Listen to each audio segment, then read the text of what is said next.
Let's go.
Use your skills in the gaming. 1xBet. Respect from 1xBet. Respect from 1xBet. Respect from 1xBet. Respect from 1xBet. Respect from 1xBet. Respect from 1xBet. Respect. Respect from 1xBet. Respect from 1xBet. Respect from 1xBet. Respect.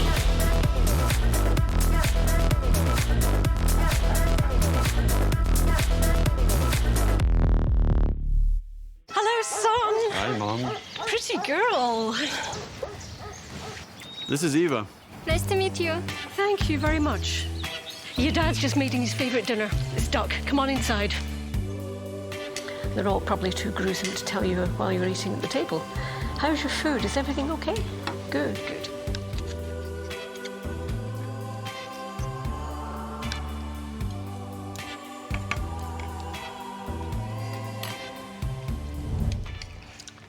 You seem to know each other. Yeah.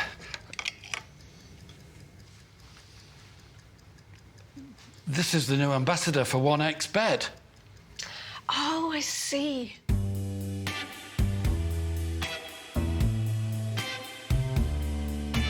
Everyone felt good when Eva Elfie became the new ambassador of 1xBet.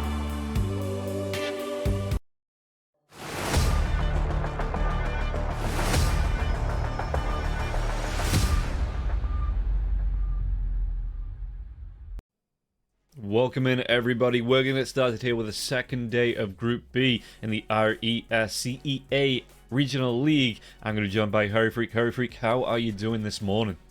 Well, doing pretty well. Woke up energized, ready for battle, so I don't think it can be much worse. Yeah, much different than me. You know, I've kind of just woken up. I'm ready. We're ready to go. I'm getting there. You know, we're building this energy to get into Group B, and I'm looking forward to it. Actually, you know, we're gonna have 3 great games of Dota coming up today. Again, all gonna be 2-game series. That's how we play this one in the group stages. So you can win, lose, or draw coming into this one. Gonna be Outcast versus Grills Gaming, and we got Salvation versus Nirvana, and IHC versus Execration coming up. That is gonna be the 3 series of the day. And again, there is the possibility of the draw, but everybody wants to win coming into this one. We are on the second day, so Execration, Outcast, and Salvation going to be at the top of the table with our wins yesterday. And then the second half is going to be Grills, IHC, and Magnavana. So we do have, you know, the second day coming up. Is there anything that you're looking forward to? You know, any surprises you think we might see here in these matchups? I think it's gonna be the game that I'm not gonna be casting. It's IHC versus Execration. I think that's the interesting one. I think yesterday after I saw how Nirvana played, I kind of think that we know the top 4 and the bottom 2, and then I'm just gonna be looking out for the matches of Outcast, Salvation, IHC, and Execration for the like the top spots. But I would like to see if Grills are gonna be able to actually stand up to any of these teams, because that's what we're looking at. If they can win a game, we've had a lot of teams overall throughout the regional Dota 2 series in different regions that weren't able to win a single game inside of the group stage, and coming into it, not a lot of people believe in Grills, but I actually think they might be able to snatch one. Yeah, and that's what it's all about, these, you know, being able to build up your team, get that experience behind you as well. And I mean, we've seen, you know, other regions do it before in other events where you have these teams that build up and they don't really perform too well coming into the first couple of events, and then all of a sudden, you know, they're climbing the ladder, they're getting wins on the board, they're making it to events, and so that's what we want to see here for every team as well. But it's important to build that experience up. You get yourself on the board, and we see the lineup of Outcasts on the screen. And looking at these players, you know, we have some players that have decent experience mixed in there. So, what are you looking at for Outcast today? You know, what are you expecting them coming into the first series of the day? I mean, they're the definite favorites. I'm just thinking that Outcasts are probably the team that's gonna be doing well in this tournament. The question is how well they're gonna be doing against strong opponents. So their first 2 series are considered easy, and then it's gonna get significantly harder for them tomorrow, the day after, and the last day of the group stages. So I can't wait to see how they fare against the big dogs. Yeah, I'm looking forward to seeing how they play as well. And like you say, they did get that 2-0 against Nirvana yesterday. You know, able to get themselves on the board. I think yesterday as well, it was all wins. Yeah, Execration beating Grills and IHC losing their 2 STG. So there was, like I say, just all wins on the board. And we're going to be able to swap over to Grills just to see how they're going to line up. And again, so we newer players into the competitive scene, so we're going to be able to see how they're going to be able to play. And again, being able to get that synergy going, get yourself some experience on the board, it's always going to be great to see how they are going to perform. Like you say, hopefully they're going to be able to get a few wins along the way as well. Maybe some upsets, some surprises coming into this league. Yeah, we'll see. We'll see overall. I'm kind of sad that iStar isn't playing, so they have Matt as a stand-in. Because it would be really nice to see how she carries in a competitive game. I have watched some, but it was all girl tournaments, and overall, I really do enjoy her stream. It's quite funny, right? So I would encourage people to check it out from time to time.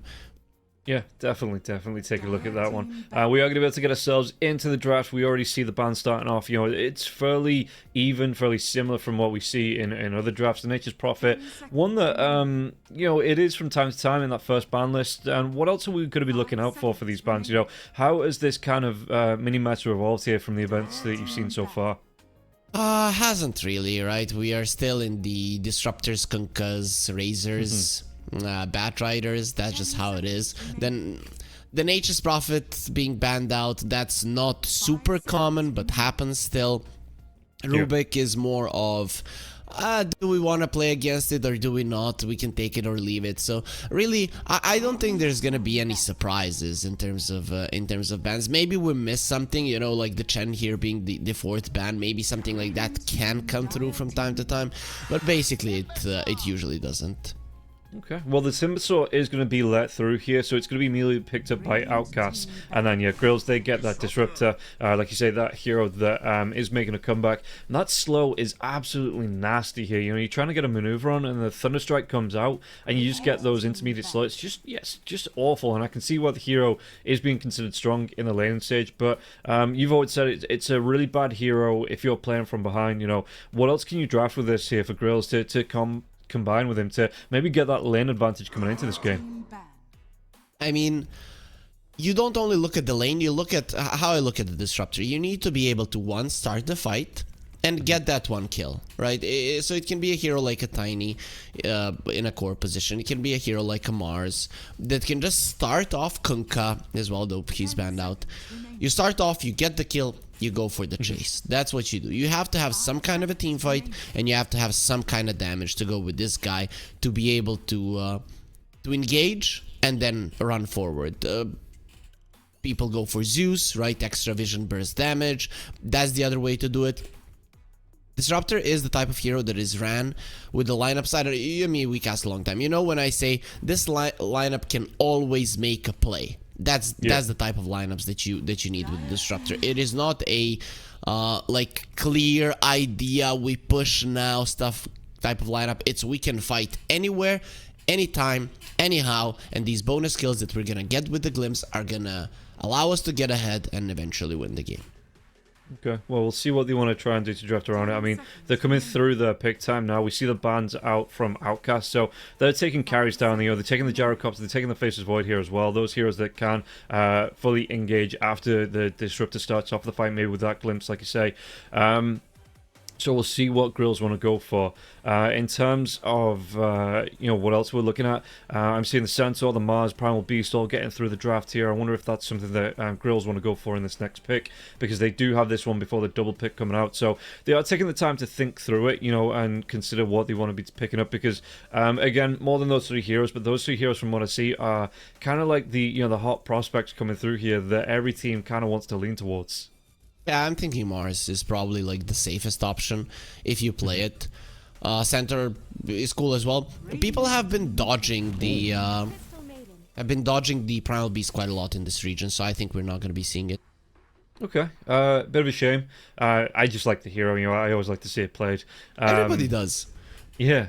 Oh, I mean, not the people that it's playing against. You know, it does still feel really strong being played up. So I wouldn't be surprised. Well, I'd like to see it, you know, coming through. But if you're saying, you know, nobody here in this region likes to play it, then that's a bit of a shame. But Outcast, they get themselves the Hoodwink on the board. Grills actually go for their second support here in the Crystal Maiden, and Outcast go for the Ember Spirit, a hero that kind of dropped off when the Mage Slayer was nerfed, and, you know, it was picked up a little bit, but yeah, did seem to taper off a lot. So how much do you like this Ember Spirit pick? Overall, I think Outcast, they just want to play fast, right?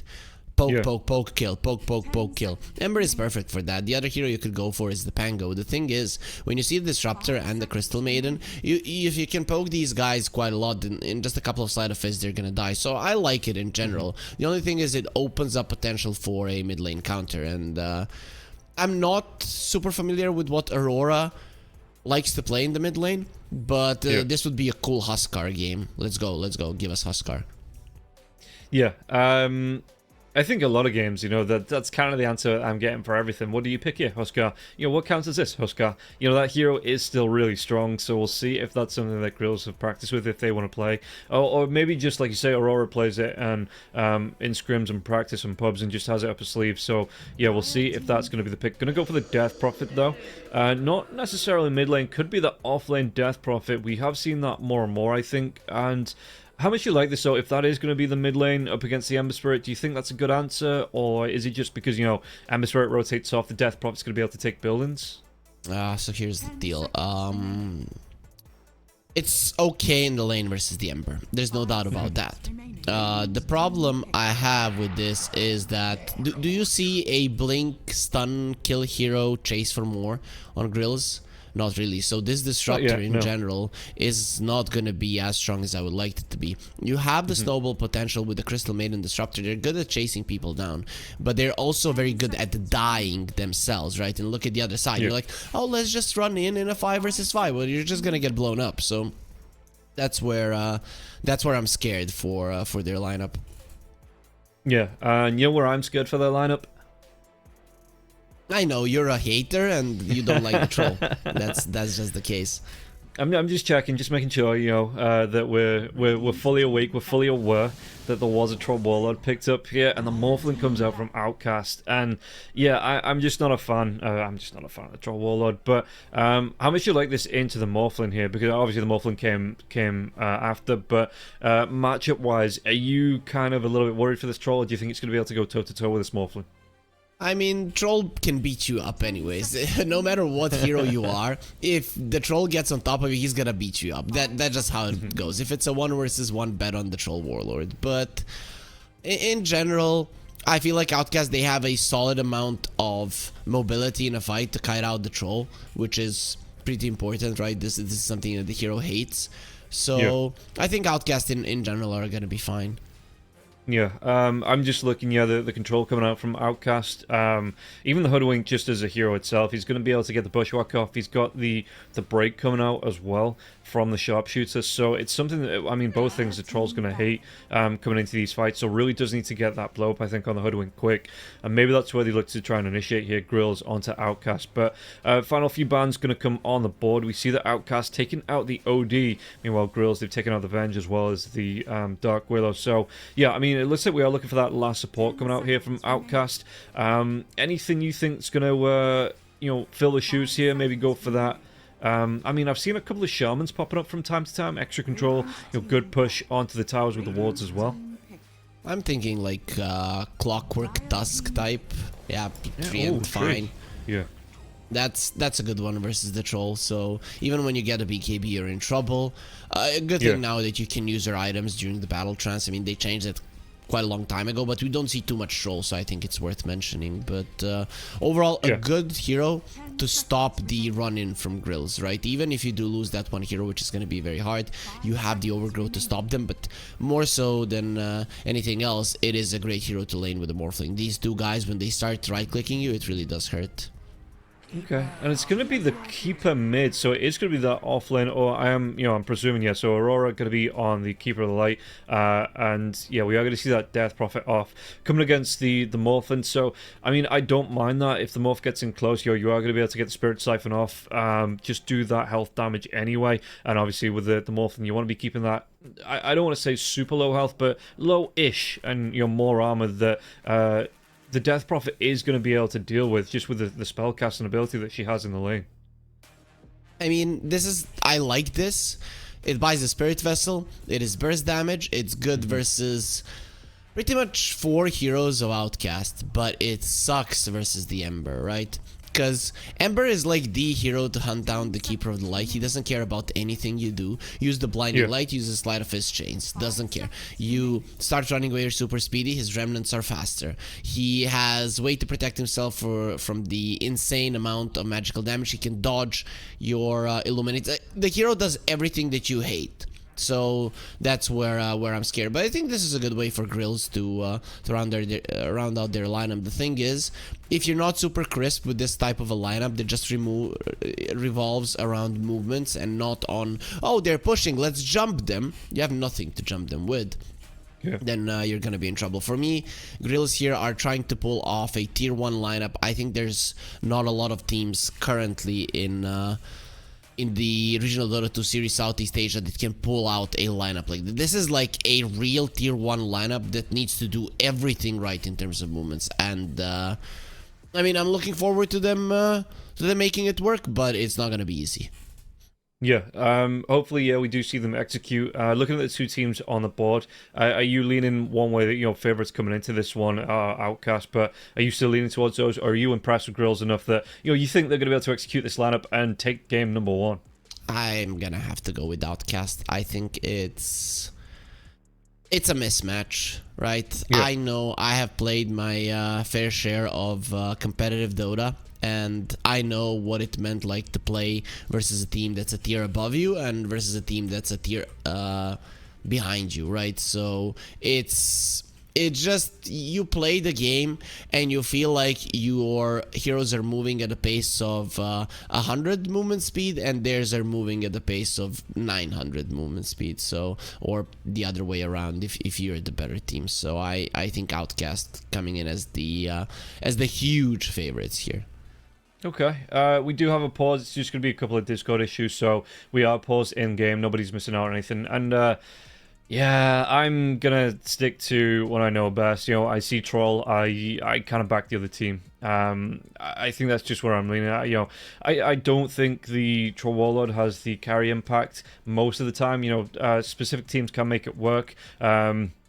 In very specific lineups, and yeah, for me, I just don't see it win enough to ever back it. I don't think so. Yeah, I think I'm going to be leaning towards Outcast here for game number 1. I'm consistent on this, at least until he gets like a proper rework that's probably coming up in like I don't know, the next week or so. Why?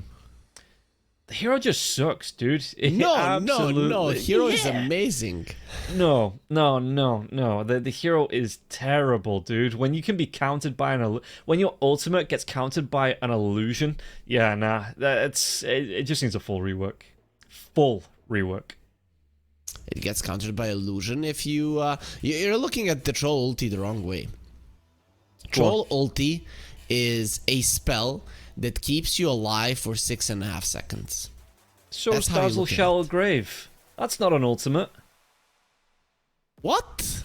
Which carry hero has an ability to keep himself alive for 6.5 seconds? Most of them you say support, carry, you know, pick Dazzle, and then Shallow Grave me, and then that's an ability. Exactly, but the would supports the carry. You're let's say you are a like a crybaby Terrorblade, and yeah. You are like, I need a Dazzle to play, right? But then you're the Trad Troll, and you're like, I need a killer with me because we are going forward and murdering people, right? That's how it goes.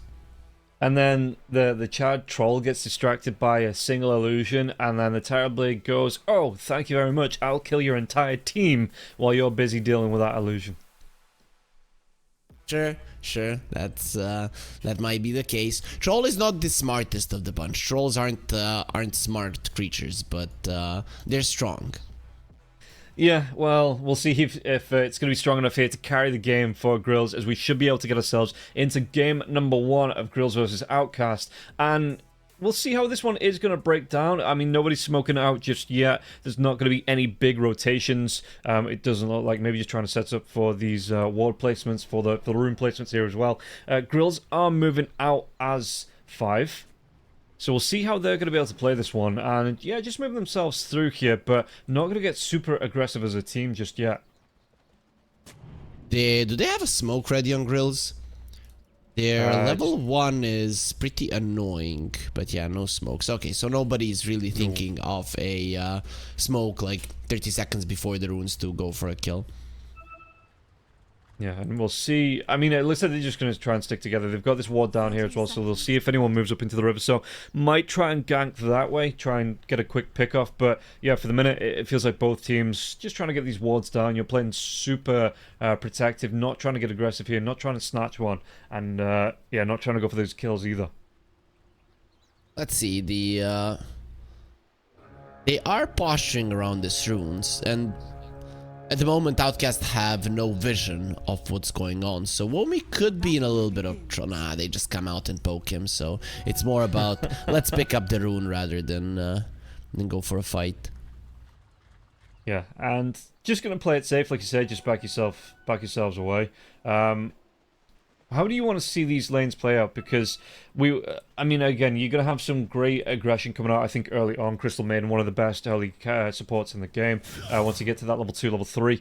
Do you think they're going to be able to do enough to catch out onto the Timsaw or the Hoodwink here and maybe get a kill on the board quick and early? You get level 2, you could. Just let me see the items of the Crystal Maiden. What does she want to do? Starts off with mangoes. Yeah, we're gonna be seeing a frostbite. Yeah, there is a chance to kill him, and I'd like to see it. Though, of course, DB would be a much easier target. The Hoodwink is just so damn squishy. Yeah, we already see Hoodwink DB here losing half his health coming into this lane. Just from the right clicks here, as well as the frostbite coming out. So we'll see how he's going to try and play it. Does get that ward down. Going to be able to block the camp. Well, I mean, both camps going to be blocked here. And Crystal Maiden going to get aggressive. Maybe tries to shift to the courier here. He's just going to go for the right clicks onto Blood Grenade. Comes out. This might actually be the first blood. Yeah, if you can catch up, frostbite just needs vision. That will be enough to get the kill. He's going to be able to get the right clicks come through. And the Furry Fire not going to be off. DB will go down. And it is going to be first blood going to the Crystal Maiden. Womi instant tip. Haha, you got beat up by a girl, right? So that's... I don't know if you watched the South Park episode when Cartman fights... Wendy? Yeah, Wendy. Yeah, you know that one? Yeah. So yeah, that's... DB, you should have done something nasty to keep you in detention, because this is not working out. No, and it does mean that CM's going to be able to get to that level 2. Actually going to go for that Aura level 2 there as well. So not the Crystal Nova coming up. Just going to go for, I suppose, around level 3. You'll just be able to get the spread of spells. Timsaw, how's he doing in the lane here? He has been forced away a little bit. There's going to be the Frostbite coming through onto Womi now as well. Womi going to take a little bit of damage, and Matt stepping up, trying to do the damage here, but Womi is going to be able to back himself away. 1 point into the reactive armor here as well, so he will be able to heal up full 12 stacks. Even going to be able to get a couple of shared tangles coming out from DB. And yeah, stepping up into this lane, it does feel like the offlane's a little bit under pressure. First blood going the way of to... I want to pronounce that as Jajaja, but I'm not 100% onto... you know, because I have seen it pronounced different ways, depending on if it's just a name or people laughing. Yeah, that's ha ha ha. That's yeah. An X in English, but that's a H in Cyrillic. I don't know if that's what he was going for, but sure. And actually, this top lane is I think it's 2 guys for Grills, right? Standing in for. Okay. But anyways, this mid lane is where things are getting nasty for Grills Gaming. Aurora is suffering. This is what I meant when I said Ember is like the counter to the Coddle, and isn't even going for the Flame Guard. So it just goes to show that Poda 2 has death, like writing over the heads of Grills. They are gonna be targeted. Yeah. Do you think this is a kind of you just have to wait out the early lane stage here for Aurora, just wait for the rotations coming through from the supports, or is it just kind of like you said, this lane's lost and Keeper Light needs to look towards the side lanes, trying to put some pressure maybe onto the Morphling? Once you get the level 6, that's when you rotate as the strength of the Coddle. Before that, you stack. And that's about all you can do. Rotations towards you are not going to be happening. DB barely survives there. I mean, it is a troll CM lane, so it's natural that you're going to be having trouble versus this. Yeah, and you can see that Haha's coming in here. He's got himself another Blood Grenade, the level 2 on the Frostbite as well. And they do keep bullying Womi back here. Womi's trying to rely on these reactive armors to keep his health going underneath the tower here as well. So the lane hasn't been pulled back from this tier 1 tower. So Womi at least is still sitting in the XP range. He's finding some of these last hits on 16 here on the Timbersaw. But Matt is going to start to be able to apply pressure to the tower if he wants to. This creep wave as well might just push back. There's going to be the TP coming in from Tree. Frostbite though, DB's going to go down. Blood Grenade gets thrown out here. Haha, the Whirling Axis comes out from Matt to be chained forward onto Haha. Maybe just trying to lead them away from... Is he going to get another Frostbite through? He might just be able to get himself away. Just needs to dodge away from many trees. Level 3 on Womi here now as well, so there's no Whirling Death, but the Blood Grenade does come out from Juju. So that's going to have to get the kill onto the Crystal Maiden. I mean, in general, that's a great thing for Grills. right? So you force out the rotation, you get a 1-for-1. The troll not pushed out of the lane whatsoever. So he might be able to get the kill here onto the Morphlin here on the bottom lane. He did get a glimpse back, but he's gone full strength Morph coming out. And the blood grenade into that Spirit Siphon, not going to be able to get the kill. Yeah, I don't Matt think is in trouble. Crypt Swarm connected. Do they get the damage here? Yeah, Matt, level 4. Well, an axes will be thrown out. Does he try and get himself around this Roach Pit? He doesn't. DB's going to be able to get the Acorn shot, gets that kill. It looks like Haha's going to go down again underneath the tier 1 tower. 3 heroes here, trying to do his best just to keep the heroes, locked down. Juju did get frostbitten, taking a couple of tower shots, but they do get the kill onto the CM. Will be able to wander away here as well. Oh boy. Okay, now that rotation of the Dream Protector is great. So they tried to apply pressure on Dreamocell, as you said, and it didn't work out. So that's... If Dreamocell had died, then it would have been fine. But here we look at the CS, we look at the kills, we look at the control, and in every single thing, Outcasts are outclassing Grills. And even again, they're diving Matt, they're diving Aurora, and they're diving Matt, who's in so much trouble. There is a glyph available as well. You're not getting out of this. No, and Velnoa has rotated up. She's going to try and do what she can here. Matt's going to be able to get the Whirling Axes off now, but that, just a death coming out. Whirling Death level 3 on the Timber Sword just dealt with that troll. And yeah, you can see that, I mean, the 2 supports coming out here from the side of Grills don't want to be in the thick of it. They don't want to be frontlining. They don't want to be in the fight. Oh, the rotation comes out from the Ember Spirit. They get Haha again. This is just a rough turnaround here for the side of Grills. The tower is falling as well. With the Ember maxing out his first and the second spell, when towers start dropping, that's when you're gonna be feeling really, really bad about yourself. Yeah. So, Outcast, they're starting to put the foot on the gas. Yeah, we'll see how Grills are going to try and answer back into this one. But yeah, Ember Spirit already level 7 here, and you look at Aurora only level 5 just yet. He's trying to get the stacks off. She's moving through the jungle, but it's going to be a bit of catch-up potential because the boost from Pota 2 being able to get those kills, the rotations out 2 and 0, and getting a kill onto Aurora as well. You're just slowing the farm down here. Aurora does need to catch up, and yeah, maybe looking to those side lane pushes, but at the minute, all 3 lanes, it does feel like all of a sudden Outcast have turned it on, and they're starting to win on these lanes. I mean, the top lane is where you needed to rotate, with the Coddle rotating to the Morphling is probably not going to result in a kill, especially when you're this far behind and you lost the tower on top. So you've kind of lost chances to do anything. Mid lane, it's going to be the rotation coming in from the Disruptor here, trying to apply pressure to Pota. Pota's just going to be able to get himself away. Top lane, are they going to be able to go into Matt? Matt still only level 5, doesn't have the ultimate just yet. Look at this damage, Womi. He just cleans up. Frostbite on the back lines here. Haha, trying to get the kill onto DB. DB just going to be able to walk himself away. He's got that 1 point in the scurry, so is through the trees and away. Crystal Maiden not going to be able to get that answer back kill. Oh boy. Now you see that the problem of the troll is not his ulti. You see, he doesn't even have it, Rob, and still dying.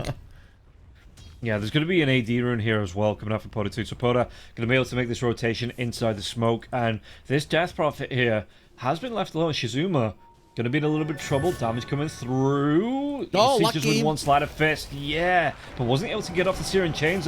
Did land on the creeps, I do believe. So, going to be able to use that Spirit Siphon a little bit longer here. Pota 2, though, going for that chase down. Inside the trees, Remnant's going to be dodged off here by Shizuma underneath the tower. But the damage... Yeah, Pota... Amplified damage rune, never lost track of his target. Was able to get the kill onto the Death Prophet. Pretty easy, pretty easy. Even got unlucky there with the chains. I mean, he used it badly. The sleight of fist there onto the side, because if the targets are too far apart, you're not gonna be chaining everybody. That's just how it works, because at the moment where depends on where you are sleight of fisting, that's where the chains are gonna be applied. People tend to forget that it's not, oh, I used it on these 3 heroes. No, it's you literally move to the position where they are. Your hero moves there, and unfortunately it wasn't in a good spot. Timber is gonna be in trouble. Yeah, they're going to try and go here onto Womi. Womi, he's going to be slowed down a little bit, but he's got the Timber Chain. Who needs movement speed? Well, he still does. He's going to be killed off, and Matt does get himself 1 on the board. So, it's a good kill, but while this is going on, you've got the Ember Spirit on the other side. He's stealing stacks. He's coming in, invading the other side of the map here. Aurora's going to try and do her best to push away, but yeah, you can see that this Ember Spirit, he's having free reign of the map here. That was scary for Aurora. I thought that they were gonna turn around with the sleight of his chains and the and the sharpshooter, I think you just get the kill. So they kind of spare her there. Yeah, and you can see the, Troll's going towards this Maelstrom as well. He's still trying to play catch up, but when you look at the Morphlin is just going to be able to get involved in these fights. Just wants to go straight into the Manta style here on Dreamocell. So you're looking to apply the pressure. Actually went for the early Vlads as Poda going to be able to get a rotation, gets that kill off onto the Disruptor now. More. Might be able to get more of this one, yeah. Now as well, Slider Fist comes out. Haha's going to be slowed down. Burning down to the Flame Guard. Juju is going to be one that secures that kill here. And CM, no chance of getting away from that. Just way too slow and not near enough to any protection here. Great link up from Outcast to get another couple of kills. This is before your mid lane tower has even fallen, and the Ember Spirit is already playing like it's not there. Now it's finally gonna drop, so that's gonna make things even easier for Outcast. I mean, it's just the Ember pick here. Ember is a hero that if you are ahead in skill of your opponents, you are gonna destroy them. It's just how the hero works, because pokes are something that are very hard to deal with in general in Dota. Yeah, and look at this here as well. Womey just takes so much damage. The Solar Bind does come through, but you're forcing 2, 3, even 4 heroes at a time here for one hero applying pressure. So this does just open up the map a lot more for Outcast and Womey. Yeah, he's going to be able to apply the pressure backline, so they want to try and make the dive. There's the Bushwhack. Not going to be a Sharpshooter coming out just yet. It looks like the Ember Spirit going to try and dive himself away. Sharpshooter, though, does still connect onto Aurora. They might be able to get the kill onto Juju. Juju's going to fall, but Morphlin comes in. Going to get involved, gets that kill onto Aurora. And now they're even going to try and go for more here. Dreamocell, he does have that shift coming out, but do they have enough to get the kill here? Dreamocell, the lockdown coming through. He's going to be glimpsed back. Might have gone for that full shift, but it isn't going to be enough. And now Matt's going to go on the chase to DB, but again, gets locked down. Siren Chains comes through. They have enough to get the kill. Ultimate was off here from the Troll Warlord, and Polo2 gets that lockdown, gets that kill. Well in death into the Chakram here. They might have enough to get the Death Prophet. Death Prophet will go down just before the Static Storm comes out, and now Disruptor even going to be in a lot of trouble. They might even be able to get more out of this one. Haha, could be underneath that Chakram damage. We'll be able to back away here. Poda2 wants to go for more. Aurora's just come back. Frostbite onto that Ember Spirit. Do we have enough to get the kill onto this one? Poda2, he remains, and Womey gets the kill on the back lines. It's just the Ember. Literally, Poda2 is doing it all on his lonesome. The other ones are just there for the ride to contribute a little bit with their damage. I mean, that was Dreamocell a little bit too overly aggressive. But when things are going like this, you don't really think about the consequences. The chances of you losing are pretty much non-existent. So you just go for it. You have an idea to murder somebody, and you execute it. Yeah, taking a look at the win probability there as well, 92% in favor of Outcasts, and they might be able to get another kill onto Shizuma. Shizuma trying to walk away from this one. Ember Spirit, though, is going to be able to come over the top with the Remnants as well. It's got that Siren Chains lockdown, just trying to play it as a distance, and look at it. Dreamocell comes in. No real big stat items here. Only has that Blade of Alacrity. Just comes in and blows up onto that Death Prophet. I mean, Adaptive Strike is just so much burst damage. People tend to forget that in these type of games, when a Morphling is super far ahead and is coming to the fights, you understand just how capable the hero is of killing you. Yep, glimpse back here onto the Timber once again, but is he going to go down here? Womey's going to be able to get that Timber Chain away, and the Troll Warlord going to be in a little bit of trouble. They do get the kill onto Womey here, though. Matt turns around, and the illusions get popped, and, well, the Troll Warlord just says, ooh, that's a nice acorn, I'll attack it. Gets taken down, killed off. Porter here with a monster kill spree. Going to be able to go for more. So they get the lockdown onto the Disruptor. Yep, Adaptive Strike comes through. Dreamocell going to be able to get the lockdown, and now turning focus onto Shizuma. Once again, Shizuma just backs up towards that tier 3 tower. Yeah, you wouldn't talk to the troll like that on LAN. He wears the freshest clothes and hangs out with the best dudes. You know what? I would talk to him like that on LAN, because you know what? I talk to him like that, he'd go and attack like a camera operator or something. Ah, you had that one already, Rob. You had that one already. Like, oh, you want to talk to me like that? Bam! Punch the punch the guy next to him. Yeah, I know those YouTube videos. Maybe those were some troll players. Yeah, maybe actually Troll just needs to get himself to Specsavers. You know, get himself a pair of glasses so he can attack the right person. Stop getting mistaken all the time. Maybe that's the problem, right? Imagine next next patch, we have given Troll a pair of glasses, and then we have reworked him, and then we're gonna have a model where he actually has glasses. Because, yeah, that's just what he needs. Maybe that's it. Yeah, he's got too big of an ego to actually go get his eyes tested, so he just attacks whatever's closest. Is it manly to get your eyes tested? No, it's manlier to just kill everything in your path. But yeah, we can see, I mean, Outcast have started to take over the map here as well. They're applying pressure to the tier 2s.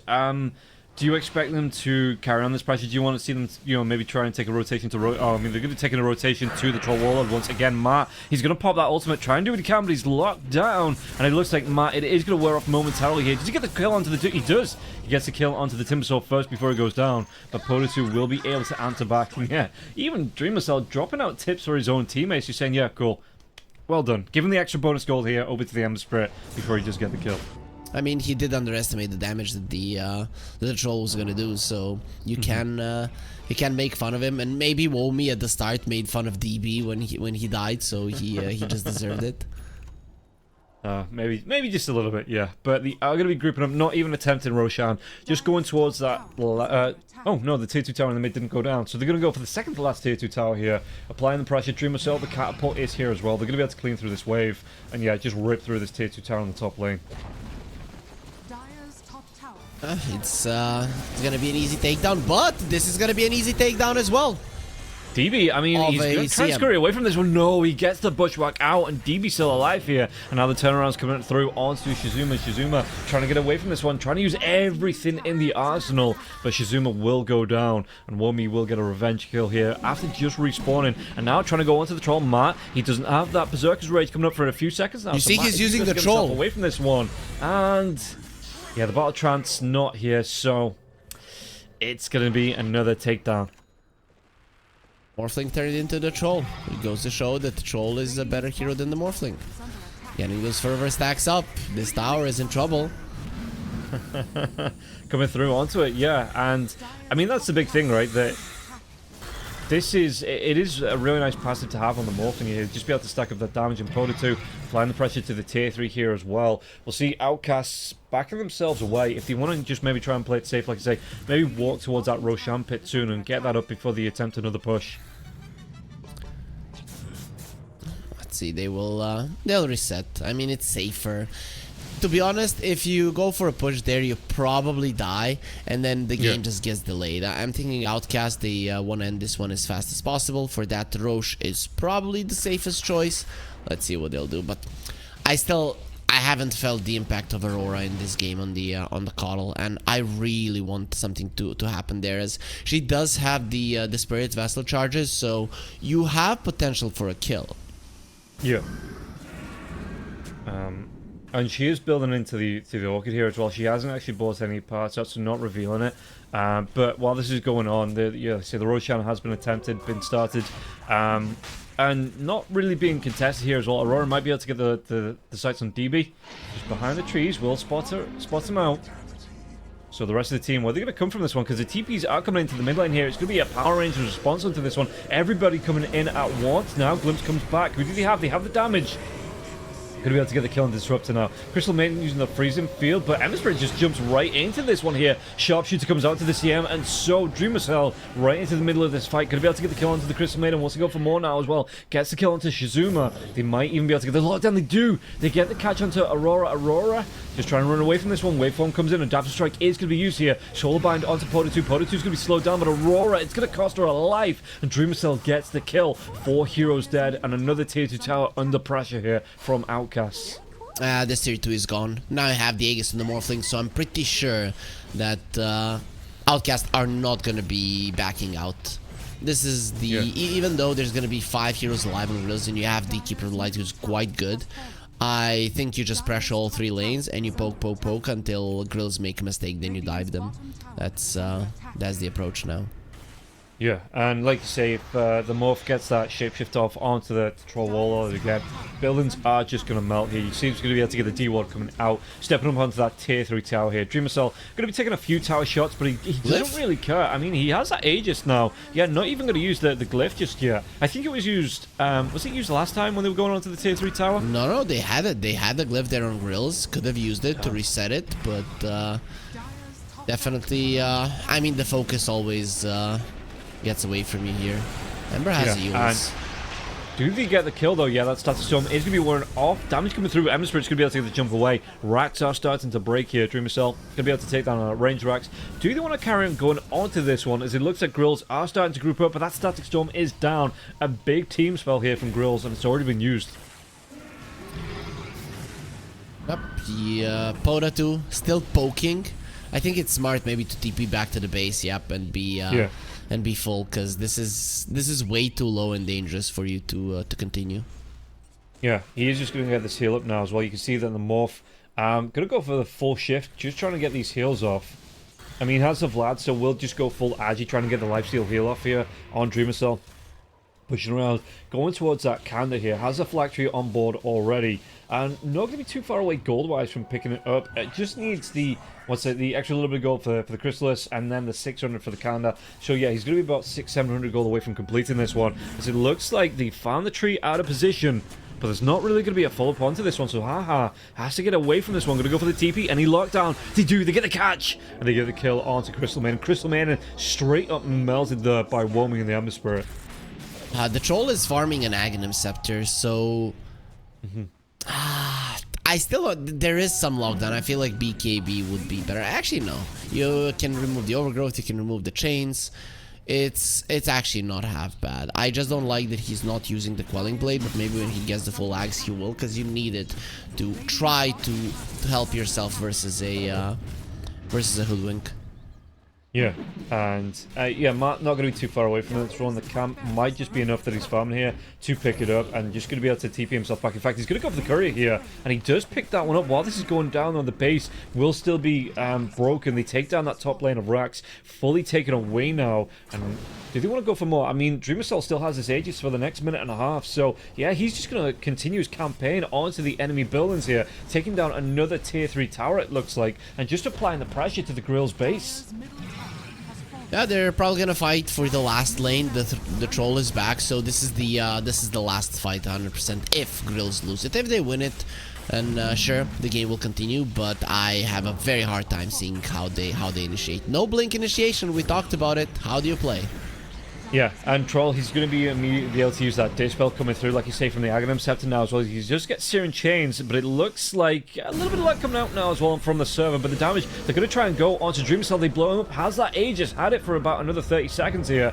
Do they have the lockdown? Static Storm coming in, but you're going to have Warmy jumping himself right into this fight. Gets the kill onto Haha now as well. It's a lot of damage to the Morphlin, but the Morphlin going to be able to get himself away. They turn it around. They take down the Troll. They take down the Death Prophet, and they're even going to be able to go onto Aurora. Aurora, don't think she gets herself away from this one. Overgrowth is going to be used. They have the lockdown onto all 3 cores here, and it looks like Outcast, this is their base now, and they're going to look to push. Yeah, GG's going to be called 23 minutes in to the first game of the series. Yeah, pretty solid performance from Outcast. I mean, kind of expected. I expected more from Aurora though. Aurora, yeah. My colleague, we did cast one tournament together. FSL, it was a girl tournament, but I wanted her to do more. I think, considering the difference of the mid laners and how you should probably always lose this mid lane matchup, you have to get a hero that doesn't allow the enemy naturally to have the advantage. There was too much. Like 4 minutes in, 5 minutes in, the Ember had 20 denies. That just cannot be allowed. I mean, you saw it 10-0-14 on a third pick Ember. You had chances to counter. I don't know her hero pool, but at least don't allow him to be winning this easy. Yeah, it was a last pick keeper light there as well, so there was some confidence in the pick, but just didn't pay off. Like you say, that Ember Spirit, once he got that 6, he was just able to dive around the map, dive towers, and dive onto Aurora there as well. She didn't really have too much to do, because was, being pressured by that Ember Spirit in the lane. If you're looking at this one coming through, then are you maybe letting that Ember Spirit through in the next game? You're looking to pick up something different, or are you just straight up banning that Ember Spirit coming into game number 2? I don't think you ban the Ember. You pick something else. You prepare yourself better. It is a hero that can be answered. So there's a lot more than you might be thinking in terms of bans. But I think there's a big gap here. So I would be surprised if Grills, even with a ultra favorable lineup, could be able to take him out. Okay, well, we'll see how it's going to go, but first we are going to take a break, so we're going to jump to that, and then we'll come back for the second game of Grills versus Outcast. We'll see you after this break. 1xBet and Eva Alfie present betting on all esports events on the website and in the 1xBet app. 1xBet. Play with Eva.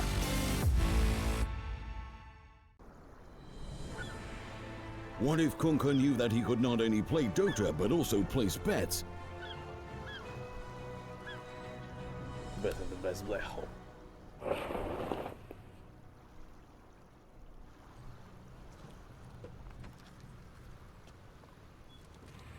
1xBet, bookmaker company.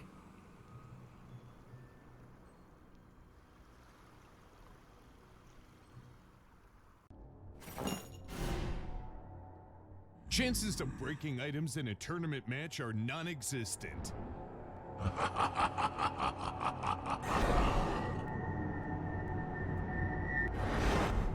Chances of winning at 1xBet are always real.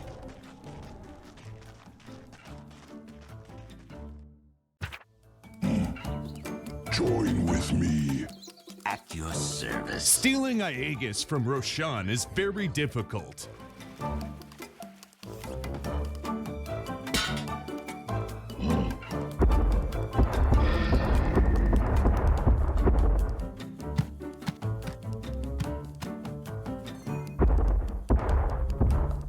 Winning at 1xBet is super easy. Screens give us the opportunity to live 2 lives at once, their own and their characters, to see them champion and win with them. OG, Team Spirit, 1xBet. If you're with us, you win.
skills in the gaming. 1xBet. Respect from 1xBet. Respect from 1xBet. Respect from 1xBet. Respect from 1xBet. Respect from 1xBet. Respect from 1xBet. Respect. Respect from 1xBet. Respect from 1xBet. Respect from 1xBet. Respect.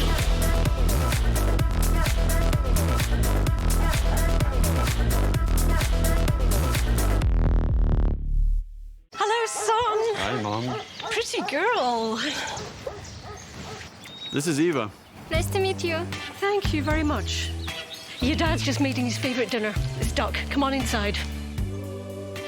They're all probably too gruesome to tell you while you're eating at the table. How's your food? Is everything okay? Good, good.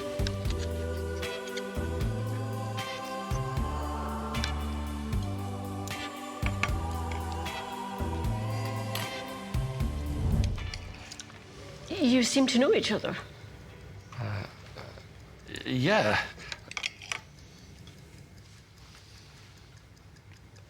This is the new ambassador for 1xBet. Oh, I see.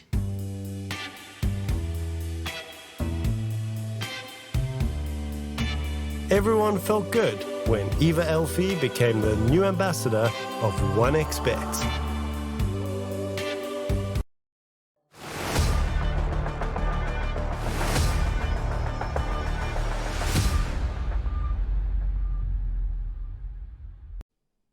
Welcome back in, everybody. We're going to get started with game number 2 shortly. After that first game, though, Grills maybe have to have a little bit of a rethink about their draft. It just wasn't in their favor here at all. But Outcast looking really good. Hurry, do they just go for more of the same here, you think, coming into game number 2? I don't think much is going to change, though. They might just go for a different set of heroes. I still think having a poke murderer type hero is probably the best way to ensure that nothing will go wrong. That's just how I would approach the situation if I was Outcast, and they did in the previous game. It looked easy for them. I don't think that you should overexert yourself. The strong games for Outcast are coming because it is the 3, you could say, top teams that are left for them to fight on the side of Outcast. Execration, they're gonna be playing versus Salvation, and then they will end the tournament versus IHC. Okay, well, we'll see how it is going to play out as we get ourselves into this draft already. The Crystal Maiden and the Disruptor both being banned out, so Grill's not going to be able to go back for that one. On the other side, they take away the Razor, the Chen, and the Nature's Prophet, so same bans, I do believe, as last time. This time they take out the Mars, and Outcasts have that first pick again. We'll see if they want to go for that Timbersaw again. It's going to be the Earthshaker right out of the gate, a hero that I've not seen too much of the past few months. Yeah, there are some players that play it, and then that's about it, right? So we saw it in Europe a couple of times, and I think this is the second time that he is gonna show up here in Southeast Asia. Overall, the hero, as you mentioned, is not popular, but it is a specialist type hero, and if you have a player on your team that does play it, that knows how to maneuver with it, then it is a great pickup. Yeah, and we'll see what do you want to try and link with this one. Do you think this is going to be a core Earthshaker, or is this still rocking around the support as Grill's actually going to go for the Timbersaw themselves? They played it as a support yesterday, Outcast. Yeah, that's the one that we saw. So I'm leaning support, but I wouldn't mind. I wouldn't mind a core, really. Okay, well, we'll see whether you want to go with this one of the bands. Already starting to get on the board. I mean, the last one there in that first race from Outcast, it was going to be the Clockwork. Is the Clockwork. Mars take away from Grills, so we'll see what else is going to be removed here from the pool. If either side, maybe you have some inside information on what they like to play. And yeah, we'll see if they're going to be able to get something. Because, like I said, Grills, that last lineup, you felt it was, that, like I said, that tier 1 lineup. What are you looking for them to pick up this time? Is there any comfort heroes do you think they're going to be able to pick up, or anything that, jumps out to you? Blink Stun, and stronger mid laner. Considering that they picked up a Timbersaw, just put that in the mid lane, and then get a Centaur for yourself. Banning out the Mars, it's not impossible. Please, something like that. Because without the Blink Stun, if things are going south, you have no play, and things are very likely to go south. Yeah, and like you said in that last game, they had the disruptor. They got a good couple of callbacks with the glimpse, but it felt like they didn't have that follow-up damage to come through once the hero was glimpsed back, and Outcast were able to turn it around as they do go for the Dark Willow on the board here. So some good control coming through, some nice damage here as well if you get the lockdown, but straight back in for the Hoodwink here on the side of Outcast. Yeah, they won the burst, so maybe now this means it is gonna be a core shaker. I'd like to see it in mid on Poda 2. Maybe he feels super good about himself after the previous game and now wants to get some one-shots in. So it would be quite fun to see, not gonna lie. Yeah, I mean, maybe that is where they're going to go. Can keep it open, can be that flex hero, and I am interested to see how it does play, because again, I haven't seen an Earthshaker in a long while, so they do actually go for the Wind Ranger here on Outcast, and we're seeing that move between the 1 and the 2. You've not seen it, 3s, 4, 5s, you're just thinking that's going to be one of the core roles here for Outcasts? We have seen it on 3 overall, oh, really? So yeah. It does come out from time to time, and Womi does play it, so that's his specialty. The Pugna offlane and the Wind Ranger offlane, he's insane on it, so I would be very surprised if he doesn't pick it up. Okay, so, maybe going to be the Earthshaker Wind Ranger for, like, say, 3-4, maybe coming out here in that lane. You've got the control, and then you've got the rundown here from the Wind Ranger. Yeah, okay, is a possibility. Wouldn't mind seeing that one. As the bans on the board, Faces Void, Techies, as well as the Gyrocopter all being banned out. So, you see, I mean, Grill's going through their reserve time. Just look at these next picks, and yeah, just something big and tanky, gets that initiation, gets that startup I'd like to see coming out here for Grill. So we'll see what they want to be going for. Timbersaw does alright, but I just want something that follows him up, and the Brewmaster, not a bad pick, I don't think. This is still a hard lineup to execute, so Grills are just going for something. Oh, we're confident with this one, we can win pubs with this one. You're not going to be playing versus Outcast. Like, look at Outcast, they have 3 heroes that can make plays. Grills, they have 0. Literally 0. It comes down to, let's farm our Arc Warden, let's delay this game, let's poke a bit. That is hard Dota to play. That is insanely hard Dota to play. Yeah, at least I'd expect the Arc Warden to be this. I mean, if it is mid, I have seen a couple of teams run it as a carry as well. But I'd expect it to be the lane winner on the lane it's in, just because of the great zoning tools it has. Just being able to to overtake once you get that level 6 there as well. Potentially run down heroes. As Outcast, they do go for the Luna, so we'll be able to rip through heroes. Once those Bans and Glaives start to go. If he gets a good start here, we'll see Dreamercell, just be able to run through, and it does look like it. So going to be that position 1 Luna, more than likely coming out here. Outcast just running that Wind Ranger either in the mid or the off lane. So I'm interested to see how that's going to match up. If it is going to be the mid lane Wind Ranger, do you just shift this now to the off lane? Do you think it isn't a good matchup against the Arc Warden in mid? To be honest, I actually played the Shaker mid versus the Arc Warden. Melee heroes naturally do better versus the Arc Warden because you stay near the creep, so you don't care about the flux. You can a lot easier dodge the spark rates. Wind Ranger in general isn't that great, right? You have the Wind Run, so you can always get yourself away or poke a little bit. But in general, I'd rather see a tanky melee hero. Shaker kind of fits the category. Okay, well, we'll see how they shift these lanes and how Outcast want to play this one. Grills, they've got themselves an extra couple of bans as well. Outcast taking away the Kunkka. So Grills, what do they want to be taking away here? What are they really worried about coming through? Because potentially could be that, like I said, that Earthshaker is just such a good flex pick here coming out that might just leave Grills. I mean, I know it's leaving me scratching my head a little bit, so we'll see how Grills want to try and draft around this one. Ban outs in the next couple of phases here. I'm thinking ban out the Clockwork. Clockwork is way too good for Outcast. Good versus the Timbersaw, good versus the Brewmaster. Lane's well with the Luna. You'd be happy because it's already gone. Outcast ban it themselves. Okay. Yeah. Then Tusk. Mm-hmm. It's not the same, but it's kind of the same.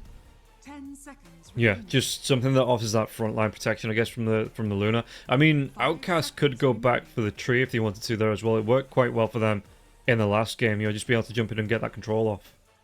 Yeah, for sure. I just when you see a Timbersaw, when you see a Arc Warden, you'd rather have something that can stun them and get in their face, not just rely on its ulti. Okay. Bango? Well, okay, so Shaker support, boo. But But Pango, I mean, still that melee hero, yeah, obviously going to be able to get off the swashbuckler at range, harass like that, but still that melee hero that you wanted in the mid lane, sticks close to the creeps here as well, has some protection with a shield crash. So how much are you liking this against the potential Arc Warden mid? I'm thinking it might be a Timber mid, unless you're playing like a support Brewmaster or Arc Warden, which I wouldn't want to see. Versus the Timber, I mean, they're both gonna farm. Versus a Arc Warden, potentially the Pango is gonna do quite well. But it's the same type of hero once again for Pota 2, right? Poke, poke, poke, and commit when you want with your ulti. So I think Grills are gonna have just as bad of a time versus Pota 2 this time around as well. Okay, and we get one of the lesser seen Spirit Brothers coming out. Aurora. It's actually gonna be Aurora mid on the Earth Spirit. 5 that's a support, yeah, 1. And a carry brew? I'm thinking more maybe 5 brew and carry warden. It's just that Joe plays the warden and Matt plays the brewmaster. I guess that's why they went this route. Okay, well, I mean that's as long, I guess if you play the hero, yeah, then yeah, swap it on. I haven't seen an actual role swap on a team, and I don't know how long. Like that used to be. Was it Fnatic used to that? Like the old Fnatic, going back to like when it was No Tail and Fly on that Fnatic used to swap roles around. It's sad that you didn't cast Group A, because Yangon Galacticos did it a couple of times. They just barely missed out on going into the playoffs, so you're not going to be able to cast them here, but they do it from time to time. But yeah, very rarely happens nowadays.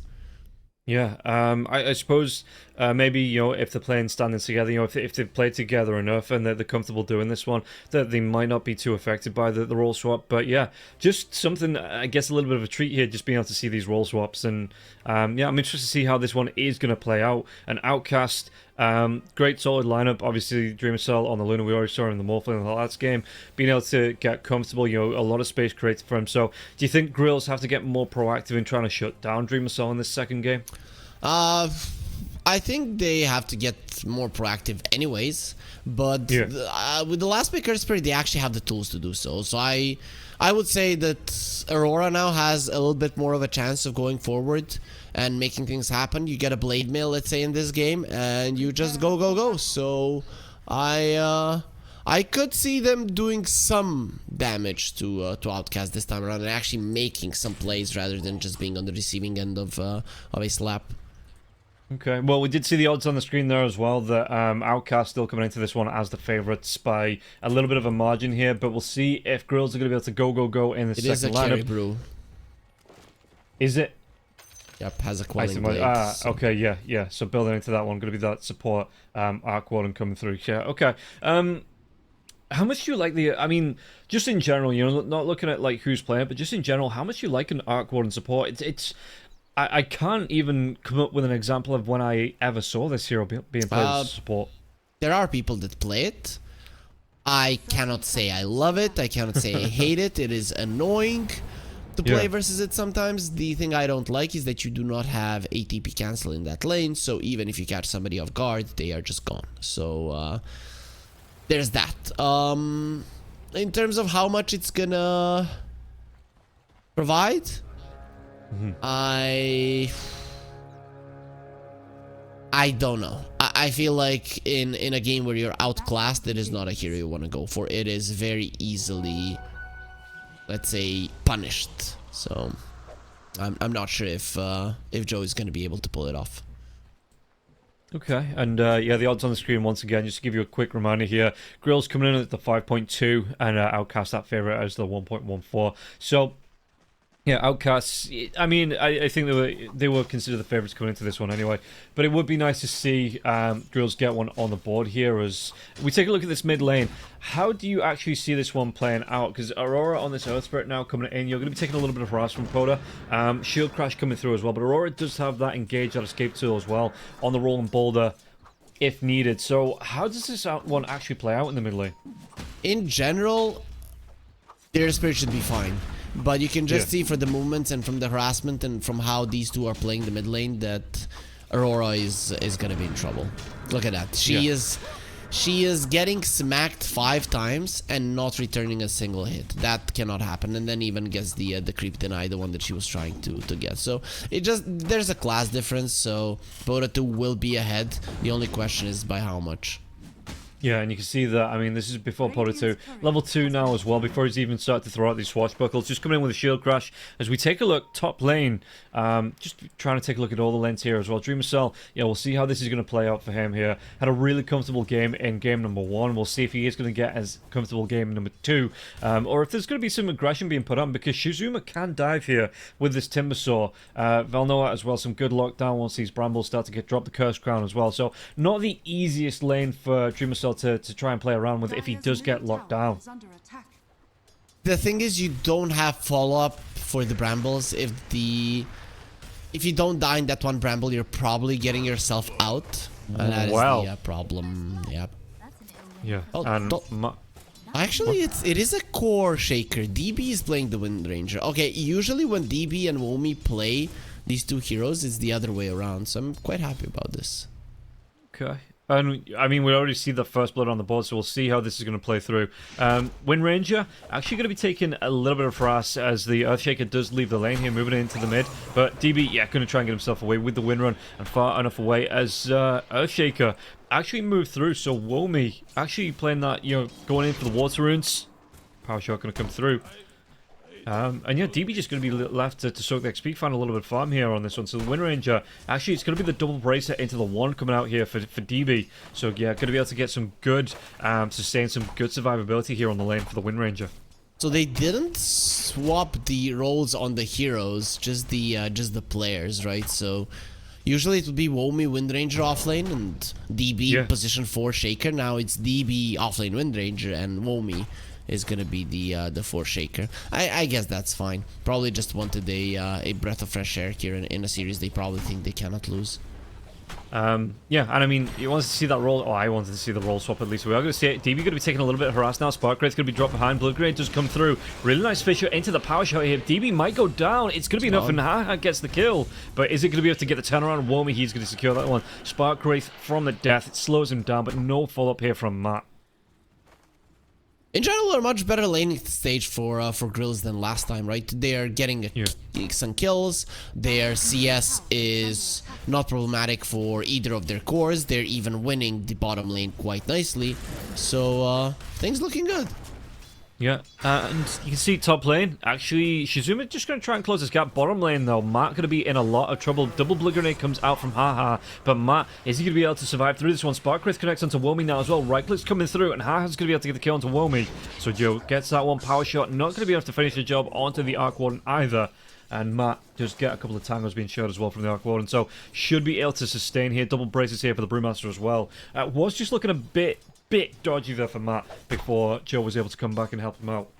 Until the Shaker gets level 3, the hero is just not scary. So that's how it works. So now he has the boots on Womi. And Joe? Shackle doesn't connect here now. Yeah, the damage. Is he going to be able to walk himself away from this one? No. Good power shot through the trees from DB. Yep, very nice snipe. Joe tried to... Okay, I'm just going to walk and he's going to think that I am juking the power shot. Well, unfortunately for him, DB just straight up targets him and, well, takes him down. Yeah, we'll see. I mean, mid lane, we're coming back to this one because, you know, we do see that the Pangolier being about 8 and 9 last hits above. Shield Crash comes through onto Aurora now as well. So Aurora taking a lot of damage in this mid lane. And Pota 2 just trying to sustain with that Shield Crash coming out now as well. Haha does rotate in. There's going to be the rotation coming through from Velnoa as well. Yeah, could be good rolling ball. The kickback now as well. Blood Grenade, Pota 2 trying to get the swashbuckle out, but there's going to be another Spark Wraith coming through. Has that Shield Crash protection a little bit. Aurora, he wants to dive for this one. One more right click, though, might be enough in the trees. You can see the harassment rolling ball. They're not going to connect here. The damage, it will be enough. Aurora will get the kill into Pota 2. Blood Grenade rotation. Juju, though, I think he's put himself in danger. Aurora will go down, but haha, Joe gets that kill onto Juju. So really nice play there. And yeah, okay, Aurora does go down, but after getting the kill onto the Pangolier. Oh, that was close. The Pango's swashbuckle was coming in a second. And you would be able to escape, kill the Earth Spirit, and then everything would go to hell. But they set it up perfectly on Grills. And this is the difference, right? Last time, Ember, very hard to kill, almost impossible. The Coddle doesn't contribute at all. This time around, the Earth Spirit can contribute quite a lot to killing the Pango. You see that Joe there just tried to get the deny on the rune here for Poda 2. Yeah. Poda 2 though is going to be able to get that Close. haste rune. Brambles will be get dropped though. It actually gets both of them here. Womi taking a lot of damage. Curse Crown going to be used onto the Earthshaker. Earthshaker walks himself away. Rolling Thunder comes out from Poda 2. Really nice angles on the bounce. Might be able to get the kill onto Velnoa. Velnoa trying to use that Shadow Realm. And I think the Rolling Thunder not going to be enough. Vision does connect Swashbuckle. It's not enough for the kill now, but Aurora rolls herself in past that Fissure. Got to be careful here because there's 3 heroes around here. Aurora going to be chased down. Brambles comes through. There's going to be another TP coming in from Joe now as well. That Urn Charge coming through. Aurora just going to go for the Rolling Boulder onto Juju, but puts herself, out range of the right clicks, and Juju gets that turnaround kill. Juju going to be able to go for that walk away, and Aurora, yeah, just a little bit too far there for herself to survive. And that is the problem. Just before you get your level 6, you die twice in a row, and Poda 2 just continues running circles around your teammates because you're just not there. So mid lane went well this time around for Aurora. Now it's gonna turn into a disaster, especially now with the Wisdom Runes being stolen. So the supports of Outcast are gonna have their level 6s in a decent time. Yeah, I think that it's definitely level 6 on the Hoodwink. Womi's only level 4, but how that comes down, I mean, Joe is level 5, only just level 5 though, and it's going to be a little bit of time here before he gets his 6, but yeah, the Hoodwink being on the board with the ultimate, that is a big boost in damage here onto the Hoodwink, and got to be careful. If you get caught out with the Bushwhack, is the potential of death here if there's any follow-up coming out from Hoodwink +1. I mean, anybody dies. Matt is close to his level 6 though, so they're probably not going to be killing this Brewmaster before he gets the split. That is a huge deal. Yeah, just going to be able to pick that one up now. And Matt is immediately going into the split. They're going to try and go into DB. DB can he get himself away from this one. Going to be pulled back. There should be enough damage to get the kill. There will be. And Matt picks that one up. Good rotation as well. Aurora was trying to get involved. But yeah, Matt just able to run down that Wind Ranger. The thing is that you did lose the Timbersaw while that was happening. And unlike you using the huge cooldown in the split, the side of Outcast, they don't need to do the same. So the Sharpshooter is like a 45-second cooldown Finger of Death, so you don't really care to use it, and you did take down the tower in the top lane. So Timbersaw hates when this happens, right? Because he wants to be the one pressuring, not the one being pressured, and is definitely not gonna be having a fun time now. Because if you want to pressure the top tower, you're gonna isolate yourself so much. Yeah, when we're going to be able to get the TP away, like you say, nothing to interrupt that in the Arc Warden's kit just yet. Maybe, a Yules or an Atos to come out in a little bit, but for now, nothing to interrupt the TPs. And yeah, talking about the Luna here, Dreamocell, again, 70 last hits, 4 denies, still having a really good time in this game. In fact, there's going to be a double stack coming out here as well for him in the jungle that he's going to be able to farm through. This is going to be, in fact, is that a triple stack coming through here for him? So, Dreamocell not being interrupted at all on this farming pattern here, and the Luna, one of the better heroes to do it through the jungle as well. I mean, probably the best. DB is in trouble again. Yeah, kickback now as well. 4 heroes committed onto this one. DB is going to go down. And what can they get from this though? So a good hero kill, but what can Grill try and convert that into? It doesn't matter, Rob. They're just getting something. Let's go. The Earth Spirit versus the Coddle. We're seeing a huge difference. I really like this last pick, and Aurora is making it work. I mean, obviously they're losing so much in terms of map control towers and everything else, but they're getting some kills. Sharpshooter comes out here onto the Timbersaw. Rolling Thunder's going to connect now as well, and Timbersaw going to be deleted here. Shizuma just couldn't get herself away. Yeah, especially with no tier 1 tower as well. There's no TP protection coming out here for the hero as well. Meanwhile, in the river, Aurora though, gonna try and go onto Womi, but there's gonna be 3 heroes behind, and Aurora, maybe just a little bit of a mistake here. And is she gonna be able to get herself away? Not gonna be able to get out. And you can see the odds on the screen here, yeah, just starting to expand here for Grills. Oh, they might have found the right Joe now. Joe's gonna go down, has that double up, but the teammates here from the side of Outcast, they're just doubling up themselves here in this lane. They're gonna be able to get a kill into Joe. Can they get any more out of this one? Might even be able to get that Tempest double. Will fall. A bit of gold here from DB. Backline split used once again. DB trying to get away from this one. It's going to be a lot of magic damage coming through though. Not going to be able to win right away from this one. Boulder comes out and Matt does get the kill. But now Poda 2 wants to come in. Dreamocell's going to be here as well. Dreamocell and Poda 2. What damage can that do? The split is going to wear off now. Sharpshooter connects onto Matt. Poda 2 going to have to go for the swashbuckle away. It looks like Dreamocell might be able to get out through the river here as well. Oh, they're not done yet. I mean, Joe is still here with the Arc Warden, doesn't have the Tempest double, but not too bad for Grills. Again, they're gonna be bringing down the DB Windranger. It feels weird saying it. I always think it's just Womi on the hero, but yeah, you really have to respect the split, right? You pick up a Windranger every single time you use the Windrun, it's gonna get purged off, and then you're completely helpless. And these, you know, the objectives that Brewmaster's got on the board being 3, 1, and 2 here for Matt, it means that he is going to be able to get a decent timing on this Radiance. You know, he's already mostly the way there to his Sacred Relic, and not really being pressured too much himself. And this is going to be really nice to get involved in the fights that, you know, you run that Sacred Relic, you're going to be able to get the split off and just run heroes down yourself. Oh, look at what Boruto is doing.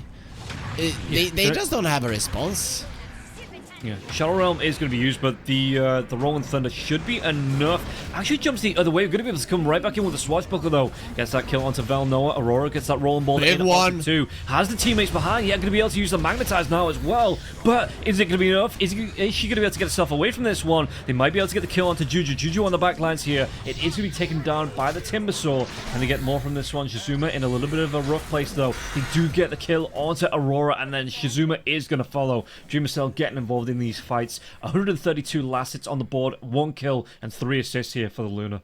It's too much. The swashbuckle with the diffusal blade is too much. You're seeing how much damage Potato is doing in those fights. It's not even close. Once this tower falls, it's the same as when he was playing the Ember. Nothing has changed despite Grills looking a lot cleaner in this game in terms of execution, and it is easier for them. They set themselves up for success, at least somewhat of a success. Yeah, and I mean again, it's the experience on the board for them. Maybe helps them in the drafting. You're trying to play around these heroes, so it would be nice to see them get a win on the board here. But at the minute, in fact, I think they might be able to get on Poda too. The kick comes back underneath the tower now as well. The sounds comes out. Split could be used by Matt. They might be able to get the kill. Huge. Shield crash could be used from Poda too. He's going to go for the swashbuckle away, but the tower shots will finish the job. And now the chase down coming through as well. What can they do with this one? With these Pandolins being out chased down, they're going to be able to go for the Hurricane here onto Juju. Juju, can he get himself away from this one? It looks like they're going to have the control of the damage to maybe take down the kill onto, well, DB gets a kill onto Aurora. Juju, will he still fall? The Spark Wraith finishes the job and Matt gets the kill, but Matt getting really down low himself. Gonna be run down. Power shot soon. Gonna be an urge charge, a power shot. Yeah, it does connect. Snipes him from the runaway. Shizuma on the back lines trying to get on top of Dreamer Cell. What she's gonna be able to do here is Dreamer Cell gonna get involved with those neutrals. Does have the Mask of Madness, so gonna get some lifesteal back from this one. Shizuma trying to get it on top of DB now, but DB, does he want to go for the focus fire onto Shizuma? Doesn't actually have it. Already used it in the fight. Wisdom Rune top. Somebody has to go there. Somebody has to go there now. That's a disaster. You don't get a single Wisdom Rune. Rob, how do you win without Wisdom? You have to do it the brute force way. And Womi, Blameless going to be popped here from Aurora, trying to get on top of Womi. There's going to be TP in from Joe now as well. Oh, the Cliff TZ comes out. Aurora rolls herself on top of this one. They're going to have that vision here onto Womi, to the Curse Ground will connect. 3 heroes, and it should be a kill, but it's going to be 3 heroes committed onto this one. And you see the backlines. Poda 2 wants to come in, gets that kill on Joe now as well. Pops the Illusion Rune. So there is going to be the clones coming out of not only the Arc Warden, but Poda 2 here on the Pangolier. And Pango, he's not given up just yet. Blinks himself in Swashbuckle. No mana left on Velnoa. It looks like Poda 2 wants to chase down with the diffusal blade and should be able to get it here. Rolling Thunder going to be cancelled out. Oh, it's a tier 3 tower down, chunking down into Poda 2. Poda still going to be able to get it. He gets that Swashbuckle kill onto Velnoa, but it's going to cost him his life, and Aurora does pick it up. Yeah, the Pango is known as a ladies' man, as a gentleman, but that was not very gentlemanly. No, nothing about that was gentlemanly. No, you're right. Really? I was still surprised that Womi didn't TP out. So the way that you deal with an Earth Spirit, the second that you see the roll that he misses, you instantly TP out. It's a 4-second cooldown. You're going to be able to get yourself away. But if he connects with the roll, you're not going to be able to do it. Well, speaking about connecting here, though, there's going to be the Bushwhack connected onto Matt, and Matt, the right click's connected here too, and Matt is going to go down. Dreamer Cell connected, push back to that tier 2 tower. Spark Race coming through. You're going to have that rolling ball. They're going to be pushing him back, controlling it out onto Dreamer Cell. Dreamer Cell doesn't go down here. He's not died just yet in the match, but this should be the first time here, and it's going to be Joe that gets the credit for the kill. That's a lot of gold going the way of not only the Arc Warden, but the rest of Grills themselves here. Taking a lot of damage, rolling on the backlines coming through from Poda 2. Did they get the kill onto the clone? It is only the clone, being placed up here against the Wind Ranger. Haha, being run down, but the Rolling Thunder won't connect. But it looks like Outcast, do they want to carry on going close to this tier 2 tower? They'll go. I mean, it's obvious they will go. And Matt, he's going to be getting that radiance coming through on his courier before he gets involved in this fight now. Really good Fisher against 2. It actually completes on the TP, but now the split comes out from the Brewmaster. They might be able to get the kill into Poda 2. Poda 2's going to try and go for that swashbuckle away. Chase down from Matt. It's going to be a lot of damage coming through onto him. They do finally get the kill onto Poda 2 once again in this fight. DB trying to run himself away with that wind run. Who's going to be able to catch him up? Aurora might be able to guess on the rolling boulder here. The kick, it isn't going to connect. And DB actually going to be coming close to Shizuma. And Shizuma might be able to. The blink comes in, the whirling death, and Shizuma, she does pick up that kill. The thing is, there's a blade mail on Aurora, and it was quite obvious that she's gonna be picking it up in this game, right? So yeah. DB's like, yeah, I'm gonna focus for you. No, that's not the target. So I think Juju is looking at this game. Yeah, my team are noobs, so buys the death. So this hoodwink is gonna be doing a ton of damage. And yeah, I mean, I'm used to seeing this, but I'm not used to seeing it in a pro match. You know, the Hoodwink Deso, Daedalus coming out here as well. You go for, I mean, the Gleipnir, but you've obviously got to get the Maelstrom first. Otherwise, how do you farm the rest of the Gleipnir up? Yeah, well, you farm the heroes. That's how you do it. True. There's Poda 2 teasing here on that Rolling Thunder. There was a smoke coming out from the side of Outcast. They might be able to get the blink onto Joe. Joe going to be controlled up now as well. They do find the real one. He's going to go down here. Poda 2 wants to carry on going here. Aurora just going to be in the face of that Rolling Thunder. Does connect. Aurora is going to be silenced, controlled, and killed. Just no way to roll away from this one. And Shizuma's behind enemy lines now as well. Pushback connects. The right click's coming through onto Shizuma. Shizuma in a lot of trouble in Timber Chain. It doesn't connect here. Shizuma will go down. Oh, Womi lived somehow. The the Shadow Realm attack was in his face, right? You have that big, huge ball. He's looking at it and just blinks out at the nick of time. We're gonna see it again. Look at Womi. Just look at what he's doing throughout this fight. Okay, they kill Joe first, but now look at him dropping low, and then fairly soon he's gonna be very greedy with his approach. Now look at that. He can blink. He can blink now, and he's not doing it. And now the Shadow Realm attack will be flying. Oh, great disconnect there. Yeah, you can see that again. Dreamer Cell just continues to farm the one death to the Luna's name. Got a great push build here as well coming out. You went full everything else before going back for the Eclipse. Yeah, 3 heroes grouping up. Could be a really good rolling ball coming in onto the Pango though. Pango going to be silenced from this one. The Magnetize has been dropped as well. Poda and Juju go down here. Great fight from Grills. And they take down 2 heroes. But what else are they going to be able to get from this? 2 fast kills going their way. If I'm this Pango, I'm getting mad and buying a BKB, to be honest. He did get the shard, so roll up is definitely gonna help, but didn't have it off cooldown there, so that's why he had to accept his destiny. I mean, the time will come when the Luna will just come to you and destroy you because you're not really thinking about her. Or that's a nice turnaround for DB, but he can't get the kill. No, Shizuma, big tanky boy here, especially with the reactive armor. Oh, Womi though, he jumps himself in. Silence! Get the kill. In fact, no, the turnaround. They get the kill onto Womi. Womi, big confidence there for the jump echo slam, but just wasn't able to finish it off, and it does cost him his life. Didn't communicate that well with DB, to be honest. If the Wind Ranger stayed in the vicinity, you could have finished the Timber Saw at least, but want to go for it. Very, very quick reflexes in general. Yeah. And now Rolling Thunder once again coming in here, but the Timbersaw again, big tanky boy here, 12 stacks in that reactive armor already. The kick away from Aurora, the chase down. Oh, it's actually going to be caught in the brambles as the Rolling Thunder was off, so Poda 2 not going to be able to chase and not going to be able to get the kill onto the Timbersaw. Grills back themselves away, and they are just going to play it close to the towers here. Yeah, Timbersaw goes back to base, heals up, and should be able to be ready for this next fight. The big boy is coming there in the Luna. Look at the net worth, 15,000. There, nobody on the side of Grills has even broken 10. So Dreamocell is a little bit too strong with his BKB. You have to run away from him. Yeah, Shard's going to be completed here in about 40 gold as well. So that's going to be another nice pick up. And it looks like Outcast, they just want to go straight into the Roshan pit. Shard for the Arc Warden. Okay. Okay, so magnetic field gives you magic resistance.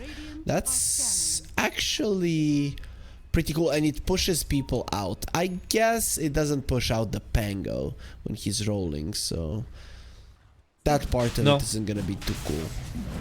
But yeah, you could use it as a barrier, and like put it behind if the Pangolier rolls in. That it's like, okay, they're gonna have no follow up. Dreamcell does have that Aegis.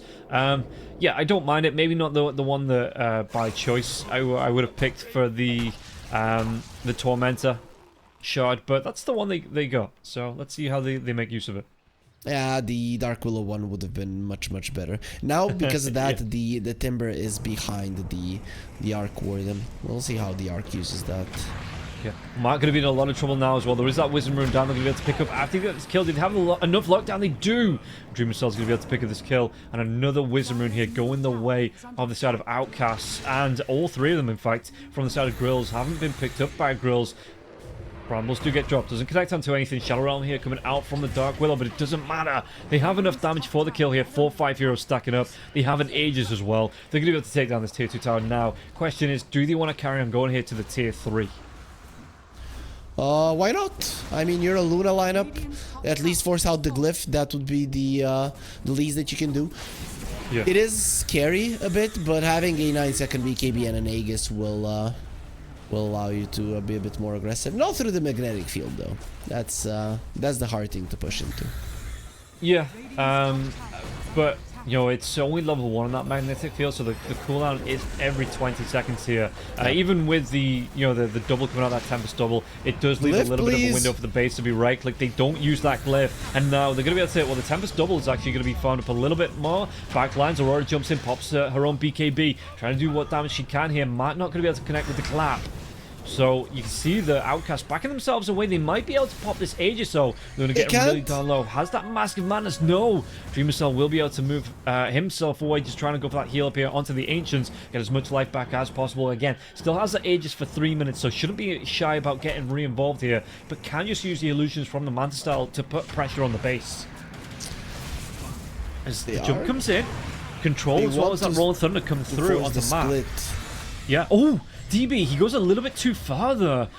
And now smoke rotation coming out from Grills. They want to chase. They want to try and find out what they can from this one. There's going to be the dive in. Potitude's going to try and get that swashbuckle away. Can they get the damage for the kill now? I don't think they're going to be able to. Nope. Fisher comes out, locks down the team, and they won't even be able to get the kill to Potitude. Or at least just, yeah, Sans comes out from that drag back here, and Potitude. Oh, he's got that roll up. Is it going to be enough though to keep him alive? Aurora is going to be able to jump straight onto the Pangolier. Velnoa does get the credit for the kill. Can take Chase more. Coming through. Yeah, they're trying to go onto Juju now. Juju on that high ground. They drop him. They're going to be able to get that pullback now as well onto the silence. Kick won't connect. Ooh. But Dreamer Cell is already away, pushing down this bottom lane. Like, stay and fight, coward. Actually, the Scary in the end pushed him over the fissure before he TP'd away. I don't know why. There weren't really any trees around, but cool interaction either way. And, I mean, Grills have shown some good fight. I mean, okay, they lost the tier 3 tower, they didn't glyph, but being able to hold the base, I mean, I thought once that tier 3 tower goes down with the Aegis on the Luna, they were just going to lose absolutely everything to those bouncing glaives. I'm starting to think that maybe in one of their scrims, practice matches or whatever, or maybe even in some competitive matches, somebody used the glyph and got flamed for it, right? And now everybody's just afraid. No, I'm not gonna do it. I'm not using the glyph, and I mean that's 2 games in a row, so it cannot be a coincidence. Maybe it was iStar's responsibility to push the glyph, and just no one's told Matt. As the kick comes back here onto Dreamer Cell, and there's going to be the chase down here. It's going to be a minute on the Aegis still. No, they've got that Blade Mill coming through from that Earth Spirit. Aurora, though, she will fall here. Timso is right up into Dreamer Cell's face. We'll see if there's going to be the buyback coming through here from Aurora. Aegis has been popped. Can they do it twice? So good Echo Slam comes through into that swashbuckle. Matt's going to be able to use that split, though. It looks like it's going to be the Earth Shaker in a little bit of trouble now as well. Really good terror. The pandas are dying from Velnoa, and you can see that the damage is just too much. That's going to be the dieback here on Aurora, and now the glaives, they're going to start to bounce through the base and just rip it apart, as Ha's going to be able to get the kill onto Womi. Buyback comes through from Womi almost immediately, though. Earthshaker wants to get himself right back into this one. DB taking a lot of damage. DB, he's going to be able to get himself away from this one. Shizumu jumps forward, and the damage onto DB, that Spirit Vessel, is it going to be enough? And Haha, well, with the credit here from that, it will be enough to get the kill onto the Wind Ranger. Vuraxes are still alive. Yeah. And you see that... Was that the buyback? So it was Velno and Aurora that bought back, but it wasn't Matt. Okay. But Dreamcell wants to carry on coming in here, jumping by Shizuma. Do they want to carry on going for more here? Matt. No, he's straight up dead here. Doesn't have that buyback. Dreamcell going to be taking a lot of damage. Can they get the actual damage to get the kill onto Dreamcell? Dreamcell's going to get really down low. That's But the fight. going to go down first. Joe does get the credit for the kill. So the Luna is dead. This might just slow down Outcast until Grills have respawned here. Just sending that Tempest double out to scout out. Not a big shock if you lose this one, and it might just tick out before it goes down anyway. Shizuma should have survived that. It was lucky for the Shaker. He got the fissure out, and Shizuma blinked in next to the fissure to finish off Dreamcell, and the enchant totem of the Shaker was used at that point. So it did slow things down quite a lot, and then Luna was able to get a couple more hits in and kill the Timber before dying herself. So a bit of an unfortunate turn of events. I mean, it's still Outcast there in complete control of this game, but would have been a little bit better for Grills. Yeah, but again, at least everyone's going to be back up before the Luna respawns, so they are going to be able to have another chance at the base hold, maybe looking for a fight outside the base here as well, because you can see them moving around, maybe just trying to get some vision down, get some wards down, and then looking to make that jump happen. Item-wise, what are we looking at? It's going to be the Ag Scepter coming out for the Pango. Is that the... It's going to be the Eternal Shroud, it looks like here for Shizuma, so it's going to be a late one on that Eternal Shroud, but yeah, Timbersaw just needs a little bit more tank, a little bit more beef on Shizuma.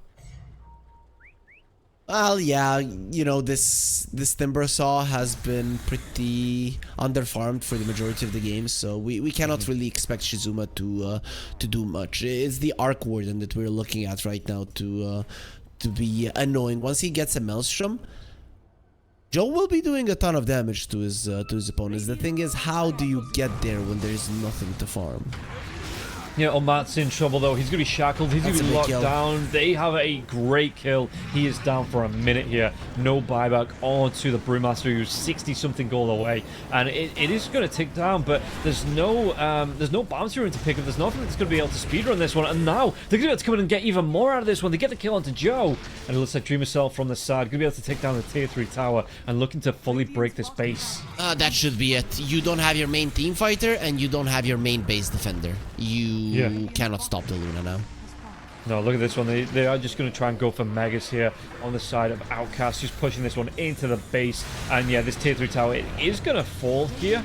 So backlines, there's going to be the BKB coming out from Aurora, trying to do the damage to Poda too. Poda not going to be able to get away from this one. Velno does get the credit for the kill, but while this is going on, you're losing the rest of your base. Focus fire comes out onto Shizuma. Shizuma, even with the tankiness, it's not going to be enough. Great shackles into the bushwhack coming through. DB pops that BKB. Is Aurora going to be able to get the kill here? It looks like DB just going to try and do what damage she can onto it. In fact, gets the kill onto Aurora. And yeah, I do believe this is going to be GG coming out from Grills once again. Oh, they're not going for it yet.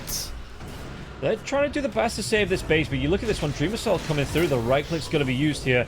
Poda 2 back in this fight, and with 3 heroes dead, Shizuma's going to come out for the buyback here. They lose Matt once again. Shizuma for the base defense, going to be shackled, swashbuckled and shackled and damaged, and can't get back into the fountain here. Shizuma, yeah, the control was just a little bit too much, and now the GG will come out.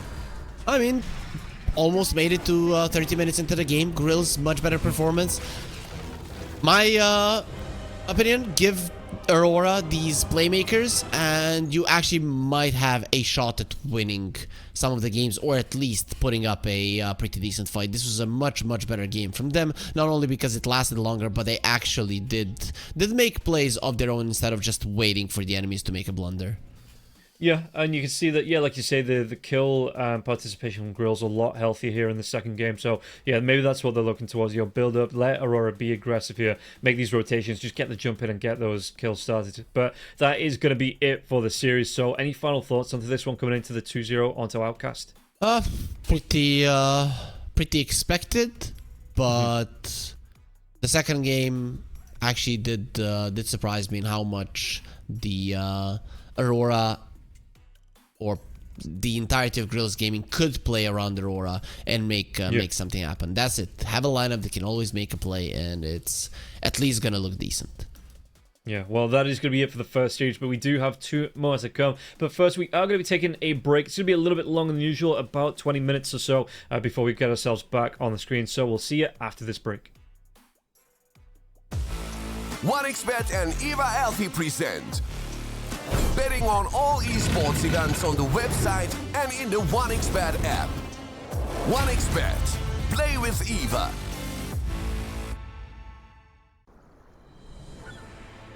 What if Kunka knew that he could not only play Dota but also place bets?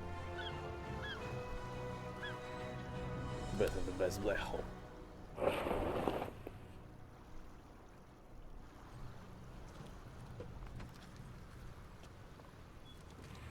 1xBet, bookmaker company.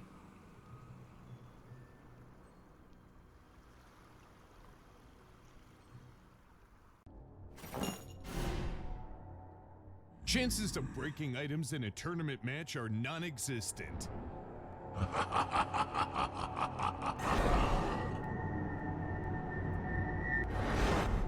Chances of winning at 1xBet are always real.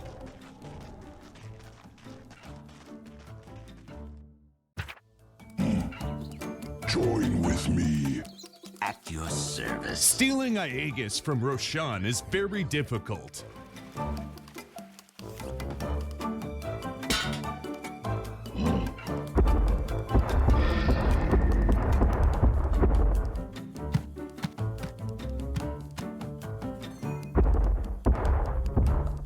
Winning at 1xBet is super easy.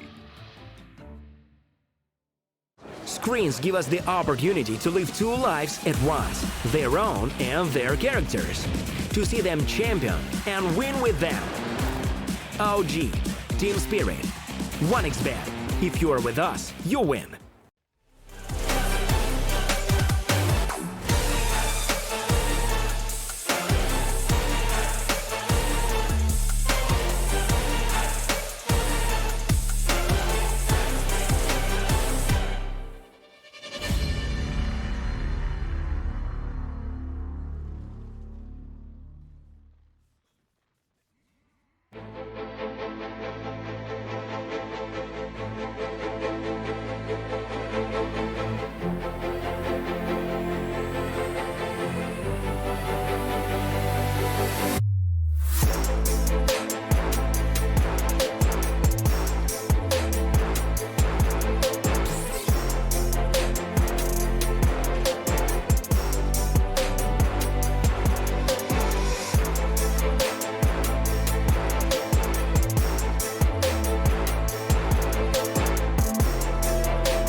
your skills in the gaming. 1xBet.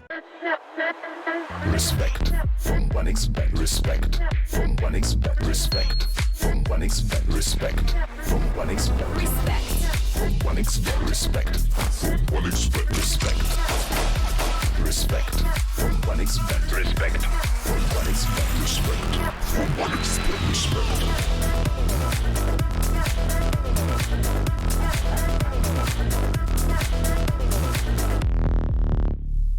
Hello, son. Hi, Mom.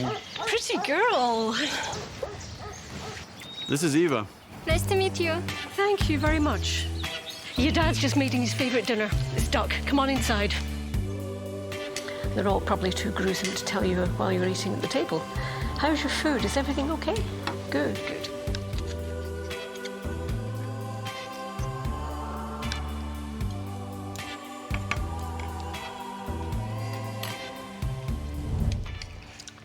You seem to know each other.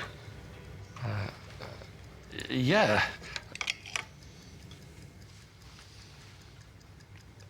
This is the new ambassador for 1xBet. Oh, I see.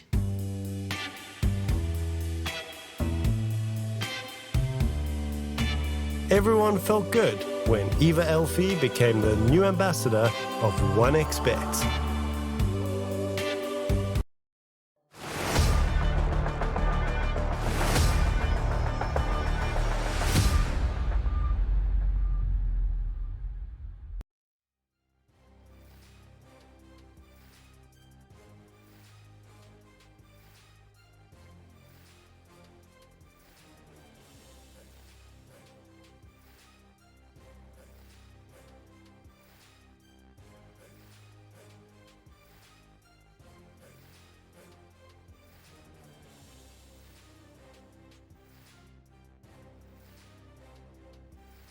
I think Salvation are gonna kick in the door, and then Nirvana are gonna be like, oh, no, please don't crush us that much. But overall, Nirvana yesterday, the way that they played versus Outcast, it was very fun to watch, but they didn't stand a chance. Let's put it that way. So, you haven't watched it? Have you watched this series?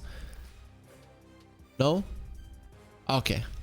Okay. So it was literally, we have an offlane Mars. No, now we have a roaming Mars. So he takes a couple of CS, couple of levels, and he starts roaming the map level 5, killing people, but dying in the process as well. That's the type of Dota they were playing. Just full on war between them and their opponents. And obviously they did lose in the end to Outcast, because Outcast were playing pretty composed, right? And they didn't get caught off guard. So I think that Salvation are going to be able to do the same thing.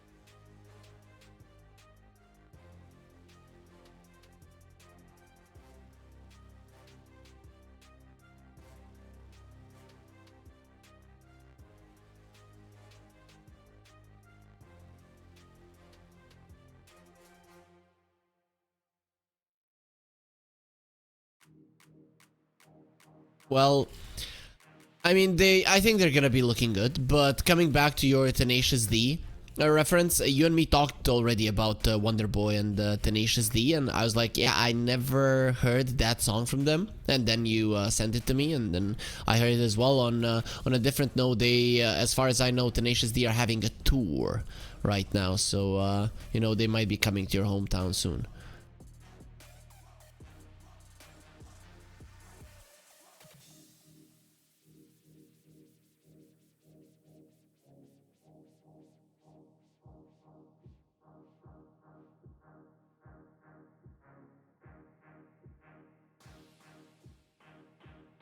No, but these 4 shadows are so scary looking.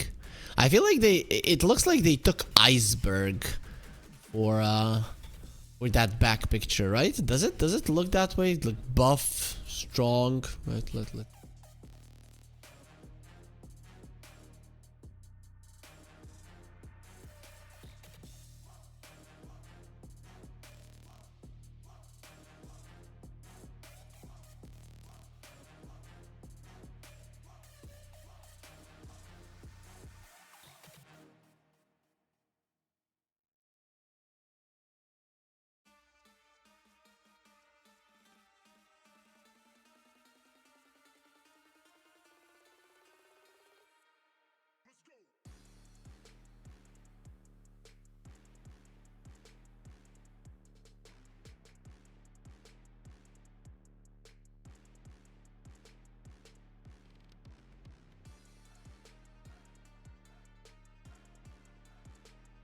Yep. Overall, though, I did go and Google Iceberg and some of his pictures, and that looks like his frame, right? Yeah, I don't know if that's what they were gunning for, but it does really resemble his hair, his build. It's kind of pretty cool. As now, Rob, everybody's in the lobby, and we should be getting ourselves into the draft super fast. In the series of Outcast versus Nirvana, you had to see it to believe it. Like, those were the fastest picks I've ever seen in my life. Like, literally, one game was no reserve time used from either of the teams. The second game was 3 seconds of reserve time used by one of the teams. So it was just pick, go, right? And I would really like to see something like that again.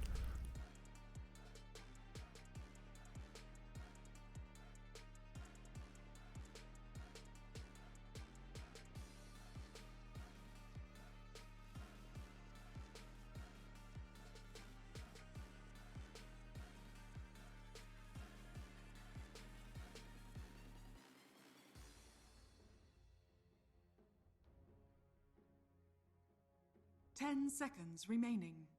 Radiant team ban.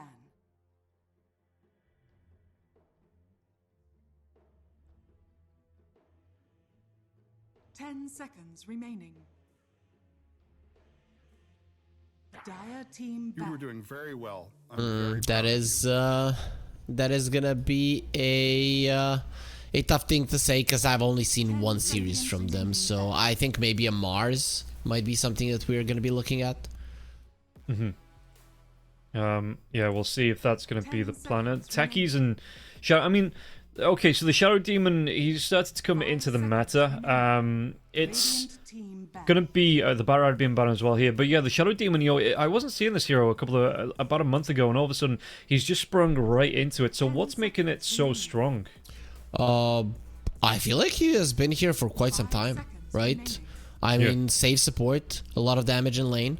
A lot of people hate the Purge, pretty much. Primal Beast was also quite a lot in the meta, so he was good versus that. He was good versus the Batrider, good versus the Kunkka. Pretty much any one of these initiation heroes were kind of crappy versus him. Plus, a lot of the Luna's Morphlings being played, who he goes well with and well against. So pretty much everything works in his favor at the moment.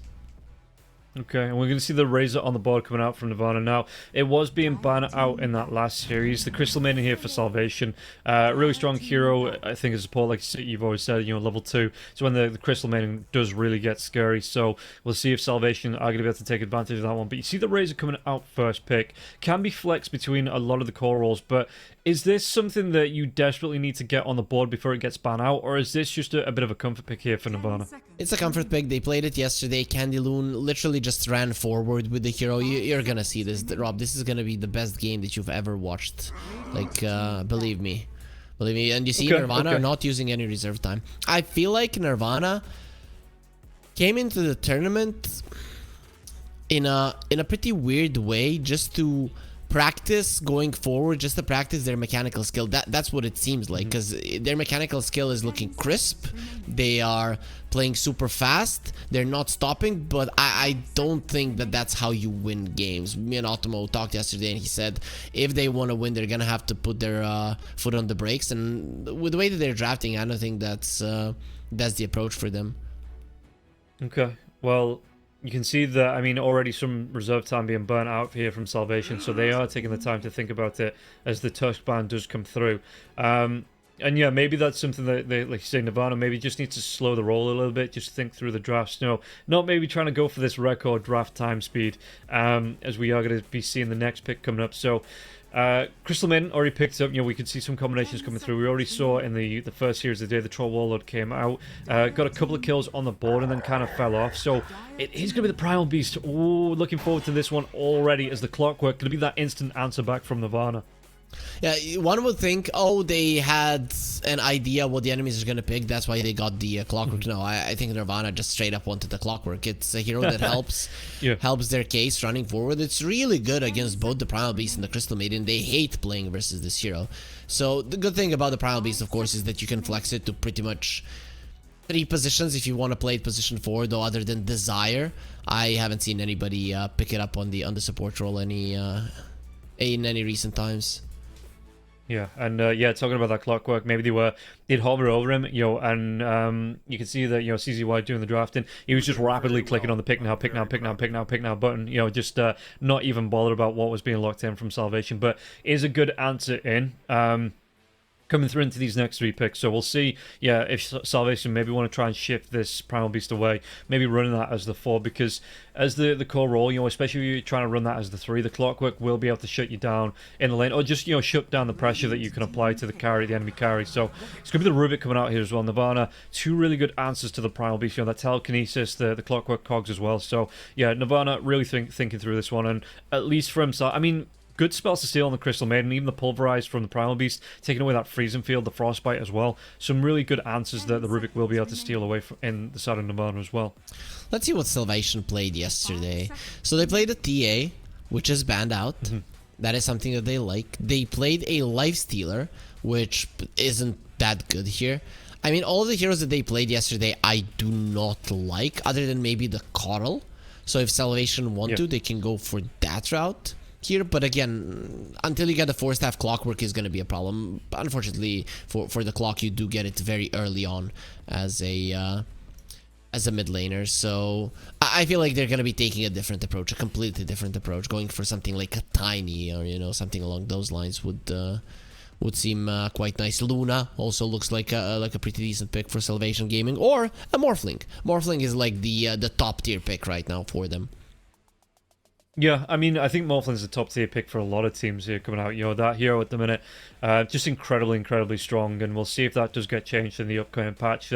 Everybody's predicting for the 17th because it's, I forget what the day is. It's like some specific day that, Marionette Day or something like that, Puppet Day. I don't know, dude.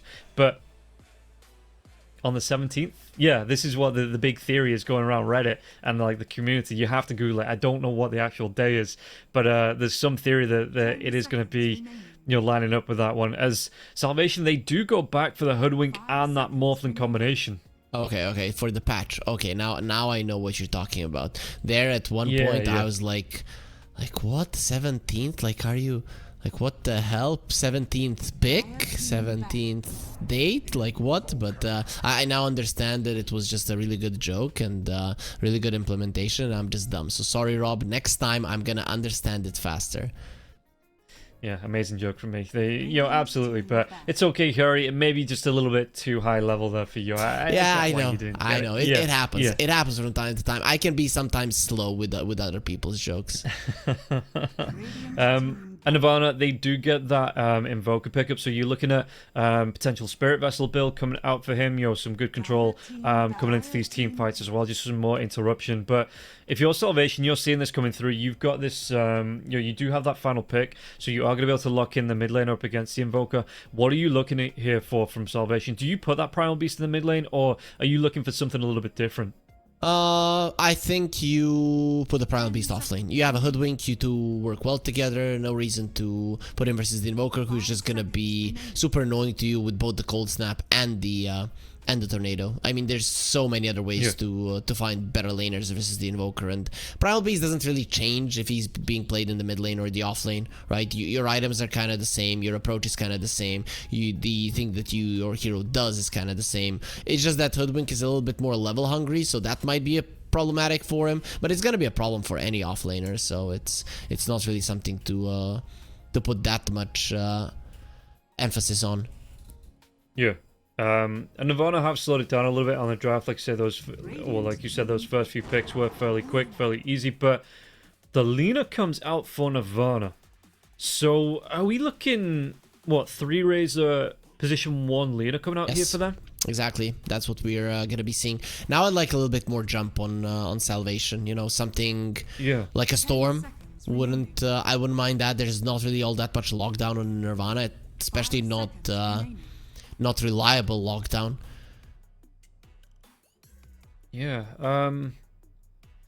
I'm just take a look at the hero list. You know what they might be able to throw out up against this Invoker. I'm just thinking because if you can't get on top of the Lina, yeah, you can quickly blow her up. But is that something that they might try and go for here? Maybe something like a Zeus that can play at a distance as well. You know, throws out a lot of burst damage at a distance. Because you do have a lot of frontline coming out from Salvation, so the Primal Beast could get on top of Lina here. The Pulverize comes out, and you just try and burst it down with your spells. I wouldn't hate it. I would be down with the Zeus, no problem whatsoever. It would do relatively well in the lane versus Invoker as well.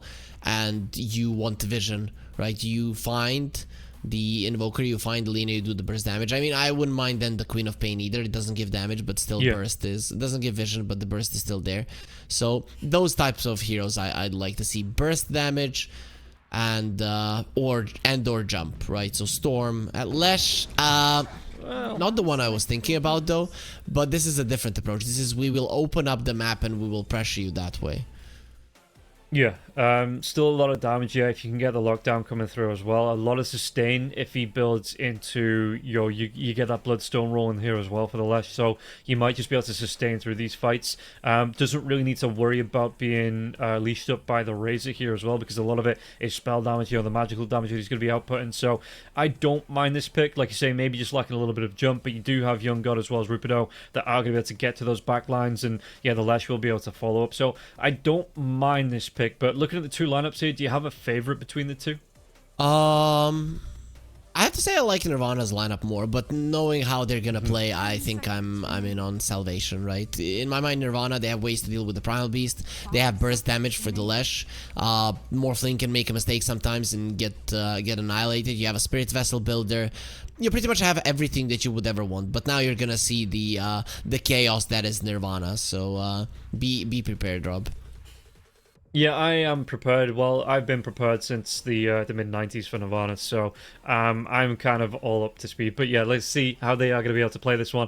Nirvana coming up against Salvation Gaming. Yeah, I think Salvation coming in as the maybe close favourites into this series. I don't mind their lineup again. I think we've already seen one Morphlin already today, get a fairly good start. So if we do see more of that, I think the pressure that they can put out here. Just wondering about the build, because we did see, was it first game he went for, it was the Vlads that was picked up early on, I think it was. Do you think that's something that we'll see Young God build into here on Salvation, or was that just because they felt so comfortable in that first series? People go for Vlads in the Morphling nowadays, so I wouldn't mind it, really. I can't say if he will be going for it. It just comes down to how much you want to be connecting with your team, how much you want to be there. Maybe in this game, no, right? It's... your physical damage isn't really on the other side, isn't really all that high, so maybe there's a reason to skip it, but we'll see. Overall, a pretty cool draft coming out from both the teams, and there's just potential to play a game in various ways, though we know which, or at least I know which way Nirvana will go. We'll see if you do back me up. And actually, look at the odds there favoring Nirvana.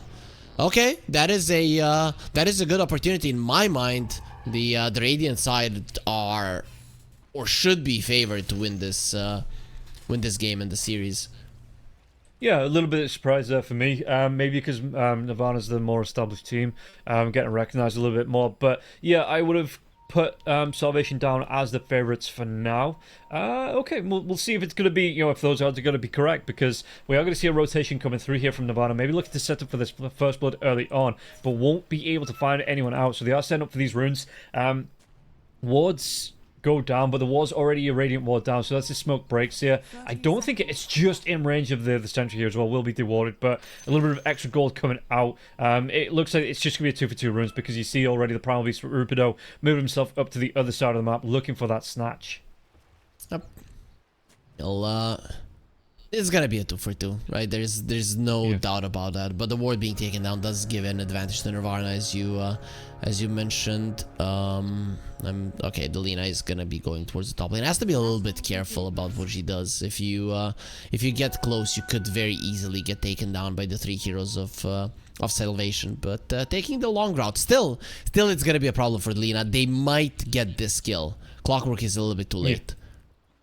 They are looking for the intercept here now as well, and the creeps, not going to get involved, so KOI, they're going to be coming into this one. Yep, going to be able to get right on top of the Lina. Lina is actually going to be able to throw out the LSA onto the 2 supports. It doesn't matter. Blood Grenade comes out, just waiting now for that last hit. And it is going to be the Crystal Maiden that secures the kill. And yeah, we'll be able to take the Twin Gate towards that bottom lane as well. If he doesn't want to TP, does actually want to go for that quicker TP down to the bottom lane. But really good start. Going to put Lina on the back foot from the very beginning. You know that it's kind of the same amount of mana, and if you are getting out of the bottom lane as a Crystal Maiden, it's gonna be in a coffin, which gives you a free TP, so... Yeah, speaking about that coffin here, Lloyd gonna get really down low, Blood Grenade coming through, he's gonna be close to ticking down. Looks like the Tango as well as that tower regen, just enough to keep Lloyd alive here. And it does mean that it's already been committed, that Blood Grenade from the Rubik, so he's gonna have to wait a couple of minutes for the next one to come through and be delivered. But yeah, keeping Lloyd, I mean, even look at Young God, taking a lot of harass in this lane. So the harass in this off lane here from Nirvana is already set up from the get-go. Well, this is a problem. The Morphling is dealing with the Rubik, so the Fade Bolt will already be reducing your damage significantly. Your CM cannot posture aggressively. You are going to be suffering in terms of CS on this Morphling now. And trying to do its best to get that regen coming through with the attribute shift as well. But yeah, like you say, you're going to have Candy Loon that's going to be able to use the static link. Walk you down was that telekinesis, not skilled up just yet. Rubik still only level 1. But yeah, the walk down here, Candy Loon just looking for those right clicks with the static link into the into that Fade Bolt reduction there as well. Young God, he's going to be healing these creeps if he tries to right click them. Yep. I think that's something that should be implemented. If your damage goes into minus, if you hit the enemies, you're healing them. I'd actually love to see that one. You know, just we'd probably be seeing Razor and Rubik every single game though if that happened. Yeah, I feel like you very rarely go into minus damage though. So in my mind, it wouldn't change much other than it would be funny. Let's put it that way. As Lloyd gets caught. He's going to be taking a ton of damage. One more right click now. If you want to dive behind the tower, I mean, you can see that the Rubik's going to look for it as CZY gets a kill onto Rupido in the top lane. So good setup there, but they're not going to be able to get the kill. Crystal Maiden just surviving by just a little bit now, having to pop that salve, has that Tango regen coming out again, but it does mean that Young God, he's going to be absorbing a lot of this pressure now, throws out the strength adapter strike onto the Razor, and Lloyd will be healed up. He's going to be able to give up. I mean, Morphlin has another Tango here as well, so he's going to be able to shift, get some more regen coming out once again. It's just rough that Young God, he's not able to leave this tier 1 tower, it feels like. Yep, it is what it is until the Crystal Maiden gets her level 3. Now it's going to be a problem, and that's a nice LSA stun on the top lane. So we are seeing the power of the Lina and the Clockwork, especially versus a Primal Beast. He cannot onslaught away if he's on top of you with the Cogs and the Battery Assault. And Lloyd's bottom lane is going to go down. Oh, we'll take a look at this one here, as Young God should be able to get back towards his tier 1 tower. But yeah, good rundown once again. Static Link came out. Telekinesis here onto Young God. Young God, it's going to be another Blood Grenade coming in now as well. Again, he's trying to use his strength wall with some Plasma Field from Candy Loon. He has that if he wants to try and use it here. But Young God just a little bit too far back underneath the tier 1. And Candy Loon doesn't want to dive, maybe thinking that, you know, Crystal Maiden going to be able to TP back in. So doesn't want to get caught out underneath the tower. No, don't drop the toaster in the bath. Don't do it. Don't do it. Scary. Yeah, and you can see that Candy Loon. I like this there as well. Like you say, they're not playing super aggressive. They're not playing unsafe. And was able to get another kill here. So Nirvana, a good start for them so far in this offlane. And look at that. CZY could have maybe gone for a kill on the Hoodwink, but the thing is, it's not certain that you're getting it. Plus, it's much more important for him to block the Ancients. He understands just how important those are for both the Lesh and the Primal Beast, because they're probably going to be farming them together. Yeah, and meanwhile in the mid lane, Wonderboy coming up against Suki here. How is this one actually playing out? Tornado into the EMP, and Wonderboy taking a little bit of harass coming out from the Invoke here now as well. Suki's going to try and run him down. Wonderboy out of mana, nearly out of life here as well. So it feels like the Invoker having a really good time. I mean, in terms of last hits, it is fairly even now, but burning away those resources for Wonderboy going to make it a little bit harder in this lane, and even going to be able to get a cheeky deny there as well. Yep, and Wonderboy misses on the flag bearer, so the last couple of waves have been a big win for the Invoker in general. And this is the case. You didn't want to pick a hero that does well in the laning phase, and now you're going to allow the Invoker to have the freest game ever, meaning a pretty early Spirit Vessel, meaning a Morphling that's going to be in trouble. Yeah, and we can see here there's going to be the rundown coming out from the Primal Beast, but the LSA will connect. Rupido, KOY going to be able to throw a lot of, I think that's just Cry here, going to be able to throw a little bit of damage right back onto him, as meanwhile the Hoodwink taking a lot of pressure here as well. Cogs, they do latch the Rupido, going to be able to get that dive away, just using that level 1 onslaught immediately to dive past the Cogs. But it's still a rough lane here for the Primal Beast. You're super low, you're not going to be able to pressure the Lina. At least they're going to be getting YOLO. Oh, no, sorry, that's not YOLO. Wait. I'm gonna find out what he's called. Just a second. Okay. But yeah, good kill. I mean, the Crystal Maiden picks up the credit there again, but just being involved here, the Morphling going to be able to get some credit for the kill, and going to be able to get back into the lane to try and farm now as well. Put a little bit of pressure onto Candylune maybe. Crystal Maiden is rotating away, going for those minute 6 runes. Rubik TP in now as well. Chusheng. So, looking to help contest. That's his name. Chusheng? Yeah, Chusheng. Okay, well, he does get the image rune here as well, so we'll see. I mean, do they have any sentries down? I don't think they have any sentries at all, so maybe Lesh playing it safe, but he is heading towards that top lane here, and he might be able to get another couple of kills coming through from this one. Level 2 on that Fade Ball if he wants to try and throw it through. There's going to be the Dragon Slave coming out now as well. The Fade Ball connects with the double bushwhack into the damage. Look at that one, the Blood Grenade. Great setup here. Rupido has to run himself away, not going to be able to get the kill back onto the Rubik. LSA will connect Cry. He's going to be able to get it. One more Dragon Slave. Doesn't even need to throw it out. Right clicks will be enough. Man, Chusheng does sound like a... you know, some really strong fighter, doesn't it? I would have said like a Mortal Kombat character. Yeah. Exactly. It's. I know you're into fighting games, and that's. I wouldn't want to face this guy for sure. But that bushwhack, man, that was so cool. Really good lockdown. I liked how they played this here as well. Salvation. Lloyd was gearing up to go for that Wisdom Rune stat, throw out the scan just early on, because obviously you see that Rubik in the top lane, you think, oh, maybe the Clockwork's going to TP back up there as well, I'll get a free Wisdom Rune, but yeah, scan comes out, they see that the Clockwork at least was up there, and don't make a move for this one. So just, you know, using those early resources, you know, trying to get the full advantage out of it and making sure you don't get picked off in the meantime. Speaking about meantime, mid lane here, Suki's just going to be able to burn through Wonder Boy's mana once again here. This is really rough, it feels like, this lane for the Lesh. And like you say, yeah, they're not that early lane winner coming out here, so we'll see how he's going to recover, because camps have been blocked early on. They are starting to be stacked up now, but you've got Lesh and Primal Beast both wanting that catch-up mechanic in those stacks on the camps. And Wonder Boy, he's in trouble. Himself in the trees. Oh, he's gone. He's going to be caught out here. Yeah, really good jump coming out from CZY. Just going to be able to close that gap. That CM is just a bonus. Oh yeah, Tornado's going to connect. Rocket Float comes out over the top there as well, just to be able to catch that vision. EMP onto Lloyd. Lloyd is going to be able to run himself away from this one. Misses out on all of his mana, and that is going to be the earn charge now. Is it going to be enough for the kill? Should be. Suki doesn't even need to confirm it. Throws at that right click and just said, yeah, that's enough. Turns his body and just walks himself back into his mid lane.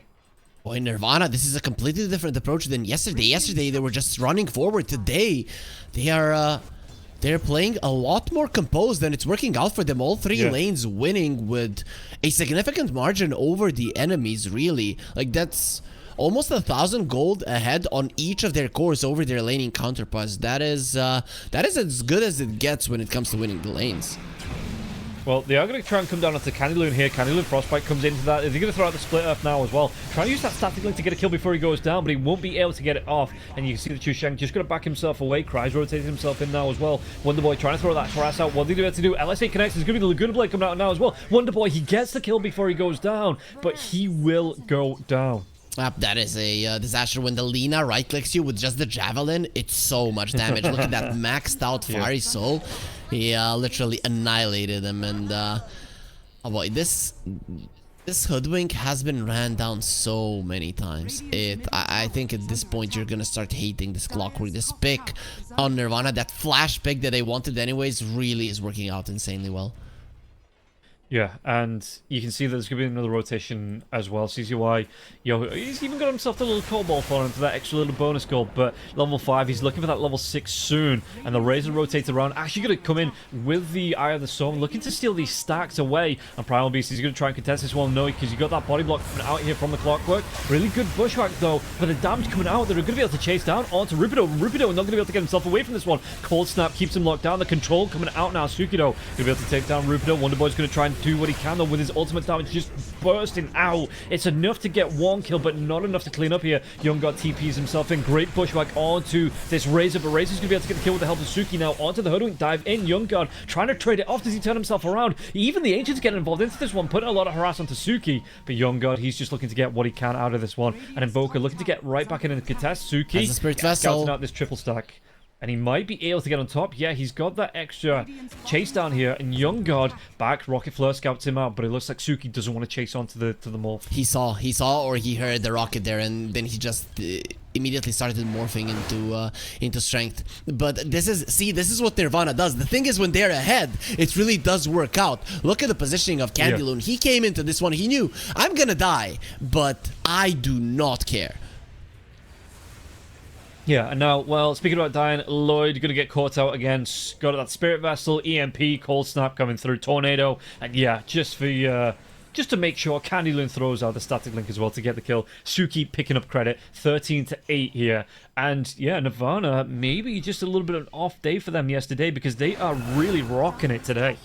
Well, maybe it was just a different opponent that they weren't prepared for. Here, they won the lanes, and well, Salvation are not looking good at the moment. Yeah, and another Cold Snap coming out here, but Hoodwink going to be able to get himself away. Rupido, he's looking for that dive in, and this is, I mean, I know you do want that BKB, but Primal Beast going first item BKB, you know, no Kaya coming out, no Veil coming out, no Eternal Shroud, nothing like that, just first item BKB. This is a real feels bad man here for the Primal Beast. It's a you have to do it Primal Beast versus a Clockwork and an Invoker. There is absolutely no other choice, so anything else would be a grief in my mind. Maybe a Blink Dagger if you were winning, but in a losing game, your team needs you to do this. So, Rupido, it is what it is. You're gonna have to be content with it. Yeah, and you can see here, he is trying to defend this top part and have 3 heroes stacking up now, and the Clockwork's level 6, so Rocket Flirt for Vision. They might just be able to get another kill onto Rupido, and Rupido doesn't have that BKB just yet. Going to be a ways away off gold-wise. Rocket Flirt does come through, but no follow-up onto that. The chain shot coming out here from the Clockwork. Yeah, the hook shot not going to be used just yet. Going straight for the first item Aghanim set here on the clock as well. Interesting. You want to overclock it a bit. I guess that's fine. Right, so shoving out the waves is usually the biggest thing of it, but other spells being buffed up as well. It would be really cool to see a Aghanim Scepter Basher. Then once you use the cogs, you just start smashing them in the face. And there's going to be, I mean, the threat of that Rocket Flare alone was enough to force Salvation back from this top lane here. And yeah, because you're looking for that hook shot coming in, you're looking for that follow-up, and that was 3 heroes grouping up there, it looks like, from Salvation, and they're just one Rocket Flare sends them scurrying back to their tier 1 tower. Nice lead for Nirvana, really. Salvation are in a pretty uncomfortable position, and Nirvana have slowed down to get their next round of items. This is what I like. They're just going to be going for pick off back, and this is the right way to do it. No force stats, meaning this Clockwork is going to be so scary, and he is killing people in the mid lane. Yeah, it looks like they're going to be able to get right on top of the CM. No chance to survive through that one, so Lloyd goes down once again. Crystal Maiden really not having a good game here. They're going to be able to find more from this one. The chase down, there's going to be the damage. The hook shot, the sharpshooter doesn't connect here. And they get the kill onto 2 supports, and they're even going to be able to go for more. And yeah, Primal Beast, the control comes out, Cold Snap, Spirit Vessel, EMP, and again, first item BKB, so that's always survivability in one basket. But when 3-4 heroes stack up around you, and you don't have that BKB just yet, you are just going to be run down. Okay, Nirvana are outplaying their opponent so much, even the Wisdom Room gets taken. Young God, you have to run, you're too deep. With the Spirit Vessel, he might just be gone. Yeah, he's going to be, again, Cold Snap coming through. He doesn't have any control, any survivability. Lash is coming. No Manta Style just yet. What are they going to be able to do? They'll run down. It's going to be the Blade Mail being popped by the Razor now. Wonder Boy has to turn, run himself back. Just wait that one out here. He does have the damage still going. I think he'll be able to go for more into this one. He's no. Your Scepter comes out. It's going to save him from the LSA, but it's not going to save him overall. He does fall, and Cry picks up another kill. And Stolen pulls Nova, so Chushang on the Rubik is going to be doing even more damage if he wants to get in on it. Doesn't have Yules just yet, but once he does, if he steals this spell, he can be pretty deep, doing a ton of damage to the enemies. Things are looking easy for Nirvana. I mean, Sure, it is a super aggressive play from them, but it has a little bit more finesse today. Yeah, and they're going to be able to get the rundown on Lloyd. Lloyd tries to turn away from the tornado. It doesn't matter. Suki picks it up anyway. Every single time they see Lloyd, he just dies. He's not even level 6, and it's 15 minutes into the game, Rob. That's what happens when both of your wisdom runes get stolen.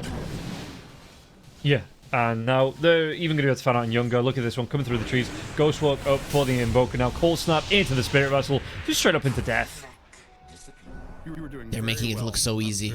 They're everywhere on the map, and Salvation are so lost in what to do. Really, when you look at their lineup, you need to go and push with the Ledge. The thing is that you're so weak, you are so squishy, that a single Laguna Blade takes away half of your HP, and then, well, the rest of it will just be taken away easily as well.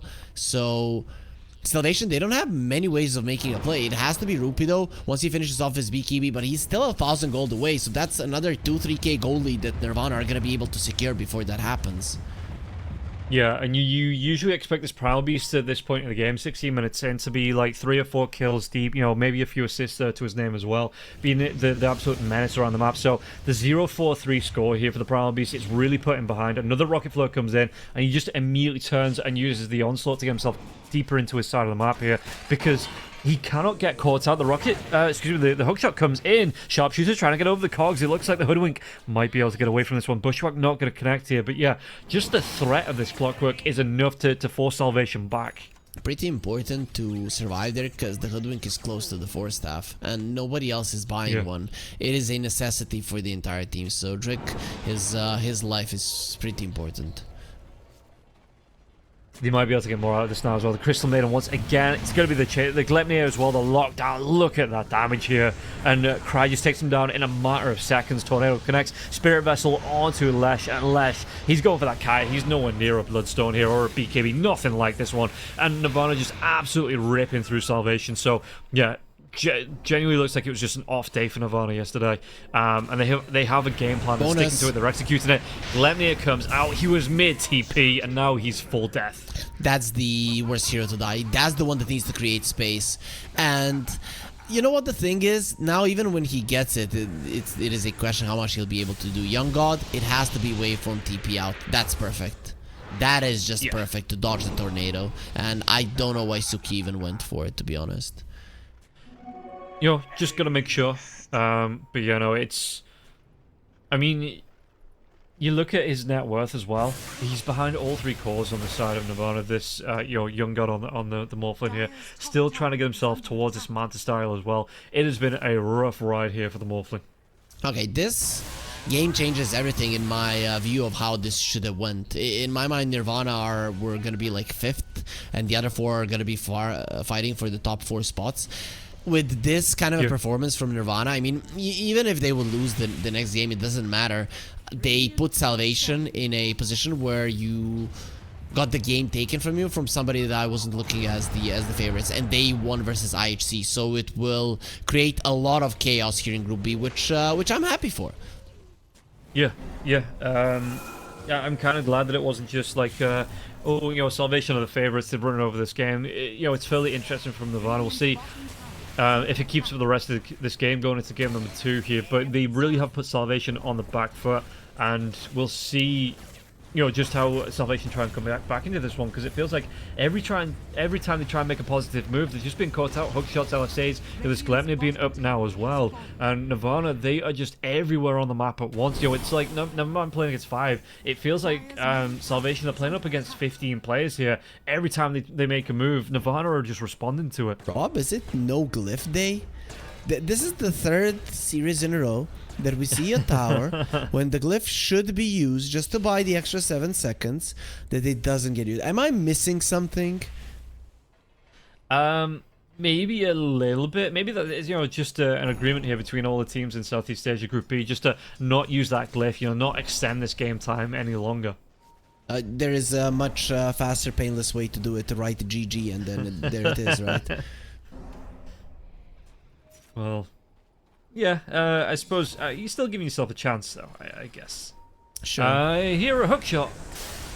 Who's the connect to? It's going to be onto Drake once again. Chased down here. They just have so much control. Sharpshooter's going to be used defensively again. And Tornado connects here. I don't even think the Sharpshooter's going to matter. Because Drake, really good bushwhack. But do they have any follow-up damage? Sunstrike's going to be off the mark. Spirit Vessel, Hoodwink should just tick down anyway. I mean, Drake did everything right there, and the thing is that the game is going very wrong for you at the moment, and pretty much probably will continue to do so as well. So even with all of the spell usages being done right, you're not going to be able to outrun an Invoker that is this freaking farmed. No, he's chasing everybody down. In fact, he's going to go for a Manta Style of his own, and he's not going to be too far behind the Morphlin Manta Style here. That's the first big item up for the Morphlin, and already Suki, he's making a march towards it himself. Also, that stolen edict on the Rubik earlier that allowed him to get the tower is a big deal. But speaking of Rubik, yeah, there's going to be the jump in now as well, but there's going to be the Yule Scepter. It maybe saves it, turns it around here. Static Link going to be used onto Rupido. Rupido just going to try and do what he can, but look at this damage coming out from Candyloon. Candyloon, well, Young God steals his form, but Candyloon wants to carry on coming forwards here. They might have the control into Wonderboy. Wonderboy going to be forced out the way. Survives for a little bit longer. Ooh, maybe a little bit too far here for the Razor. Razor pops that Blade Melt to the freezing field. Or maybe not. They get the kill onto the Crystal Maiden, and now they're going to go for more. The hookshot comes in even through this BKB. Rupido going to be controlled and killed off. Really good showing here for the side of Nirvana, and yeah, the odds were right at the beginning of the game. Nirvana, they thoroughly deserve this. To be honest, Delina wasn't part of that fight, and in my mind, Salvation don't have a chance any longer. That was their timing with the BKB on Rupert, though, and you died to a Tormentor. That's rough, buddy. How and why?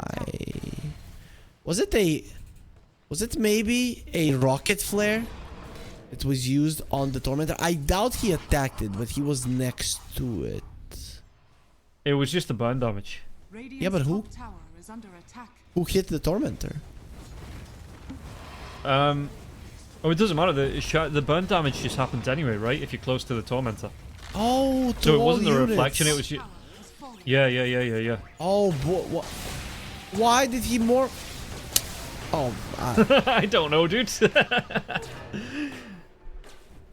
Okay, now they killed it. They're like, how dare you kill our carry? So, or the enemy carry, sorry. So, at least Nirvana are good enough guys to come over and punish the insolence of the Tormentor. Yeah, I don't think you can count that as revenge. Maybe, like you say, it is just the anger at missing out on the kill on the Morph, and like, yeah, that was our target. Oh, you think that? How dare you? Okay, maybe. Yeah. You killed my prey. Yeah, I know. I get you. In the savannah, you know, the hyenas, they find a lonely lion and they steal his prey, and then he's like, okay, lionesses, we have hyena dinner ready.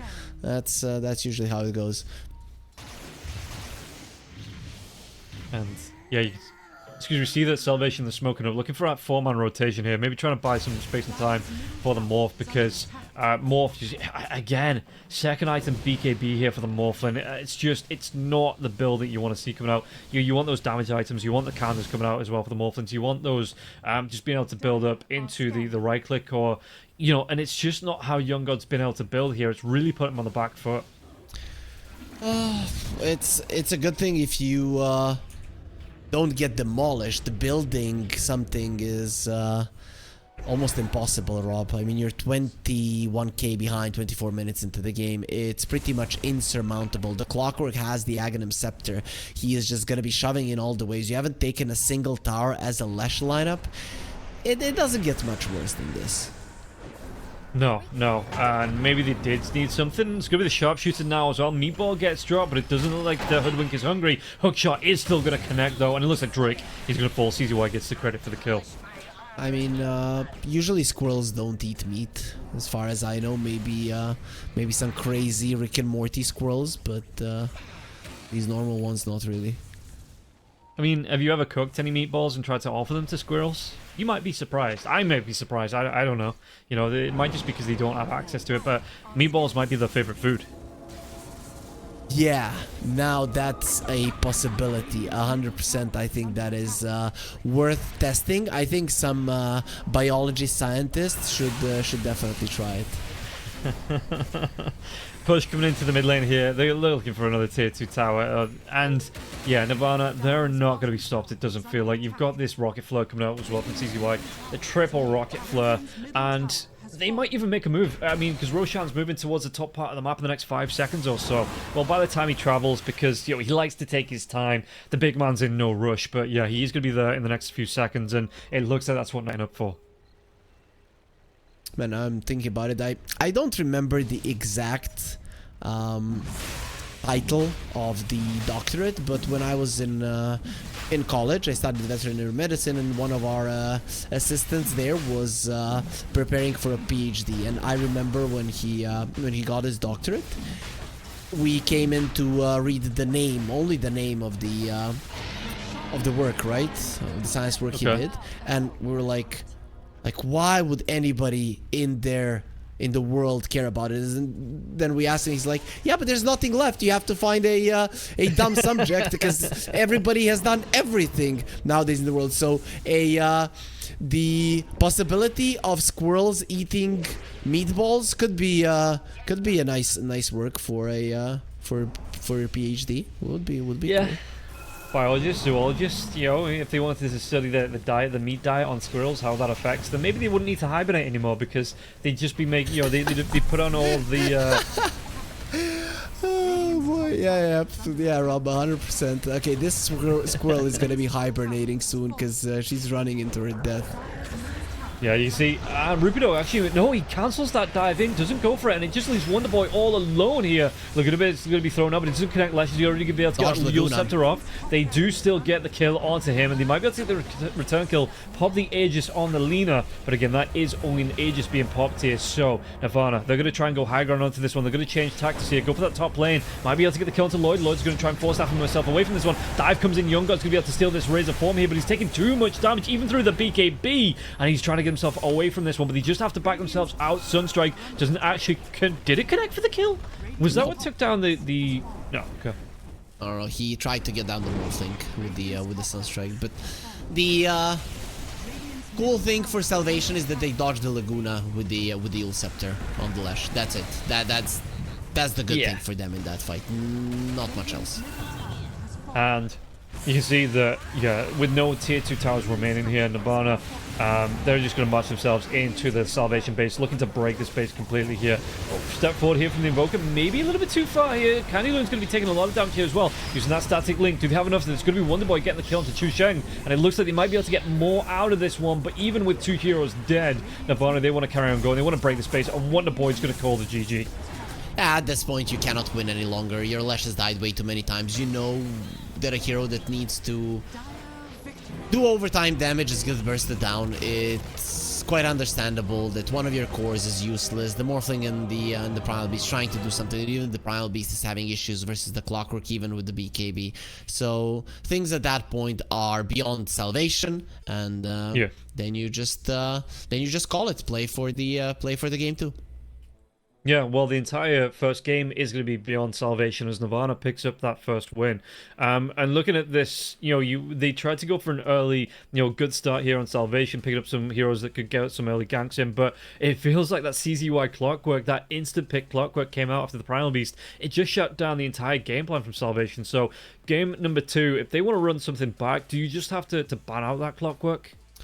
I don't think it's the Clockwork, right? It's the Clockwork versus what you had. If you want to play the same type of heroes, that would probably be a smart choice to go for. But Nirvana, they played a hell of a game. This is the type of gameplay that I wanted to see yesterday. Yesterday they were just running forward. Today there seemed to have been thought behind their aggression, and it does pay off, obviously. Well, we'll see if they're going to be able to keep it up in game number 2 or Salvation. Are they going to be able to pull it back for the draw? The only way to find out is to get into game number 2, and the only way to get into game number 2 is going to be after this break. So stick around, guys. We'll see you after this. 1xBet and Eva Alfie present betting on all esports events on the website and in the 1xBet app. 1xBet. Play with Eva.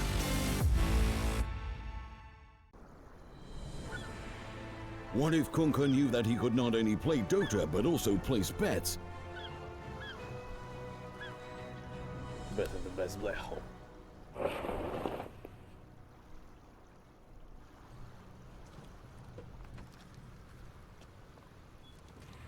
1xBet Bookmaker Company.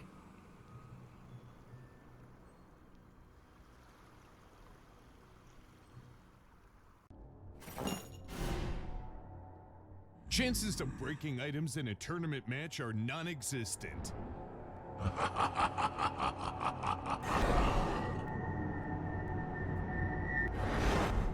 Chances of winning at 1xBet are always real.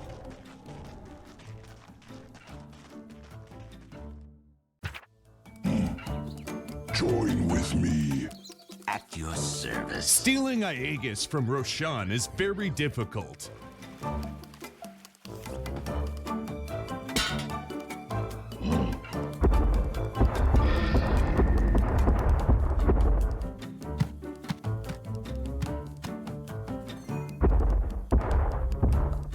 Winning at 1xBet is super easy.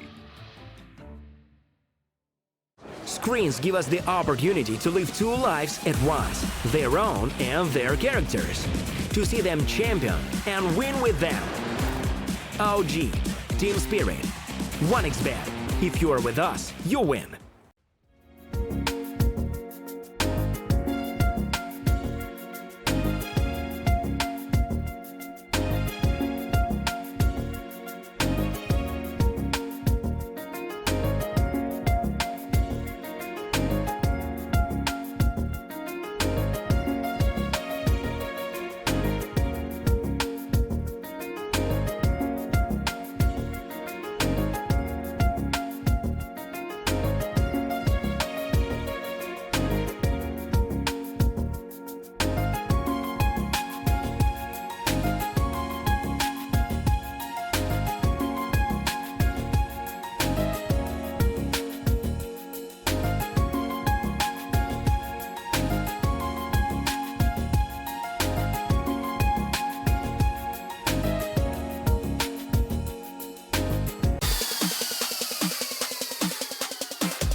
skills in the gaming. 1xBet.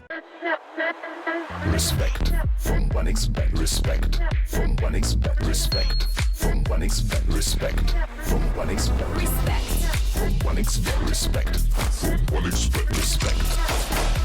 Respect from 1xBet. Respect from 1xBet. Respect from 1xBet. Respect.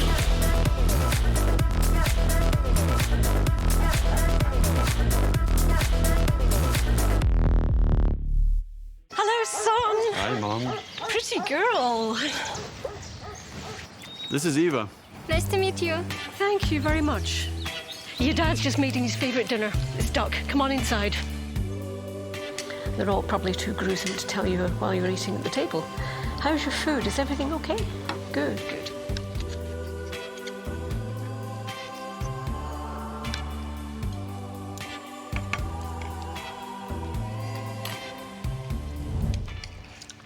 You seem to know each other. Yeah.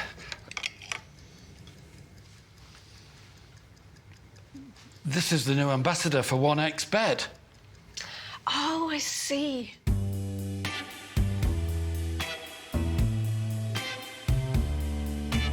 Everyone felt good when Eva Elfie became the new ambassador of 1xBet.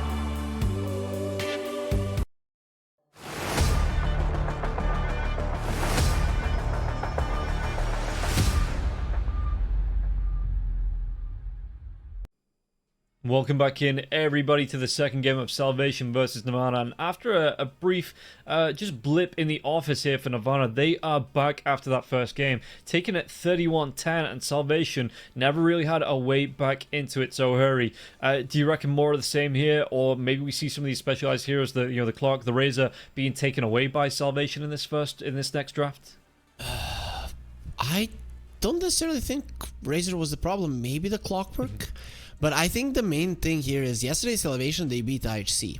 But what happened there is that they played the TA, right? And it seems to have been their main hero in both of those games. So maybe without it, they are not as powerful as they should be. So now they're banning out the Razor, and maybe that means that they're gonna first pick the TA.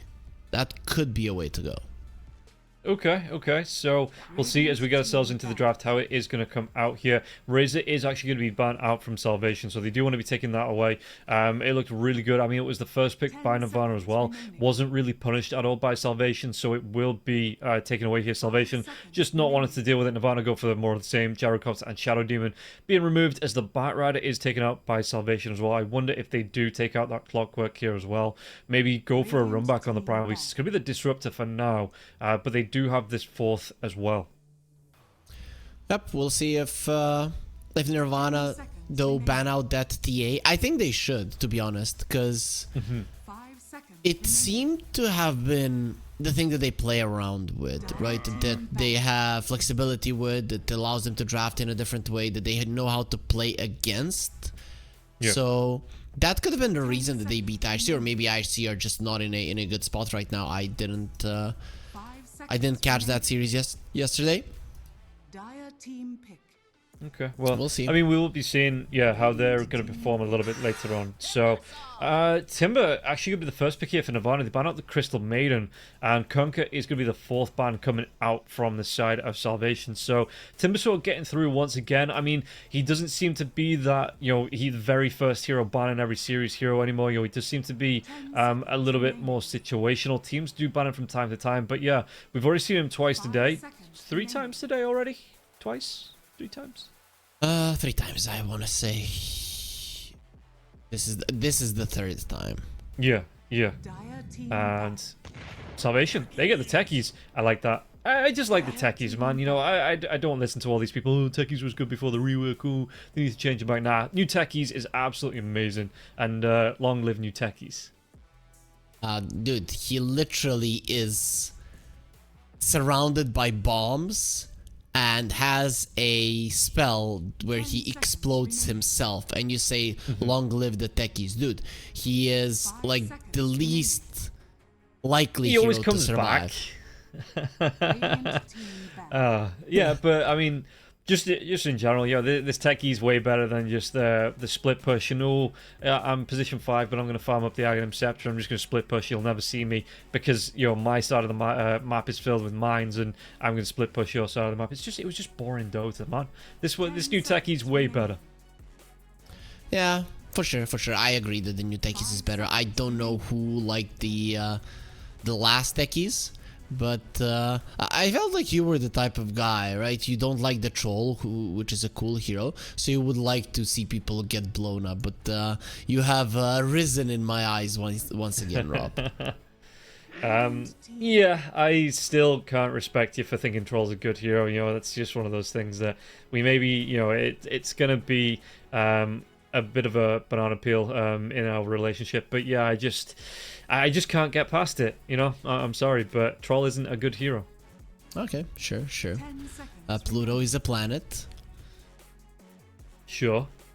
5 seconds. As Salvation, they don't have the TA to pick up right now, so I don't know where they're gonna take this one. It's rough, to be honest, because that is the hero that they went back to. I guess they played a Coddle, though picking it right now would be weird. Yeah, whether they just pick up the next support, let Nirvana reveal a couple more heroes in their lineup, though Nirvana could pick up their 2 supports in this next phase, but they don't need to rush into anything here, Salvation, just yet. Slark being banned out as well. Maybe they try and go back for that Morphling, try and make it work on Salvation, because if they can, maybe buy the space, it wouldn't be a bad hero, but just, at the minute, I wouldn't be surprised to see the next support picked up by Salvation. I would like something like a Mars, though. Like Mars or Centaur or something along those lines to pair up with the techies would be nice. I don't think the Primal Beast is going to be that good. Plus, it's not like you're going to pick a Mars and suddenly, oh, Clockwork, we've lost. Clockwork is good versus the Mars anyways. But no, they go for the Rubik. Okay, I mean, you see the Timbersaw. It's already a solid hero to steal spells from. And I guess it's somewhat of a deny pick from Nirvana as well. Yeah, that Rubik in the last game looked really good. I mean, paired with the Razor in the lane there, I thought the Crystal Mania was going to die a few more times, just the telekinesis into the static link chase down. But they did a good job with it over the course of the game. So Nirvana, they do go back for that Clockwork. So we are going to have the 2 Machine Man coming out here for the side of Nirvana, just trying to make something work out. And I mean, a good hook shot into the follow-up Timid Chain. You've got that Chakram to follow up when they're trapped in those cogs. So I mean, the Clockwork did a lot of work, and you saw that every time that Rocket Flare came out, it just stopped the push of Salvation. Stopped the aggression of the tracks, and they always backed up, turned themselves around. So Nirvana maybe got that little bit of a mental edge here with that Clockwork pick. If you could choose, Rob, which suit would you get? The Timbersaw one or the Clockwork one? 10 seconds remaining. I mean, assuming that you can fit in both of them, because I know that they're both very, very small, but assuming that you can fit. See, it'd probably be the Timbersaw one, purely because I have no use for either of the 2 kits, but if I can Timber Chain around, like Spider-Man, I don't need to get buses anymore, I can just, but then do I need to be hitting trees? Would I be better going up for the Clockwork hookshot and just jumping forward every 60 seconds or so? I was like, this is a stupid question. You have a choice to be Iron Man or a choice to be a lumberjack, right? And then you're like, I want to be a lumberjack. Though, I have seen there are some Instagram posts of very sexy lumberjack men, so maybe that's what you were gunning for. But I'd rather be Iron Man, right? I get that jetpack with the shard, and I'm like, wee, let's go, right? See, I'm purely looking at it as like a mobility, how does it make it easier for me to get around? Because jetpack. Yeah, but like the jetpack doesn't go anywhere. You pop that jetpack and then you kind of like stuck floating in the air. It doesn't really get around, but I suppose if you get a good angle for the hookshot, you could like hookshot yourself to the top of a car and just, get that car to take you wherever you want to go. Well, exactly. Or you could just get a driver's license, buy a car, and drive yourself. Yeah. But anyways, Salvation are gonna get a Luna and a Magnus. Magnus is something that they have played, so this is something known to them. Luna, solid laner versus the Timbersaw. Now we know it's gonna be a Timber in the off lane, probably laning with the Hoodwink, and now I guess you ban out some of the ranged heroes that would go well with the clock. Morphling is the one that comes to mind first. Yeah, and We'll see. I mean, you could actually ban out that Lina again, right? Because that Lina had a really good time, just getting really aggressive with the rest of the team. And Nirvana might try and run something like this, because if you get a good early setup, just being able to run heroes down, stop Salvation before they get any farm up. It's what we've been seeing in Europe, in like the 1-win stuff, that Entity did it best. They were able to just get a lot of early pressure out, and it didn't matter what kind of farming hero you had, because they could never find it, because they were always dragged into these team fights. They actually go for the Shadow Fiend. Ooh, so similar kind of thing. Yeah, some great early game pressure, some good right-click potential as well, and just some great solo pick-off potential. Yeah, but this time around, Salvation are much better prepared. You don't care much about the clockwork. You have ways to deal with the Timber Saw. You have your own source of a Spirit Vessel. None of these heroes escape from you that well. You have a Rubik that's going to be building a 4-staff, a Techies that's probably going to be building a 4-staff, and of course a Core in the Keeper of Light that's going to be building a 4-staff. I think this time around Salvation have got their draft pretty much in order. In Nirvana, it is going to be an uphill battle for them to win this one. Okay, so are you back in Salvation coming into this one? Is that what you're throwing? Yes. Okay, fair enough. I think I'm going for Nirvana. I just think they've got a similar game plan to the last time. Yeah, Salvation have some answers, but it's whether they can get those up and running before Nirvana just go, you know what, we've got our first set of items, we've got our death ball ready, we're just going to throw it at Salvation, and it's up to Salvation to try and dodge out the way. Yeah, I can get behind that. The thing is, I don't see how this SF comes into the equation.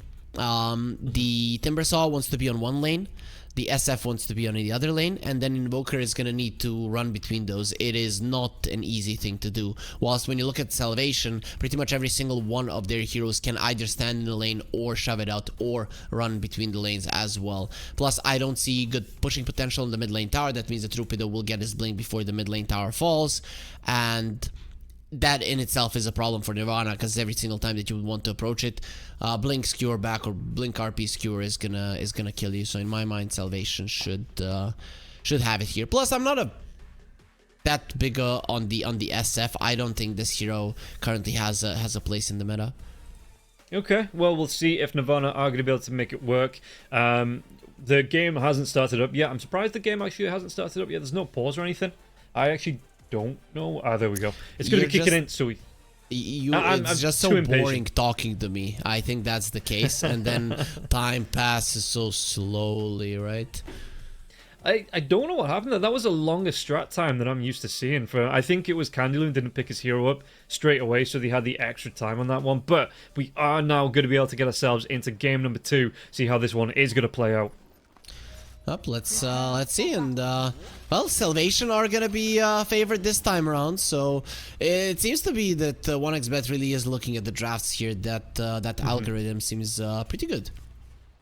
Yeah, and you can see that. Yeah, the way that it's been picked up. We'll see. I mean, Nirvana, according to Dota Plus, right before the game starts, just as the draft has happened, 54% chance win probability here for Nirvana, and that's not taking into account the last game here. But we are going to have a level 1 fight coming out. It's going to be a big jump in. Look at that one, Young God. And he's going to be able to follow up, but the turnaround now coming through. Lloyd, he might be the next one to go down. It looks like it's going to be a big trade-off here. Rupido, he's getting close to going down. The Whirling Death comes out. It's going to be a 2 for 2, but that's going to be 2 supports for a support and a core. So Nirvana, okay, First Blood was given up, but they get some good fight back right out of that there as well. So fairly even trade if it wasn't for that First Blood gold.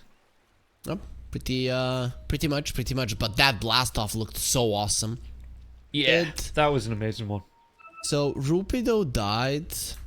I wonder how much gold he lost in the Magnus. Probably not a lot. So all in all, it's even really.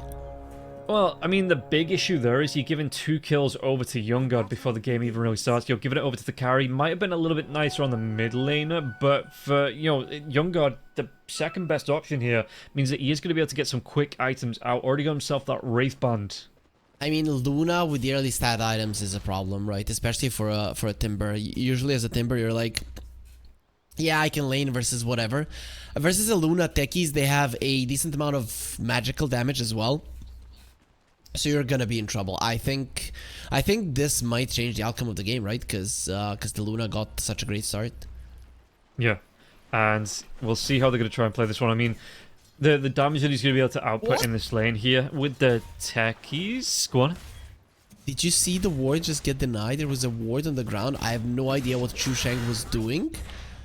It's just like baiting, and for some reason Techies got the vision and he denied it. No, I didn't. Oh no, dude. That's not how you want to start this game off here. Candle's going to come in. They're going to put pressure on to around this tier 1 tower, but Youngard, he really doesn't care. He's going to be able to play it back, and if it really gets into danger, you know, one good blast off might be able to set up. Yeah, that's a bit of a mistake there, and Techies with that long range right click just takes that ward down. That's going to be costly here for this lane. Yeah, for sure, for sure. It's costly for you. You don't have the ward. Candler is taking a bit too much in terms of damage. This is what we talked about now, especially with the level 2. These two pack a punch. Yeah, and Lloyd being able to get that jump in, the sticky bomb coming out as well, like say around that level 2. Even the blood grenade connected there onto the Timbersaw. The Timbersaw, ooh, it's going to be the sticky bomb. It's actually going to be off the mark here. They go into Youngard, dive out with the Timber Chain onto Youngard, but Youngard, he's going to be okay. He's just going to be able to back himself away. In fact, Chu Shang has to pop that salve here as well. Might be cancelled off by Lloyd. The Lucent Beam comes in. Rupido, though, on the other lane, gets the kill onto Cry. Yep, they have been pressuring him ever since the start. Poke, poke, poke, dive, dive, dive, and ultimately they do get the kill. That's even before the glyph is available. While Stecky's gone. Yeah, I do like that combo, the Bushwhack. You let a little bit of damage tick over into the Timbersaw, Timber Chain. It breaks that tree, but you get the dive in. It means you get an almost setup there for the Will and Death. Great damage, and just enough to get a kill onto the techies here in this lane. Yeah, I mean, the Hoodwink pulls people into trees. The more trees there are, the more damage from the Whirling Death. It's something that really does catch you off guard. Like 11 damage bonus per tree. It can literally do double damage on level 1 in the jungle, and people are not always used to that. Meanwhile, top lane, Drake's going to be taking a lot of damage coming through now, but they're just going to skewer back from the Magnus yet, and Cry, the body blocks come out. I think they're going to get the kill onto Drake. It's going to be the Fable now as well. Blood Grenade gets thrown in Cry. He gets it with that last raise, but he might go down. He's ticking down. It's getting close, but no. Run, Cry, please! Rupido, no, dude! Oh, yeah, he just didn't count on the cast coming out from Rupido. Got overconfident there, and there was no battery assault, so Rupido gets a free kill with a shockwave. I was like, 2-1 cocks come out, maybe you can live, and then he's like, yeah, I'm gonna punch you. Oh my god. That shouldn't have been allowed. He doesn't have a TP even. Oh, he's going to have to do the walk of shame back to base bottom lane now as well. Going to get low on Chu Sheng. He's going to be chased down. One more Lucent Beam, one more right click, one more anything. And Lloyd will be able to pick it up here. Yeah, Shadow Fiend, he's got that TP back. It looks like he bought it. It did come off cooldown, excuse me. Has that raindrop available as well. So going to give him some sustain in the lane. But yeah, he's died. And it's, you know, twice. It's not great here for the Shadow Fiend that needs that early pressure to get ahead here. Cry, CZY might be able to do a little bit in the lane. Going to be able to go onto, with the Blood Grenade, onto the Rubik here, but the Telekinesis comes out to drag away. So Drake going to be fairly comfortable after taking that Blood Grenade damage. We have 3 cores that are farming and 3 cores that are not farming in this game, right? Look at the Luna, Magnus, and the SF. They literally have no CS compared to the other ones in the map. That's actually insane, and I'm surprised the Luna didn't get much. I mean, they were pressuring the Timbersaw, but it seems in terms of CSing the creeps, that's where things were lacking for Young God.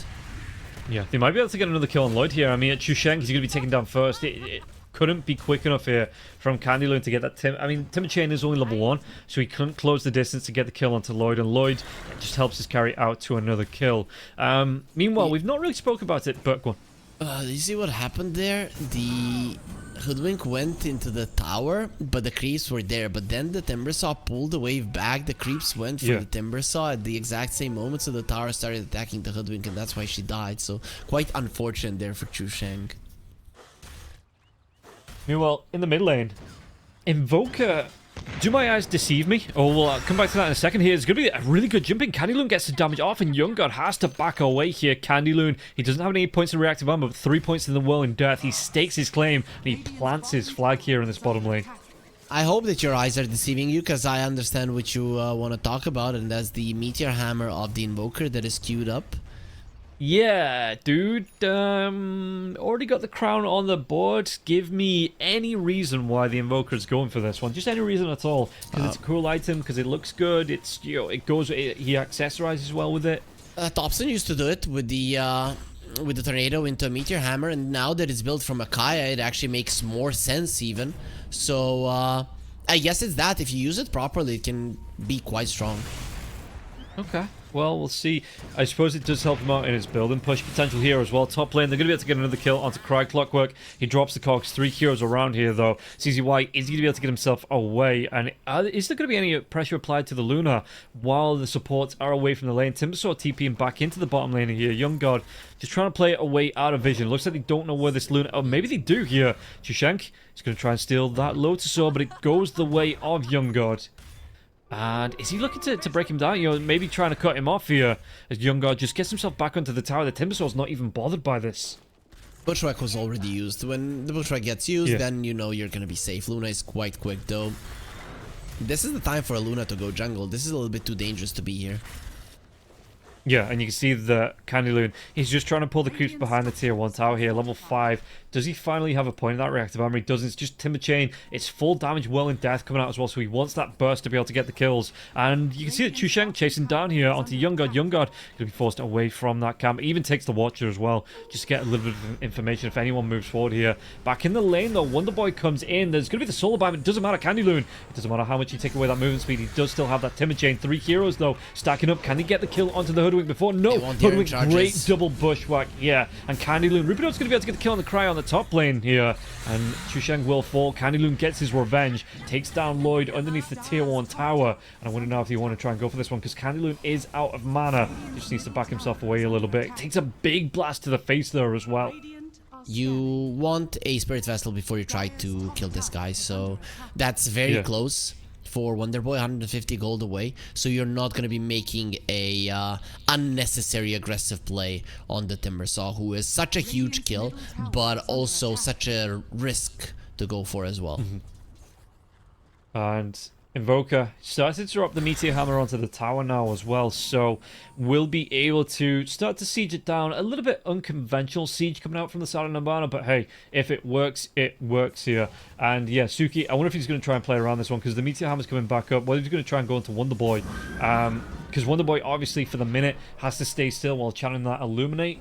And we're looking for that rune spawn here. Magnus, Rupido making a move down here, but Suki already be able to get towards it. It is going to be the Arcane Rune slowed down though. Solarbind comes out. Suki, 3 heroes around him. Is he going to try and survive through this one? The Blossom, great Blossom comes in. And the follow-up, oh, it was just enough to get both of them. Catches them out. It was a shirt bounty from Suki, but Rupido, he gets the kill onto CZY here. And they're not just yet, in the side of the trees here. Hoodwink, he's trying to scurry his way away from this, but there's just too much damage setting up on this one. Chushenk using those one charges, but he will be taken down eventually. Candyloon comes in. He's looking for both kills onto the supports, but it's not going to be up with the Chakram now. Well, and Death comes out. Telekinesis will Pierre. Candyloon, can he get the kill? 1 second, Chakram's back up. Will be able to get the kill onto Drake.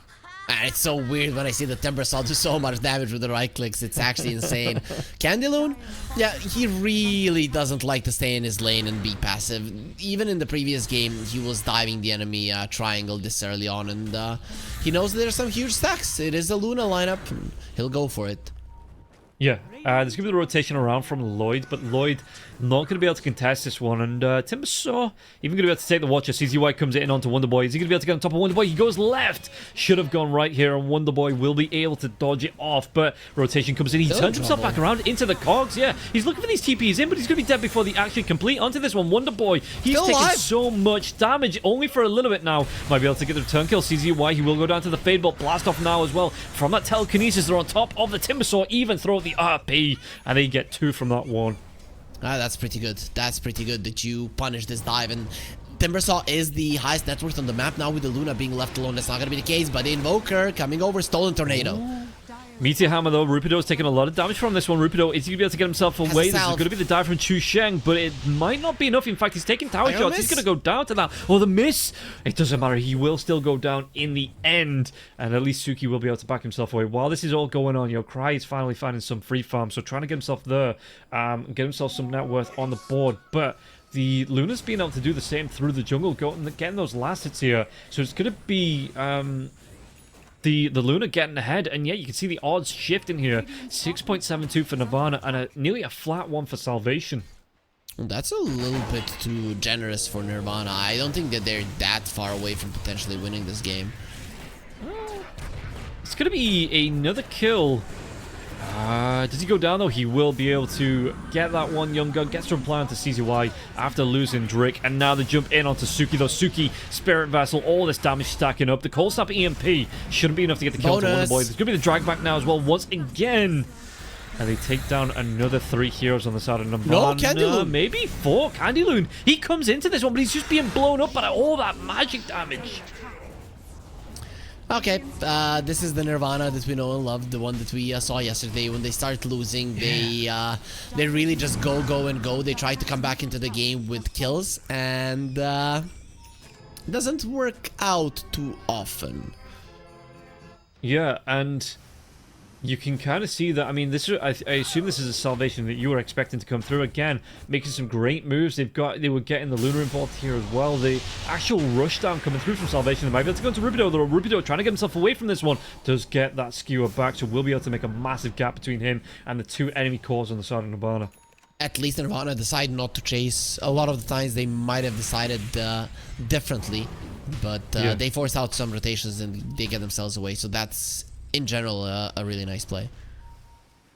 And yeah, we'll see if Salvation are going to be able to keep up this momentum, because I mean, 12 minutes in, they've already got themselves 19 kills on the board here. This is they're going to be able to go into the techies, so nice, just a nice consolation here for Nirvana at the minute. But CZY, he's taking tower shots from this. He's going to be super careful because Rubido going to be coming in. Wonderboy as well as Drake trying to get on top of him now. Blink Dagger is going to be cancelled onto Rubido. There's going to be able to get that deny on the shield rune as well. They still get the kill to CZY. And in fact, they might even be able to get more against Shushan. Going to be locked down. You've got Suki close in that Ghost Walk form. But I don't know if he wants to reveal. What a tornado! Tornado wants to tow. But do they get enough damage? RP is going to be thrown out here. And Rubido's still alive for a little bit. Suki does get the kill. Wonderboy trying to go onto Suki now as well. What's he going to be able to do? The Chakram flies through and Wonderboy's trying to run himself away. He won't be able to gallop out of that one. Good turnaround for Nirvana. And now Candyloon. Does he want to chase for even more? Two supports are here. It's a lot of magic damage coming through. Yeah, that's Stolen Chakram. Trying to turn around. Drake though, if he throws it out again, the Lucent Beam comes out and Lloyd will be able to get the kill. Classic Candyloon and his dives. This type of a game, you really need to slow things down as Candyloon. But look at Suki. Does this look like somebody who's slowing things down? Not really. Rubik? That would be a perfect find. Yeah, he should get him. Yeah. They do have that sentry down though. Drake's going to try and move himself around control. What was stolen here, the tornado actually gets turned right back around here. It is just the not a spirit vessel. Rocket Float comes in and Suki will be able to get the kill onto Drake, trying to deny himself. He does. He gets that neutral deny. I mean, it was a big mosh pit of neutrals to throw yourself in, and one of them was going to be able to get it. Who's not going to be able to do that though? It's going to be Cry as Lloyd gets the credit for the kill. Oh boy, this SF pick was so bad.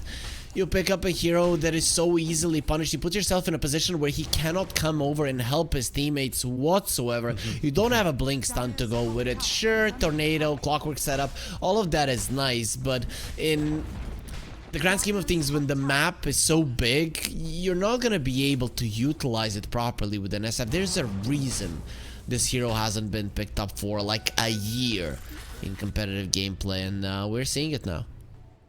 Yeah, do you think there's, I mean, the SF is a prime example of this, but I think there's a few heroes that just need to, not a full rework, but they need to be adjusted skill-wise to having, the way the map works now, because otherwise they are just kind of a bit of a dead hero here. Speaking of dead hero, it's going to be Chunshan get taken down. Wonderboy, he's going to be able to get himself another one on the board. I think the magic SF can work. It probably needs some buffs on the talents. That's what I'm... I would like I'm hearing an RP. Was that going to be thrown out? They're going to be able to get the kill to Suki. Jump in now as well from CZY. He just offers himself on a plate and Lloyd gets a double kill. That looked so very easy. The Techies does way too much damage, and once you get a good RP, it's almost certain that the Techies will be destroying those heroes. Yeah, and this Techies is doing the damage here without any big items. He's going to go for the... It looks like the Guardian's Greaves come out. Candyloon just gets run down. Young God Eclipse. And it won't be a good Eclipse view in here for Candyloon, as he does just get destroyed by the Luna. Yeah, definitely not. He didn't enjoy it as much as people in the US got to enjoy it 2 days ago. Oh, jump in now. They're going to be able to go into the Magnus. Can they get this kill? This is going to be a really big kill for them if they can get it. Rupee, though, he's going to try and get himself away with the skew. It's going to be the TP in from Suki trying to finish his kill. 3 heroes around this one. Great Tornado 1-2, but he's not going to be able to follow it up with the Meteor Hammer now as well. Rupee, though, he still lives. Suki will eventually get the kill. Wonder Boy is going to be bushwhacked in. Great jump in from the techies now as well onto Chu Sheng, and Chu Sheng's going to be cleaned up. They're going to go for more onto this one. They're going to be able to take the kill onto Suki. All traded off for that Magnus. You take that trade any day of the week. Salvation are just faster in this game. They've gotten a better lead. It seems that Nirvana, it was just the laning phase that allowed them to play this way in the previous game. And Cry, not again. Okay, he should be fine this time around. He's going to be okay. So, yeah, if you're looking at this one for Nirvana, I mean, okay, you picked up the Shadow Fiend, you kind of have to deal with this now. How do you want to play around this game? Because you are just bleeding kills. Do you just have to kind of slow it down for a little bit, back off and find a couple of items? Or are you just 5-man looking for, you know, okay, we're not winning the pickoffs, but we go for the team fights? The question is what you're slowing it down for. Like, if it's a Luna versus an SF, let's not kid ourselves. Once the Luna gets the shard, you're winning the fight every single time. So, yeah. I feel like this is the right approach to play aggressively, but as I mentioned, they need a little bit more finesse earlier. Now it might be too late. Nice hook shot, though. Yeah, a really good hookshot now as well. Candyloot dives himself into the middle of 4 heroes. Going to be able to get the kill onto Drix before he goes down. But CZY and Candyloot both fall. Wonder Boy getting himself a kill. Young God, was that a monster kill spree here for Young God? As the RP gets committed here onto the Invoker. Eclipse thrown out once again. Oh, they saw Cry too. He's going to be able to rip him down. Yeah, Cry has to back himself up behind this tier 2. And Lloyd, Blast off in 2. does he have the vision? He's looking for it now as well. Right, he's coming out and Cry. No, dude, don't stop for that one. It's going to be a great blast off. And the damage comes out. Skewer back now as well onto Chu Sheng. They might be able to just clear the team. Chu Sheng runs himself away to the tier 2 tower top. They knew where the Hoodwink was and blink away. Okay, that's something that you're not gonna be able to predict. That is a cool play from Chu. He shows himself again. Chu Sheng. Yeah. You need to run, my dude. Might you be a need bait. to scurry, hurry. Well, if it is a bait, what's that follow-up going to come from? Because he's already gone down now. One shot comes through onto Rupido. Can they get the damage to get the kill here? Rupido, with a little bit of life, he will go down finally. But Candaloon, once again, taking damage here. Young God in the middle of... No, he's going to be caught by the hammer. Can he finally get the kill onto the Luna? Luna, he's 11-0-10. If they get this kill, has it's nothing so left cool to give away. But the Invoker, yeah, won't be able to catch him, find him out here. He will try. He's looking for it. Ghost Walk. But there's going to be the Spirit Vessel heal coming out onto Young God. Young Under God sentry. now as well. Oh no, he is. Yes, Suki was trying to get to that regen. Luna's coming back. Comes in. They've got the clear off. They've got the kill. And Young God says, "Oh, there was a regen rune there. Thank you very much." Oh, that's perfect. That is pretty much perfect. The Luna can just continue doing her own thing. Nirvana, they tried to speed up this game, but their last pick SF just wasn't good enough. If they had some other carry, something that can join, like a Morphling, maybe it could have been different. But every single time he comes into a fight, he just dies, whilst the Luna is killing every single one on the other side. And again, no glyph. No. Not going to use that at all here. So maybe maybe they're just so under pressure they forget this button exists. J is the classic button that it's on. Well, it's going to be the jump away here. Chu Sheng able to get the blink out. Really good hook shot onto the techies. With the techies, he just drops these mines. CZY, the 4-staff comes out now as well. CZY, he is in no man's land. Even with that blade mail, you can see him channel it here on the backline's Cry, but it's not going to be enough. Rupido's going to take a little bit of damage from the EMP. What else he can do? The right click's coming out to Lloyd, but Lloyd's going to be able to pop. He even gets away from the sharpshooter. Quick feet here on the techies. And now Chu Sheng gets a good pushback onto the Rubik, but no follow-up now. Yeah, the damage, it will be here, and Chu Sheng will fall. I'm just looking way too easy right now. We are going to be seeing this GG coming out anytime now, Rob, because Nirvana, they don't have much to play with. They're trying, but now they're just lacking damage. And even when they use all of their spells right, even when they engage right, it's not going to be enough.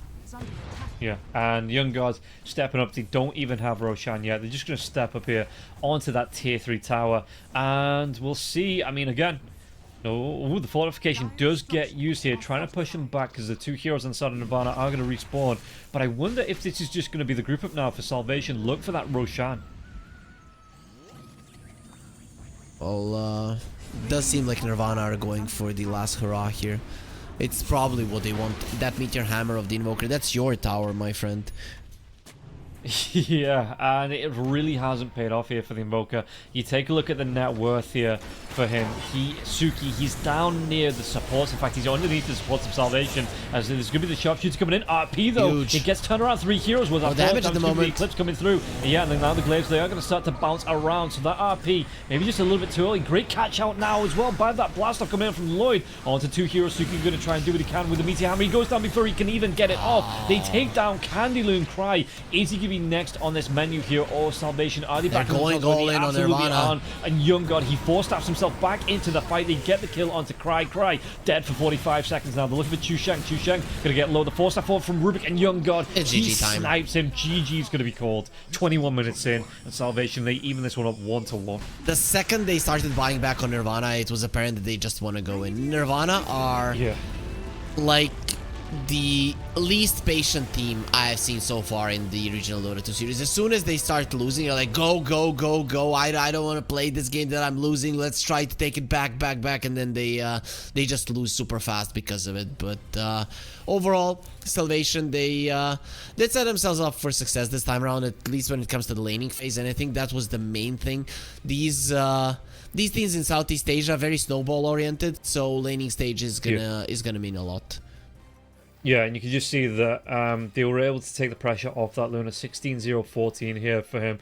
And they just put the pressure onto Cry, because how many times early on in the Magnus, they're just making the dive in. They sent 3 heroes there. There was no response. And Cry, he's not that flash farmer. He can't catch up like a Luna can if the Luna has a bad start. And Cry 1-7-2 here, and he might just be going for a little bit of a Cry, because he just really didn't get off the ground in the second game. Nope. Nobody did really when you look at the side of Nirvana. As I said, I told you, Rob, these guys, when they start losing, it feels like they're losing their mind. They're just going forward, and they try to get the kills, and then when it doesn't work out, they GG out. But if they get the early advantage, that's a big deal. But I think this is going to be the weakness that teams are going to start to exploit quite a lot. Pick strong lanes versus them, and it's pretty much a secured victory. Yeah, and that is going to be it for the second series. It is going to be a 1-1 draw, so Nirvana, they get 1 on the board, but Salvation able to drag it back. We are going to take another 20-minute break, and we'll be back with the third and final series of the day. So we'll see you after this break. 1xBet and EVA Alfie present betting on all esports events on the website and in the 1xBet app. 1xBet. Play with EVA.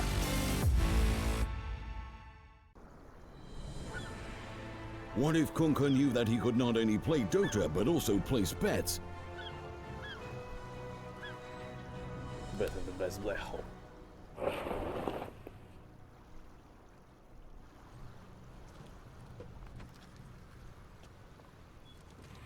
1xBet, bookmaker company.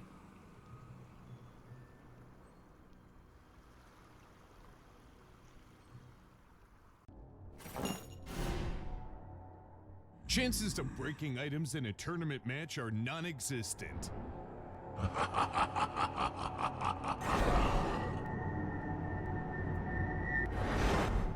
Chances of winning at 1xBet are always real.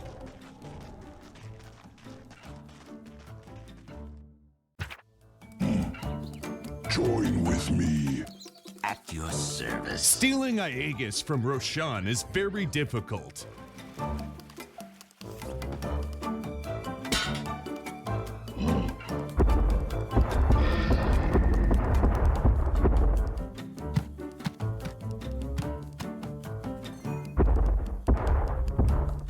Winning at 1xBet is super easy.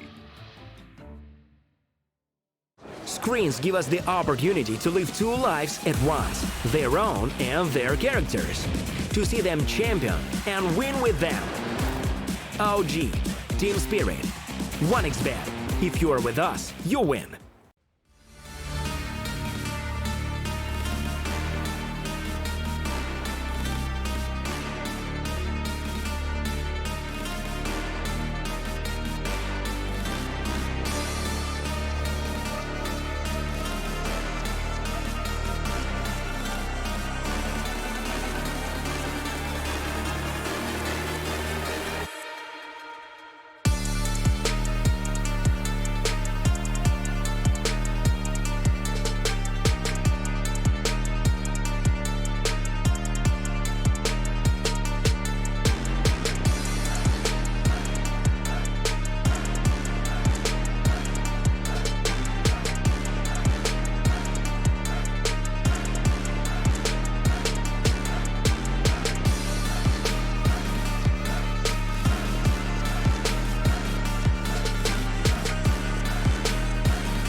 Use your skills in the gaming. 1xBet. Respect from 1xBet. Respect from 1xBet. Respect from 1xBet. Respect from 1xBet. Respect from 1xBet. Respect from 1xBet. Respect. Respect from 1xBet. Respect from 1xBet. Respect from 1xBet. Respect.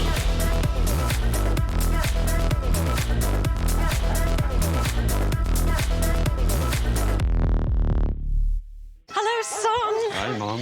Pretty girl. This is Eva. Nice to meet you. Thank you very much. Your dad's just making his favourite dinner. It's duck. Come on inside. They're all probably too gruesome to tell you while you're eating at the table. How's your food? Is everything okay? Good, good.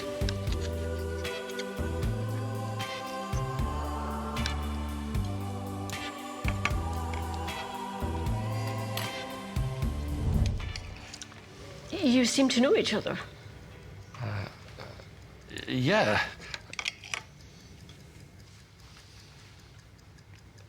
This is the new ambassador for 1xBet. Oh, I see.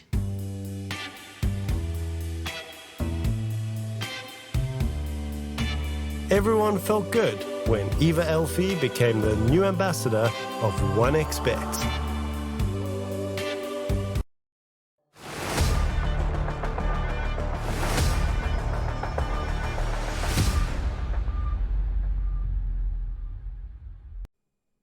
Welcome back in, everybody, to the third and final series of the day. It is going to be IHC versus Execration. And Bowie, I'm looking forward to this one. You kind of see it's going to be the headline. Well, it is going to be the headline of the day, the final series. IHC versus Execration. I think two of the strongest teams in Group B. What are you looking out for here coming into this third and final game? I'm looking to see if IHC can bounce back. I cast their game yesterday, and I was very surprised that they got handled really hard by Salvation Gaming. I had a lot of expectations for IHC. I think they ended up all the way. They went all the way to the finals in the last RES. They have Forever as a coach, so to me the expectations were pretty high, and they didn't necessarily deliver in their first game. So hopefully here against Execration they're going to do better. But Execration, they are my actual favorites to take the whole thing. So we'll see if they're going to be able to play at that level, because I think they haven't played an official match for almost a month prior to yesterday, so maybe they were a bit rusty. Hopefully, they got acclimated and ready to roll here. Yeah, and hopefully we'll be able to get themselves, like you say, right back on that horse and get themselves into it. I think we're going to be able to jump straight into the draft. There it is, as we get ourselves into game number one. Looking yesterday, yeah, you were talking about the Salvation Gaming took a 39-minute win and a 29-minute win up against IHC. We just did see them in the last series here. Nirvana were actually able to take a game off them. But yeah, they brought it back in that second game in 21 minutes. So IHC looking to bounce back from that one here today. Execration, though, they get themselves at 2-0, 20 minutes, 24 minutes coming in the series up against Grills. So they seem fairly warmed up. They seem ready. And ban-wise, going to be taking out the Brewmaster, the Tim Sword as well as that Disruptor. Meanwhile, on the side of IHC, they take away the Shadow Demon and the Faceless Void. Going to be the Centaur ban coming out here for Execration. And do we have the rare time when the Chen gets through that first phase ban set? Yeah, no. Nope. Never mind. It's gonna be taken away, and they will go for the Razor first pick here. What's one? A Hoodwink, not a hero. We actually get to see that often, so I think if you want to ban here for HC, Mars, any of those combo offlaners are a good choice. I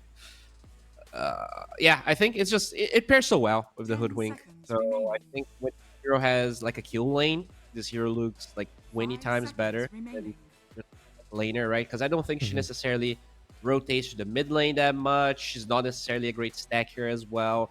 So I think you really need to have a great lane for this hero to really shine. Yeah, and I see going to ban at the Morphin here as well. I wonder if they go back potentially here for the Rubik. We've already seen the Rubik being picked up once.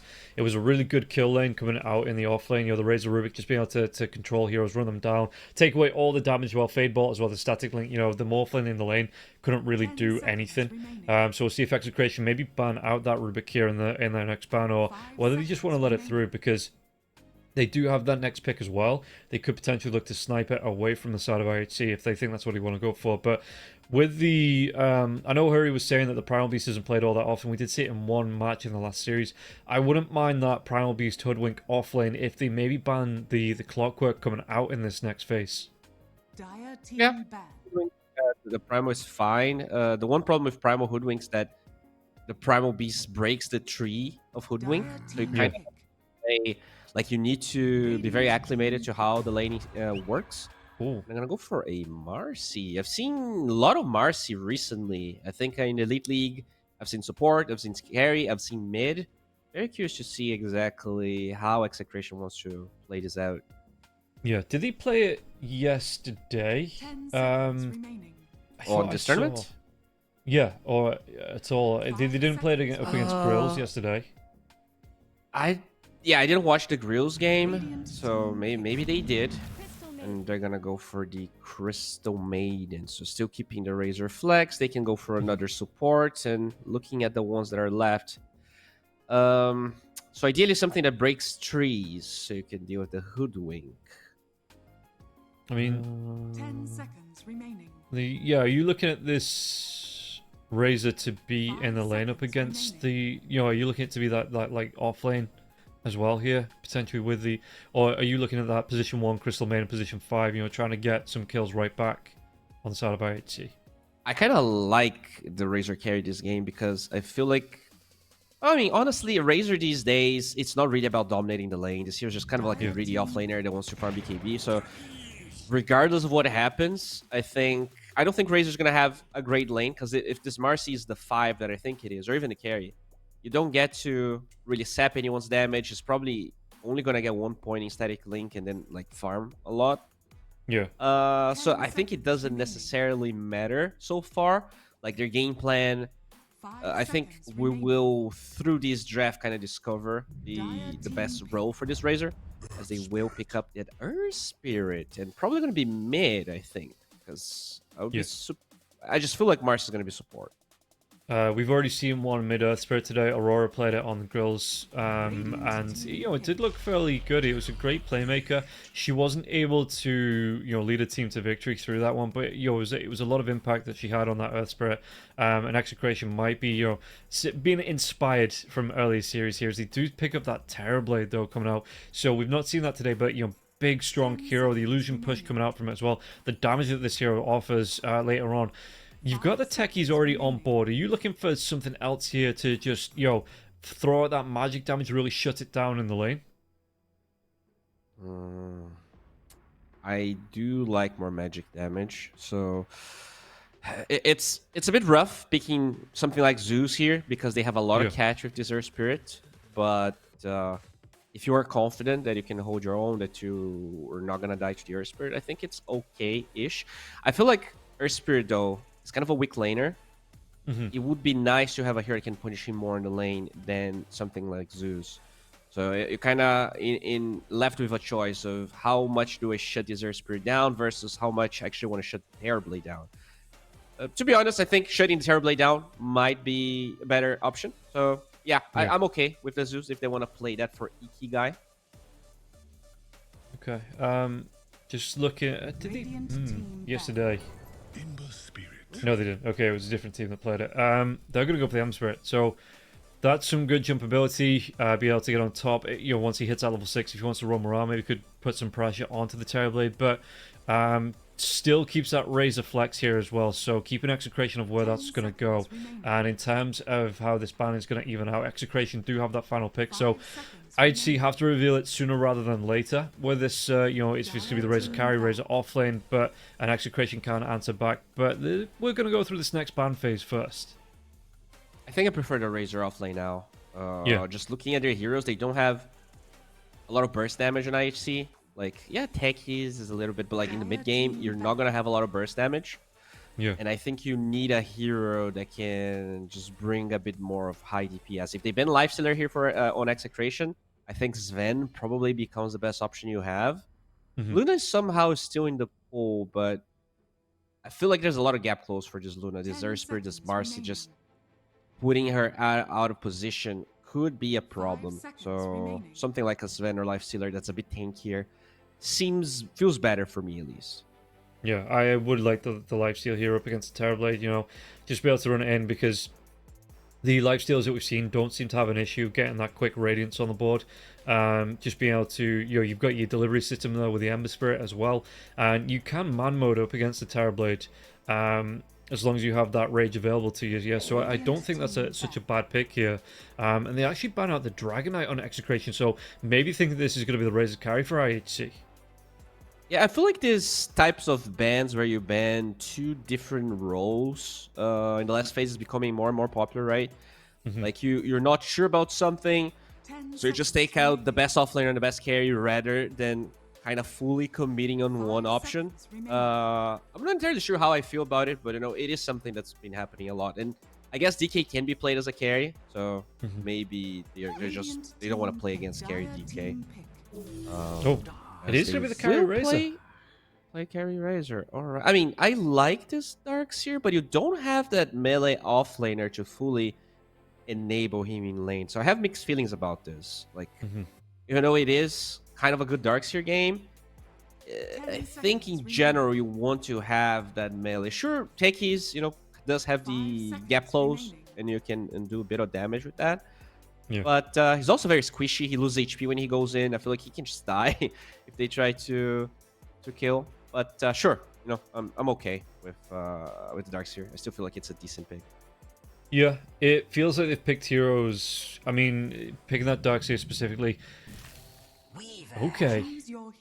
Weaver. Is this offlane Weaver?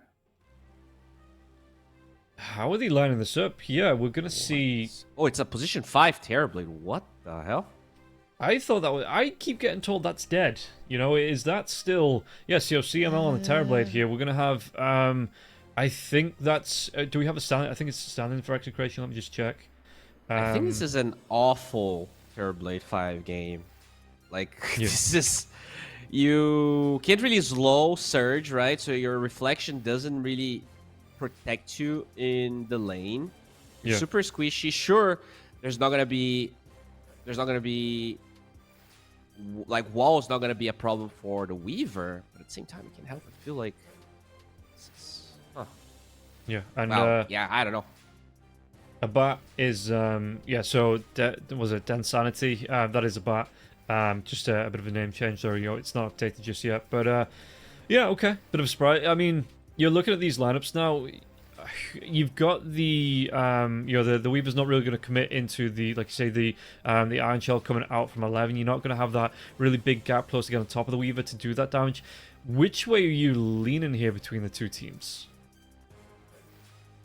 I was definitely on the Execration side even after seeing the Darkseer, but now, I mean, don't get me wrong, this is a good Weaver game, but I have several questions about this Terrorblade 5. I don't think...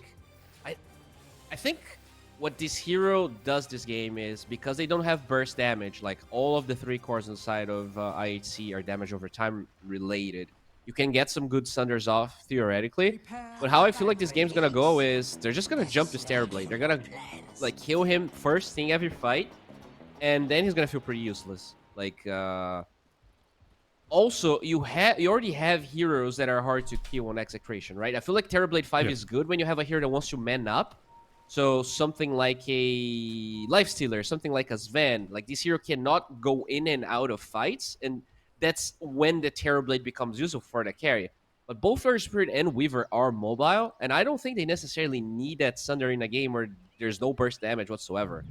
So, yeah, have very strong mixed feelings. I think I'm going IHC, just because it feels like this Ember plus Darkseer, if they have really good starts, like just Iron Shell this Ember, and this is gonna, you know, yoink people. 30 seconds to bat. Okay. I think... Am I still leaning towards Execration? I don't mind this draft for them. You know, I think it's... if you can get in, you can do a lot of disruption. It's a lot of damage coming out as well. So I don't mind this one. A little bit surprised to see the Hoodwink position 3 on, you know, on Tino. We'll see how that one builds up. So I think I'm still leaning towards Execration here. Battle Alright, we'll see how things are going to unfold here as they're doing a lot of damage to that Hoodwink, but no catch. Should be able to squirrel herself away. Yeah, I see just a little bit too far away. Take a look at the odds there as well. Not a lot of difference between the two teams. You know, it's barely a 0.6 between the two, and that's kind of showing that how even these two teams are. Maybe IHC taking the disadvantage on those odds purely because they went down to Salvation yesterday. Execration coming in with a clean execution so far in Group B. I mean, only played one series, but you know it's looked good for them. So, but yeah, again, nothing between the two teams here really in terms of odds as well. Yeah, I would say it's fairly even, at least from the expectations I had from IHC on the last RES. You know, hopefully they will be able to perform a bit better than yesterday.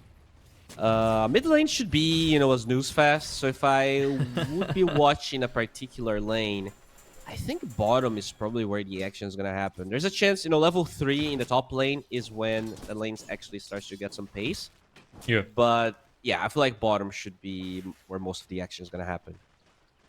Okay, and do you think the changes to Terrorblade hurt that at all? You know, because the reflection did get nerfed a whole lot coming through for the early lane stage of the game. Do you think that's going to be a big detriment to the Terrorblade here? Do you just think he doesn't really care that much about the change?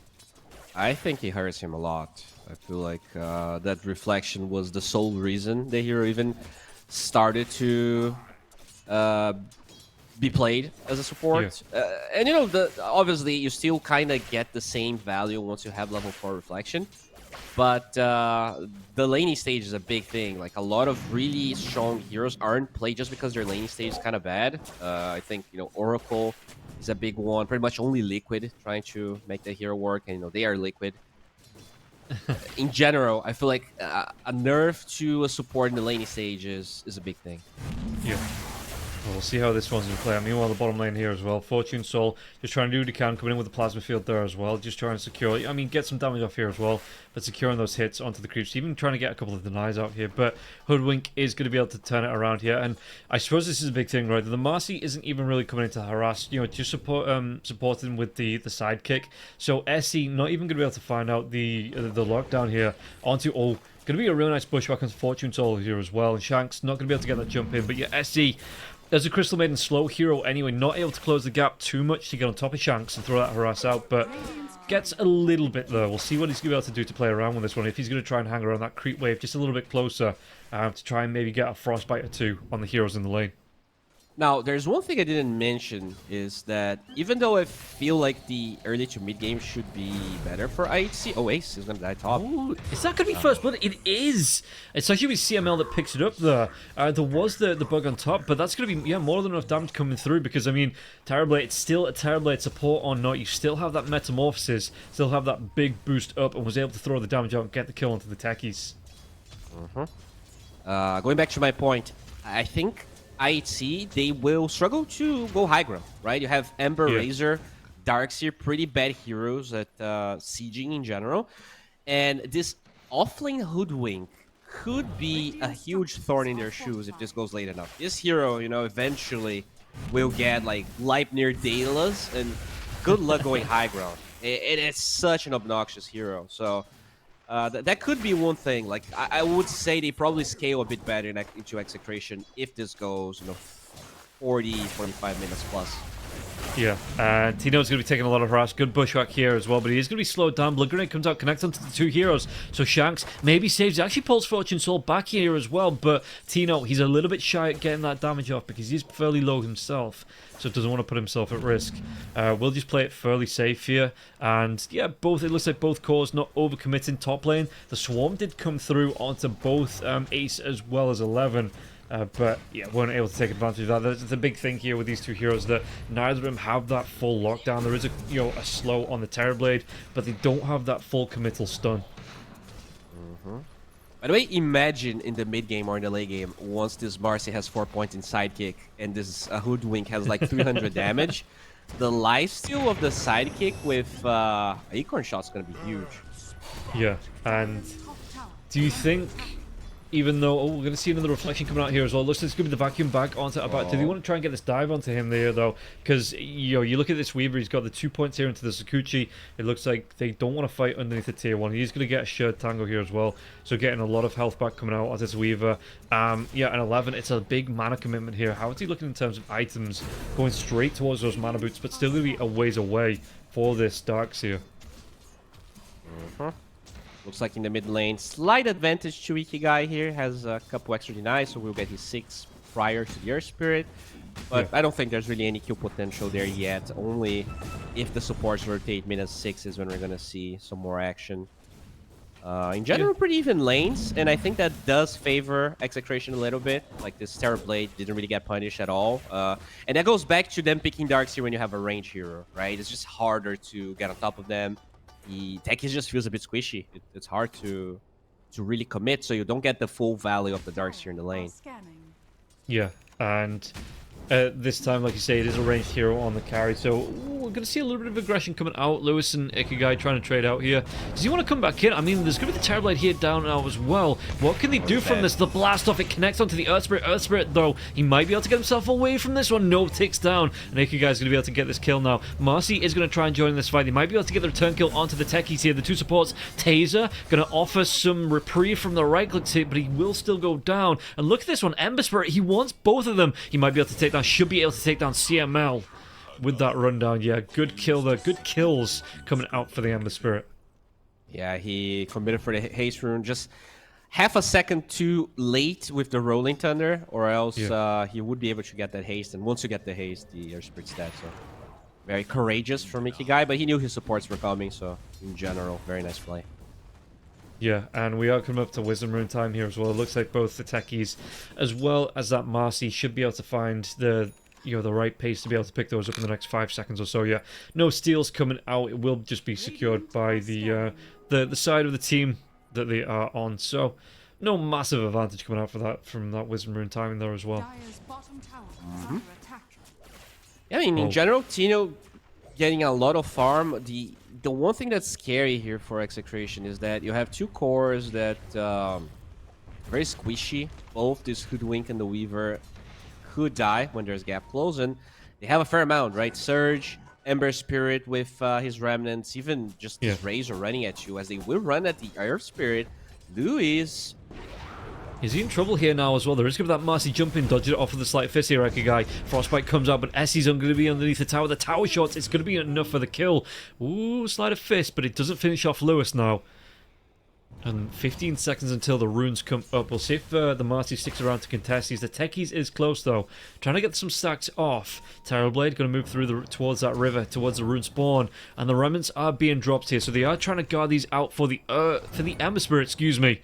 And Ikigai will be able to pick it up. It's going to be that Invis Rune dive comes in from the Marcy, but got to be careful now, because the Ember Spirit from the other side, underneath the Tier 1 tower, TP's going to come back in from that Earth Spirit here as well. What damage can he do? It's going to be the Rolling Boulder onto the techies underneath the tower. Drops that Magnetize now as well. Frostbite comes out from the Crystal Maiden, and not going to be able to get the kill onto the techies, but the Marcy will still survive. Or maybe I spoke a little bit too soon here, as the Reflection comes out, and techies, he will fall. CML gets the kill. Slider Fist comes through here from the Ember Spirit. Ember Spirit, full health, full mana, and Lewis, it's going to be the kick away into the Rolling Boulder, but it doesn't get him up onto the high ground, and now the wall is going to be dropped, and Lewis, he's going to be at risk. The Vacuum comes back, he is going to go down. Essie gets the kill, and he won't be able to get that return kill here. He's going to be the core. Once more. Yeah, and Ikigai, does he get it? Solid Fist just needs it. The ones who will be able to pick it up underneath the Tier 2. Yeah, very nice. Even pops the Flame Guard just in case the armor of the Tier 2 was enough to save the Marcy. He gets that extra DPS, takes the kill. Very aggressive move, steals the bounty. Overall, IHC playing very fast tempo, something that they definitely did not do in the last game I casted them. So very nice to see them in their form. Yeah. And how do you... I mean, looking at this, you are seeing the rotations around. Do you want to get that Marcy towards the quick BKB after the phase boots here, just to try and get Shanks involved in as many fights as possible? I think so. It's hard to kind of ask Marcy to go for any other build. Yeah. I think there's an argument for maybe Vlad's. It really enhances the Hoodwink's lifesteal and the Weaver. But honestly, I think it's just going to be BKB. You just want that type of frontliner because you don't get it from your offlaner, right? So someone else has to do it. Yeah. There we go. Shanks gets found. Okay, they're going to be able to get a catch out now as well. The rolling ball that comes in, trying to get the silence out here. Terrorblade's going to be here with the Metamorphosis as well. Ikige doesn't actually get the Sleight of Fist onto the Marcy, just jumps himself away after the Crystal Maiden goes down. Yeah, great response there from Execration, but it also means Ember gets this double damage rune and you force Metamorphosis. So yeah, honestly, not that bad for HC. They still take a lot of things. They pressure this mid tower, and the next fight is definitely going to be a bit easier without the meta available. Yeah, look at this. The odds on the screen can't split the two teams between each other just yet. Oh, bottom. 11 being dove. Yeah, are they going to try and do the... Actually, with the Swampy on top, he is going to be able to pop that heal now. Wall gets dropped, but Time-Lapse gets used, and Weaver, you can see that he's just trying to get this run away. And he should be able to get himself away safe. Meanwhile, in the mid lane, Ikige just going to use that AD rune to try and take down this tier 1 tower. And the Earth Spirit not able to engage onto Ikige when he does have this double damage rune here as well. Oh, yeah. Huh. Yeah, they will farm this triangle stack here on the side of IHC. Bottom lane, though, there's kind of a dive happening. Do they get the kill? It's going to be that instant impact blast off, and yeah, Shanks just a little bit too far now. Ikige going to rotate in. In fact, he dives himself right back into the mid lane once he sees the Terrorblade and doesn't commit after rotating down to the bot. Alright. Ember going straight up for the Maelstrom here. No surprises. I think this is not necessarily a great Mage Slayer game anyways. The Darkseer already has Mac going for Greaves. Very good against the physical damage they pack. Hoodwink going for the Gleipnir. Also has Maelstrom already. So, I mean, this Hoodwink, man. If somehow they're able to protect her, like, even though I think that is the hero, that's the most important for Execration. If you can use this Marcy to save her, if you can use the Sunder to save the Hoodwink. I've played against some insane Hoodwink, like late game Hoodwinks. It feels impossible to play against this hero. Like when it's farmed enough. We'll see if we even get there. There is going to be that 3-man smoke rotation coming out as the tier 1 tower does fall on the Radiant side here. What are they looking for? 11 isn't going to be close by. Crystal Maiden as well as the Ember Spirit in the river close to that low ground. Smoke breaks. Did he go for that one? The rolling ball is going to miss. And it is going to be that Remnant jump away, but Essie's not going to be so lucky. Crystal Maiden doesn't have a tool like that to jump away too, so Essie will be the sacrificial lamb pulled back into 3 heroes, and Shanks does get the kill. Alright. Once again, it's another death for IHC, but it's the Crystal Maiden dying, a core surviving, so I think you're pretty okay with this as the guy. And Fortune So already has his Yasha, so now he has to decide if he wants to go Manta or BKB.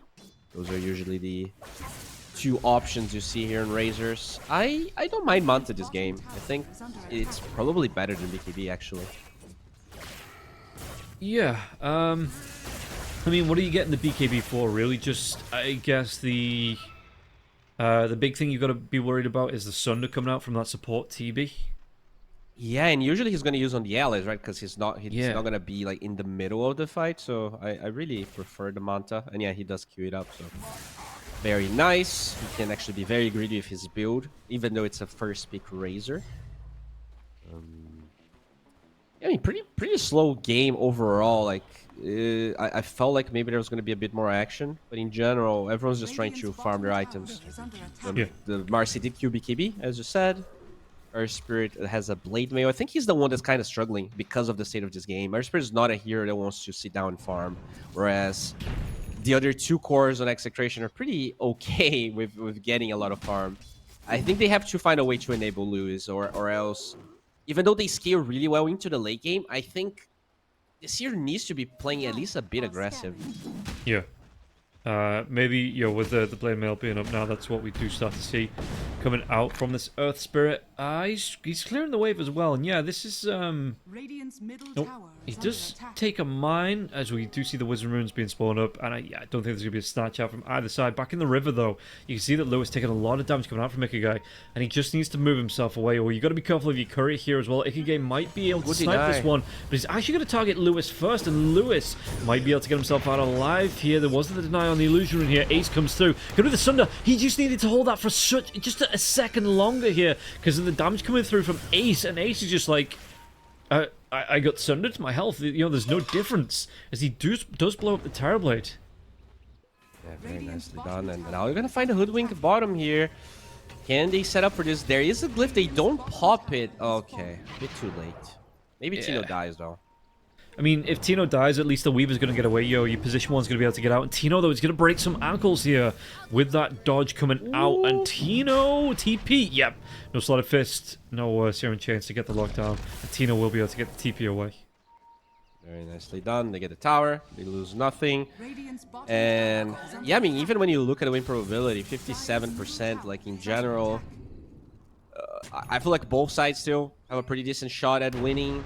Nothing really happening, like, enables heroes on both sides, really. It's just the Earth Spirit, I think, that kind of dislikes the state of the game. But if you're Mars, he just gets you farm a free BKB. If you have a Hoodwink that's gigantic, maybe it doesn't matter at the end of the day. Yeah, and well, I mean, you can see that the farm priority coming through here on the left-hand side. Excuse me, how the net worth breaking down. That Fortune Soul, he is still a Razor. You know, he doesn't have that flash farm capability where the Weaver maybe get a little bit ahead with this Maelstrom. He's having a little bit, not a massively different time. You know, he's only going to be about 500, 600 gold ahead. And in fact, he might be able to even up here. Fortune Soul with the kill. Shanks, he's going to be the one that gets caught out. Glenn comes out on the backline now as well. Great bushwhack though. What damage can they do? The Magnetize has already been used to get the sounds onto the Ember Spirit. Ember Spirit taking a lot of damage. The vacuum back, they don't get the kill, and Ikigai is going to be able to get away with the Remnant. He's still alive, he's still going, and now they clear up a couple of kills, but Ikigai is going to be the furthest one away. You can see that the Weaver's getting involved, but that was a great turnaround here from the side of IHC. That's all on the Greaves. You get very low HP, 15 health regen, 8 armor. Yeah. That is why Ikigai survived, and just it's tough, right? Like you don't expect. You don't see Greaves like doing its thing, but it's there. That's how Ikigai survives. they just commit a bit too hard, and very nicely done. Defending the tower, winning a fight, and now you know that Metamorphosis is on cooldown, so they want to fight again. Like, there's nothing besides the wall. There's nothing really missing here on the IHC arsenal. No. And yeah, like you say, the Greaves not expected here, but is still a staple item for the Darkseer. So yeah, he was able to get himself in, heal his teammates up. And yeah, all of a sudden, net worth-wise, you know, there's been a few catching up here on the side of IHC, and we'll see if they want to carry on going for more here. They're even going to be able to find these stacks in the jungle on Ikigai, as it's, you know, the dire jungle, but they are taking them away. Weaver not wanting to get involved. You said Glepnir is out, going towards his BKB as these stacks get farmed up by the Ember Spirit. Razor now finish his Manta, going for the BKB. Oh, they're gonna go. They might be able to get the jump onto the. Yeah, it looks like. Does he get the Sunder off? No! He's controlled up that vacuum last second here. Stops him from getting that Sunder, and he will be taken away. Very nicely done by Ikigai. 5-0 and 4, just having a top tier performance. And Xer Spirit, I really liked when I saw it in the draft, but the playstyle of Execration doesn't really enable this hero whatsoever. So you know, he just has this Blade Mail going for, you know, Eternal Shroud. Not a bad item. I think he's going to be found here. Can he rowing timing? He can. Yeah, he's away and can just get himself out of this one. Yeah, it's going to be into the Eternal Shroud here after the Blade Mail. So Earth Spirit, but he's not been able to find. I mean, it's not even like he's not been able to find the dives in, right? He's had a good couple of dives, but he's just not been able to finish the kills off. Yep. It's just a lot of damage over time as well. I guess the heroes that do a bit more burst damage, Hoodwink and Weaver, didn't get as involved as Earth Spirit, which is the problem, as they're gonna find this Weaver. Yeah, he's been dusted now as well. Gets that time lapse off, but the Frostbite comes out. He is going to be controlled. The blast off the 3 heroes, 4 heroes commit, and in fact, Shanks, he's just going to be a really nice bonus after the fact, as it looks like they get 2 of them. And IHC, well, they are on the ball. You know, had a bit of a rough time yesterday, it seems like, but they've come right back in. They've shook it off, and you know, they're right back on the horse here, having a big impact in this fight, in this game. Yeah, I mean, I can't help but feel like to play the playstyle Execration has, I would be happier having a character Blade. Like, yeah, the Weaver just doesn't scale nearly as much, doesn't deal with the waves nearly as much. I get, you know, having this Terrorblade support, you can break the techie's minds. You know, Sunder is kind of decent this game, but the fact that they're playing this slowly, I don't think really synergizes fully with what they have. They will go for a 5-man smoke, it looks like, so I do like that. Is it too late though? Well, they might see the Ember. Glepnir comes out now, so it's going to be the rolling ball. Do they have the silence here as well as extra control? Blast off comes through, but they still get the kill onto Ikigai. Ikigai's gone down, and now the techies should be that next one to fall. CML does get the kill this time onto Ace. Yeah, no Darks here, no Greaves. They get the fight. Can they get the tower as well? I think they can. Yeah, should be able to. CML gets a Sunder off onto the Weaver. The Weaver does have that time lapse if he needs to, so third life coming through. Good catch on the Glepney now as well. The Manta style does get used though, so do you want to try and go into this one? Fortune Soul, it's a lot of damage onto Lewis. They take down SE, and the Glepney comes out once again for that lockdown Ikigai. He wants to get himself right back in the fight, and this time Execration. They tried to not overstay their welcome here, but the two support, oh excuse me, I'm so used to seeing the Hoodwink as a support, but yeah, Terrorblade support as well as the Hoodwink. Glepney comes back in. What are they going to be able to do onto this one? The wall's going to be dropped. Densancy going to try and trade off. Does he try and get himself out of this one? The sharpshooter. It's going to be enough for the kill. That's a dieback on the Ember. IHC, not like this. No, dude, he's getting a little bit... Oh, the vacuum back. It drags the Weaver back up onto the cliff, so he is going to be killed off. Still very good for Execration. Like, you kill this Ember twice, you take the tower. Yeah, sure, your Weaver dies, but at the end of the day, the real carry, Mr. Tino, is gigantic here. Second in net worth. He's gonna finish a Desolator in 500 gold, bro. And it feels like this damage over time problem that IHC has might become more and more of a problem because they have enough saves. Like, the lifesteal on this Marcy, the displacement ability you have, maybe a Lotus here and there, the Sunder. As long as Tino can be popping out damage, this hero is crazy. Like, you don't get to see it because it's hard for a team to allow the other one to get this Hoodwink this fat. But they're getting there. Like, he actually has the Deso now.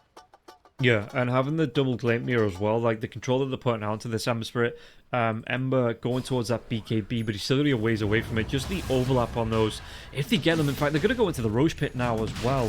And this is going to be, a big one if they can get the pickup uninterrupted here. Lewis even going to join in. And it looks like I'd say they don't know this is going on. They're going to go for the scan, but they're not going to be able to get here in time. Yeah, too fast. Too fast. That Marcy. Hoodwink wasn't even involved. I wonder if you give the Hoodwink the Aegis, honestly. I think I would probably do that, but they... Yeah? Oh. Nope, okay. Then Sanity's going to pick it up. Yeah. Alright. So, good opening here for Execration to be able to take that rush on Aegis. What do you use this for? Because, I mean, I know some teams use it to push down the tier 2s. They look to get aggressive with it. But do you think this is just more of a security blanket here for the Weaver to help him get some more farm up? I think they can poke towers. The Weaver is definitely... I think both sides are kind of bad at pushing towers, but the Weaver is definitely a bit easier. Does way more damage to towers. So you can try and poke. In general, you can posture around. I think the team fighting of IHC is better. But with the Aegis advantage, you should be okay. Okay, well, we'll see how this one plays out here. The Weaver actually looks like he's doing a bit of hunting here. Sees Fortune Soul, but the rest of his team aren't around, so he's not going to, try and get super aggressive. There was two heroes backing up Fortune Soul here as well, and yeah, he just backs himself away as we might see a Tormentor being started here by the side of IHC. Any shards in particular you'd like to see picked up from this? I think Crystal Maiden is very good this game. There we go. Yeah, I feel like there's like a lot of gap close, right? You have the Air Spirit, the Weaver, the Marcy, so having some form of protection is going to be nice this game. But Techies is also great, so that's why their draft looks so good, because both supports, they don't really care who gets it. Both are going to be happy. Yeah, and when you look at Execration, right, this terribly getting the shard is like, yeah. It's like, it's not awful, but definitely not great. But then, at the same time, do you really want that Marcy rebound shard as well? I think you do, right? Yeah, oh, they're going to be able to find out onto this Ember Spirit now as well. They're going to be able to get a good jump in. Do they get the kill? No! They just didn't have the damage, and now the Vacuum shanks. He puts himself in danger. Blastoff comes through. They were a sliver of health of taking down that Ember Spirit, and they just couldn't find it. That was so close. I mean, look at this Hoodwink's damage. Orb of Destruction with Desolator. So you're applying -10 armor when you drop those attacks. And Marcy does a significant amount of physical damage as well. Yeah.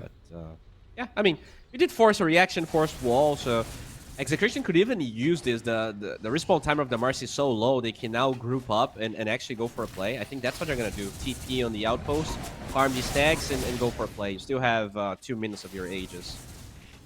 Yeah, and overall, I mean, the Marcy did go down, but like you say, it is a support Marcy, so being able to bait out some spells for that, it's never going to feel too bad for them. What are we looking at here as well? So Hoodwink, he wants to go straight into the Daedalus. In fact, I think it's got the crit sticker now. It's going to be the jump onto the Techies. Can he get himself away from this one? He's going to be at a loss of life here. Yeah, it's a lot of damage coming through, and it will be picked up by the Weaver.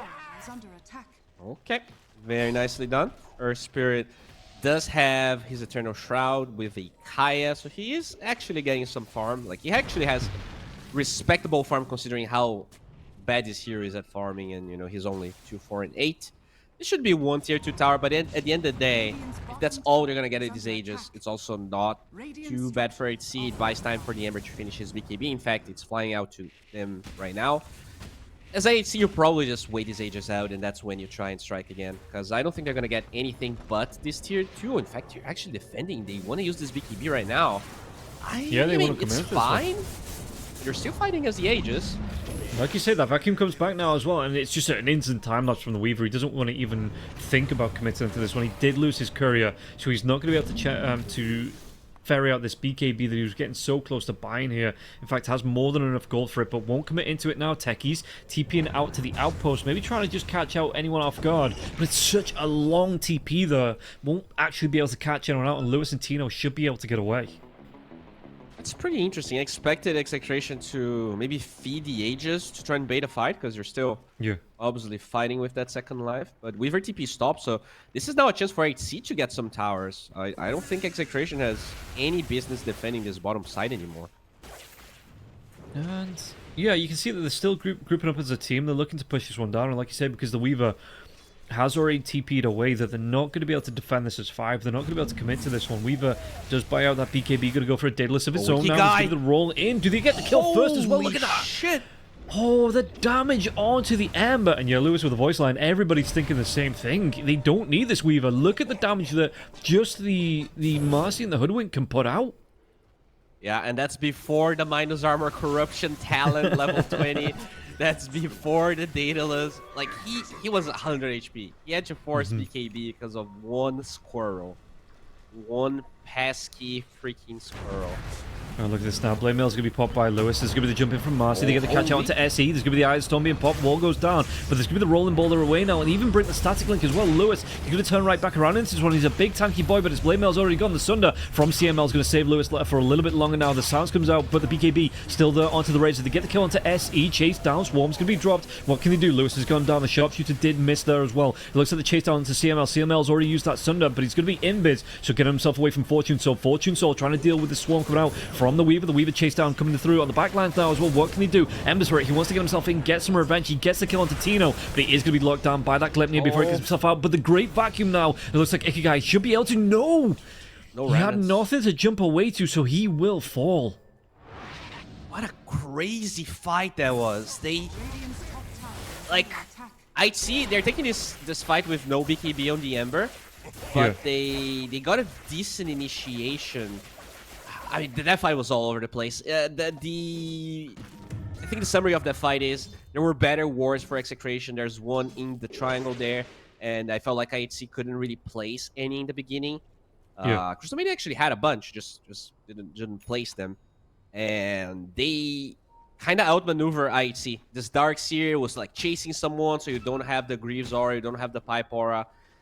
Even when you kill this Hoodwink, you still pay such a hefty price. Kinda crazy. It was like the damage of, like, they have 4 cores on Execration basically, because this Hoodwink, as well as the Marcy, are actual carries now. You have BKB Paladin Sword on the Marcy, so they're just starting to scale a bit better. Even though it's only a 2k gold lead, I feel like these fights are only going to get hard for IHC unless you're getting those big walls, which in general Execration did not give them. No, but yeah, because that's the kind of thing, right? You look at Execration's lineup, they have so much maneuverability in the side. How do you keep the side of Execration locked down inside those walls? You know, even when the illusions disappear the first time, it just feels like they're lacking a bit of an anchor point here on the side of IHC. Yeah. Definitely. I guess it's supposed to be the Dark Seer, but he's also the hero that has to counter-initiate. It's probably the Razor, honestly. The hero that should be that first point of contact. But in general, most of the fights didn't really start with Fortune So being the one initiated. Well done, Sanity. You can see here trying to get cheeky, put a little bit of pressure, and I stressed the little bit of pressure here onto that tier 3 tower, but it is going to force a rotation from Fortune Soul. So we'll see if the separation, if Execration are going to be able to take advantage of this one. Maybe look for a fight, because there's still 4 heroes inside the river here for the side of IHC. These runes are being dropped. It's going to be the Rolling Boulder in. Ikigai, though, he's going to be able to get himself the shield rune. He pops that Arcane rune, and look at this Earth Spirit just disappear. That's I don't know why he thought that was safe, but yeah, this is a mistake here from Execration. With this catapult wave, they should be able to find something. I think they actually give up on the mid tower, just trying to address the Weaver on the bottom side. But with no smokes, all those wards will reveal exactly what they're doing. And how do you try and play this now? Because you've got the Roshan respawn. It's about 2 minutes away. IHC, they're given as good as they can get. Do they just kind of play as 5, make sure no one gets picked off, and try and hit this Roshan timing before Execration can try and go for that themselves? That's the problem. Like they're oh my lord, Ace has the Glimmer Cape. The problem is that their Roche lineup is awful on IHC. Their siege is also awful. Even when they are ahead, I feel like their draft, you need to kill 4 or 5 heroes to do anything around the map. And that's why I think Execration just gets an easier game as this unfolds, because they can sneak Roshan if they want to. Like, they do it really fast. You can pressure towers if they want to. Whereas for IHC, it feels like the only thing they can do is take 5 versus 5s. Like, that's the only thing they really excel more than Execration, as they will reveal their smoke here at the mines. Being poked, and I mean, still 1 minute for Roshan. So you're looking for that counter initiation, like maybe the counter Roche coming out for IHC, where big vacuum back into a wall, the blast off, freezing field coming through, and they clean up Execration when they get stuck in the pit. Exactly, but the thing is, because that's their best play, and because Execration scales more this game, they can just show. Like, they don't have to force this Roshan if they really don't want to. Sure, they can always be in a position to make sure the counter initiation is not going to happen.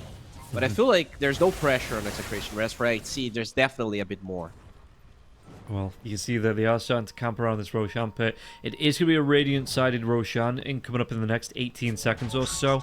But both sides ready for this now as well. The mines are starting to be planted from the techies. Smoke's coming through on both sides. Ember Spirit isn't close, and it looks like Execration, they might just be able to go for a backstab here. They've already got themselves back onto that mid-high ground. Swarm comes through, connects onto Ace. There is going to be that sentry ward get down from the Radiant side, just in case there's going to be the dive-in from the Weaver. But good illusion both bait sides from the Ember. Spending some spells here, revealing the position. And yeah, at the end of the day, because they have this tier 1 on Execration, this is such a good fight. Like, you still can buy back TP.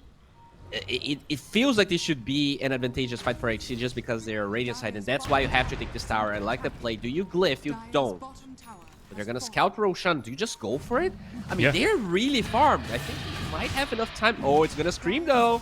Look at these crits coming out though. Over 1,000 on the crits damage, and Roshan gets really down low. Everybody backs themselves away. They look for that counter initiation. The bushwhack. They get the lockdown onto the Ember Spirit. The Ember Spirit, the Glimmer is going to follow up now as well. Does he get them? There's going to be the damage coming through here. They still don't get the kill onto the Ember Spirit though. Roshan's going to go low. Did he actually get the pickup? They don't get the steal or the pickup on the side of the Radiant. So damage coming through. IHC, what have they done? It's going to be the buyback coming through from the Terrorblade. Look at that big blow up, but they take down Ace after that one, and Weaver, he wants to get involved. He want to try and clean this up. He's going to be able to try and do what damage he can. Even the Blade Mail coming from that Earth Spirit now as well. Radiant, excuse me, the Aegis respawn here, and it looks like the Radiant, do they run themselves away? No! What? They get the kill. He will tick down after this one. Lewis gets it with the Magnetize, but they get the double kill onto the Weaver. Sunder going to keep Lewis alive, and Lewis wants to carry on chasing. Going to go on to SE. There's going to be another bit of damage coming through. So they actually get hit by the Crystal Clone here on Lewis, and Lewis will carry on chasing down the roll. It doesn't even need it. CML gets it with those ranged attacks. Force Staff don't disjoin. And it was a great trade out for both sides. They take this Aegis down, but they just weren't able. I mean, they forced out a buyback from the Terrorblade here as well. Like, if this fight happened without the Aegis, that was 100% IHC winning, which goes back to our point, right? It is, they have the team fighting advantage. You saw the Weaver respawning, and you're like, okay, this Weaver's gonna aim everyone. But when you add up the Greaves, the Pipe, all of that extra armor on the Razor. He can actually just mends up and he kills the Weaver. So this is honestly really even. I don't think anyone necessarily benefits from this fight, because Execration, they scale more, and I see they won that fight slightly, like a 10% margin maybe. So they're happy. Actually, it's probably still Execration that gets happier, because they didn't really lose anything but that tier 1 tower, and the game's just dragging along, which I think they're not terribly mad about. Yeah, even if they did lose Roshan's Aegis straight away, it means that they take it away from the side of IHC, right? The IHC, if they had that Aegis in the fights, then they definitely get, just because, like I say, the 5v5, it's a little bit better on the side of IHC for now. They would have probably cleaned up, been able to take a tier 2 tower out of that one as well, looked for more objectives, and yeah, Execration get that Aegis. It just slows IHC's roll a little bit. Exactly. IHC ideally would have actually liked to get the Aegis themselves, but even though Execration was forced out of the pit, Weaver was very sneaky, goes in, gets the Aegis for the fight. At the same time, though, I feel like maybe if he just kept fighting rather than going for the Roche, maybe they could have won the fight and taken Roche at the same time. Yeah. Like, a lot of the Execration heroes died as then Zenity was picking up the Aegis. But, easier said than done. It was a fine decision. Yeah, I mean, again, just make sure that he secures it away from the side of HC, and he's being a bit of a pain here, trying to split push out as the rest of Execration buying him time to put pressure onto this tier 3 tower here as well. It's going to be some decent damage, actually. There's no one to stop this. Look at how quickly he's coming through. Double catapult wave here as well. Ikigai is rotating down to try and stop him, but you see that Dance, he's just waiting out. He's waiting for this rotation, and in fact, okay, just backs himself away from this one. Yeah, jam on the Ember, so knows that Weaver was nearby. And now they're going to smoke here in Execration. They don't really have any vision, but they're going to use this illusion to break the mines and kind of get a feeling of what's happening. They're going the other way, though. Are they going for a big wrap, or are they just trying to avoid the fight of IHC? I think they're trying to join the Weaver. If you can... Oh, okay, no, the mines are definitely going to scout that out, so yeah, that stack is for you. Yeah. Okay. I mean, the joining the creep wave are going to put some pressure onto a tier 2 tower in mid. But yeah, I mean, this... Well, Hoodwink has a Nemesis curse in level 20. This Hold on. Yeah. This hero is going to get a rapier, and then I honestly...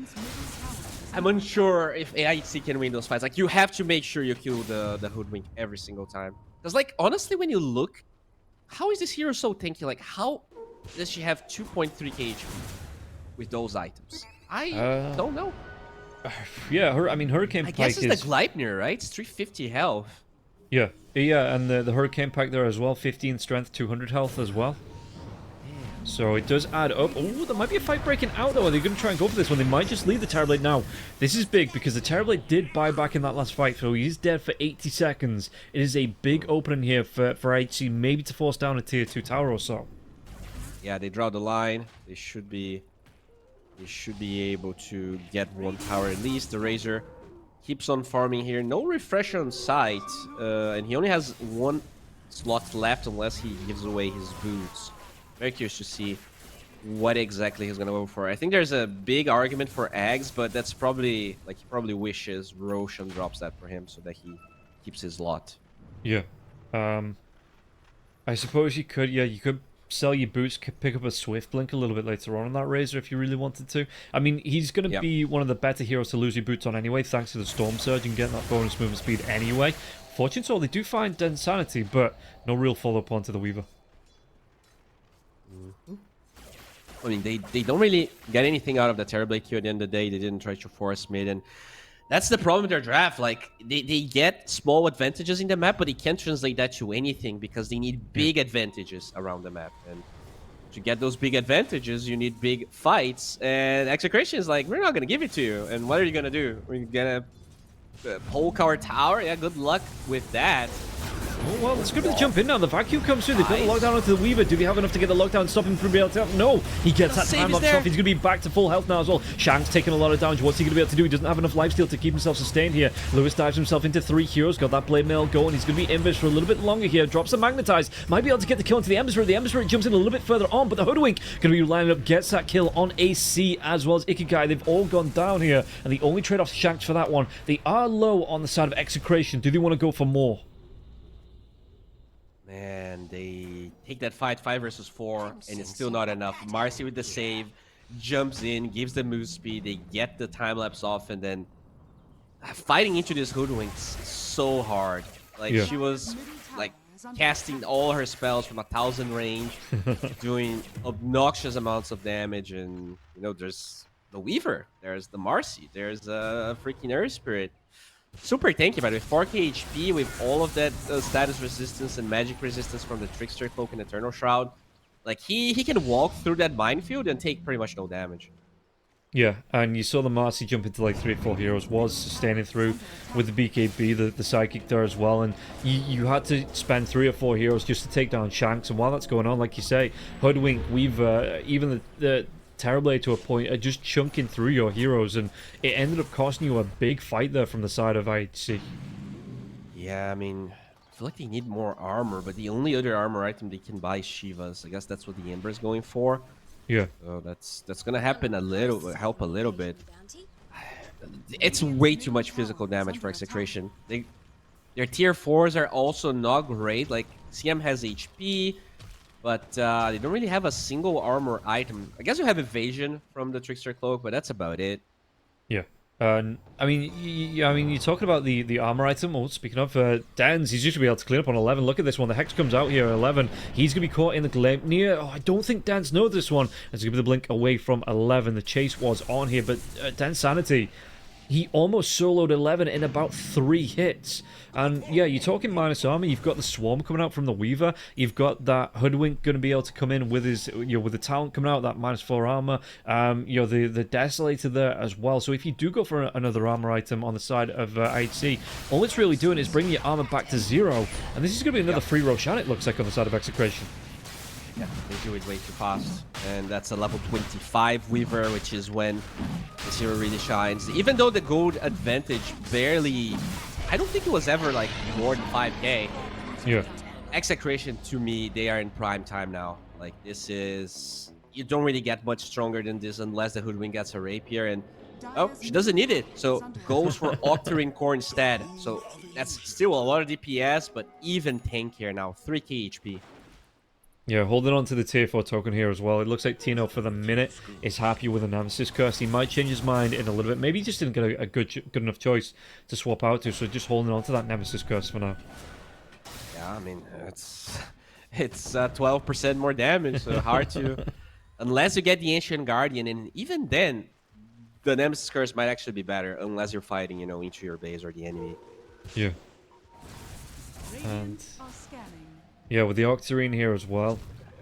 You are going to be able to get those... If you start off the fight with a Bushwhack into a Sharpshooter, every 33.8 seconds on the Sharpshooter, so you're going to be able to get at least 1 off in the fight. And again, if you start off with that, maybe even 2 to finish off a good couple of heroes on the side of IHC. Boom, boom. They will know that they are smoked here. I think they're not fully utilizing this Terrorblade to the best of its ability. Like, I feel like you have to be sending those Terrorblade illusions into those choke points so that it's a bit less obvious that you're smoked. Yeah, Vacuum back onto the Weaver now as well, but the Weaver does have that Aegis as well as that time lapse. The Sunder comes out as well, and Weaver gonna pop that time lapse. As you want to get involved, this is one drops that Gleipnir backline, so they're gonna be able to get the kill onto the Terrorblade. Damage going to come through. Ikigai wants to get himself right back in here. Darkseer though loses his life. Tino is gonna be able to do so much damage. Dan Sanity takes down Ace, Fortune Soul, even through the BKB. Look at this damage just being traded off now once again, and that's still an Aegis. The dive comes in from Shanks. They take down 3. They might be able to make it 4. Is it going to be a full 5-man now as well? Ikigai wants to get involved. They take down the Crystal Maiden. And Ikigai coming in. Searing Chains. He gets back to the fountain. 4 heroes dead. They are going to be able to break the base on the side of Execration now as well. This Hoodwink, like the BKB Razor comes in and the Hoodwink's just taking like 30% HP with every hit. That's not counting all of the other spells. And that's it. Like, IHC, they had a timing, but they never got the 5 versus 5 fights they needed or they wanted. In general, Execration was just like, okay, we're gonna chill. Maybe our Earth Spirit doesn't get as much farm as he wants, but all of the other 4 heroes can get it over the time. Yeah, they get the kill. Crystal made him bias back, but I don't think SE can 1v4. It's just a big ask, and the GG call does come through here. So game number 1 going to the way of Execration. Yeah, very nicely done. I don't think IHC played bad this game. I feel like they just didn't have the best plan. Just not having any siege whatsoever. And also not necessarily the easiest way to kill anyone, because they have very hard to catch cores, right? Earth Spirit, Weaver, and the Hoodwink. They're all very elusive. So in general, that was their problem. I think you either need to get more siege or you need to get more catch. They focus a little bit too much into team fighting, and that was their biggest problem, I think. Yeah, I got the idea, vacuum back into a big blast off freezing field, like the AoE and control was there, but it did felt like that they didn't have like a Faceless Void or something like that could follow up, keep all of Execration anchored into the 1 point.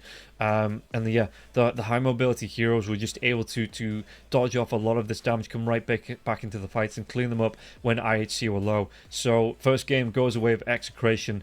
IHC though, like you say, there was some good showings here. So do you think more of the same coming into this one? Maybe just try and swap out that carry for something that has a little bit more impact? I think so. I think they got baited into it. Like, I don't think the Terrorblade support was good at all. Like, he just died in every fight. But the thing is, what they gained from baiting the Terrorblade support was a draft that was kind of bad, right? So they tried to counter the TB a bit too much, and they ended up with a draft that counters CB, but if it's position 5, then you're not really getting that much. So I think in general it was mostly Execration drafting really well and maybe IHC getting baited. Okay, well, we're going to find out how that final game of the day is going to play out. But first, we're going to take a quick break. So we'll be back in about 10 minutes to see you for this final game of the day. 1xBet and Eva Alfie present betting on all esports events on the website and in the 1xBet app. 1xBet. Play with Eva.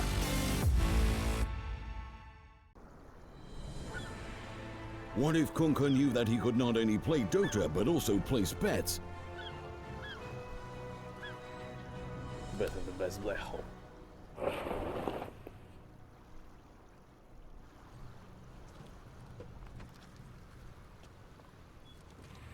1xBet, bookmaker company.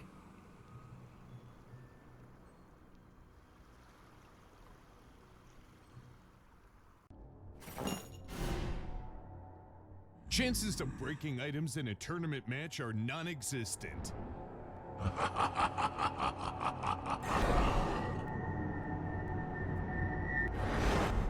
Chances of winning at 1xBet are always real.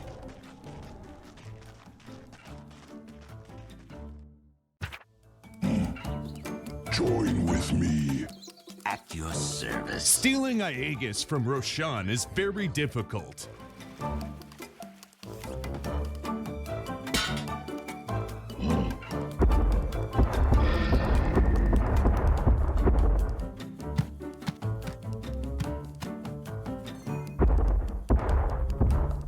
Winning at 1xBet is super easy. Screens give us the opportunity to live 2 lives at once, their own and their characters, to see them champion and win with them. OG, Team Spirit, 1xBet. If you are with us, you win.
Use your skills in the gaming. 1xBet. Respect from 1xBet. Respect from 1xBet. Respect from 1xBet. Respect from 1xBet. Respect from 1xBet. Respect from 1xBet. Respect. Respect from 1xBet. Respect from 1xBet. Respect from 1xBet. Respect.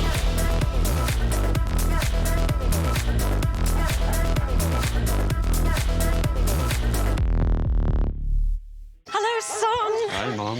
Pretty girl. This is Eva. Nice to meet you. Thank you very much. Your dad's just made his favourite dinner. It's duck. Come on inside. They're all probably too gruesome to tell you while you're eating at the table. How's your food? Is everything okay? Good, good.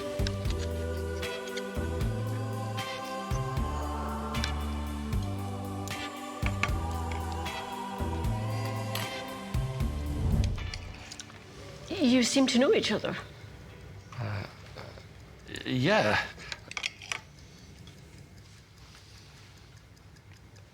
This is the new ambassador for 1xBet. Oh, I see.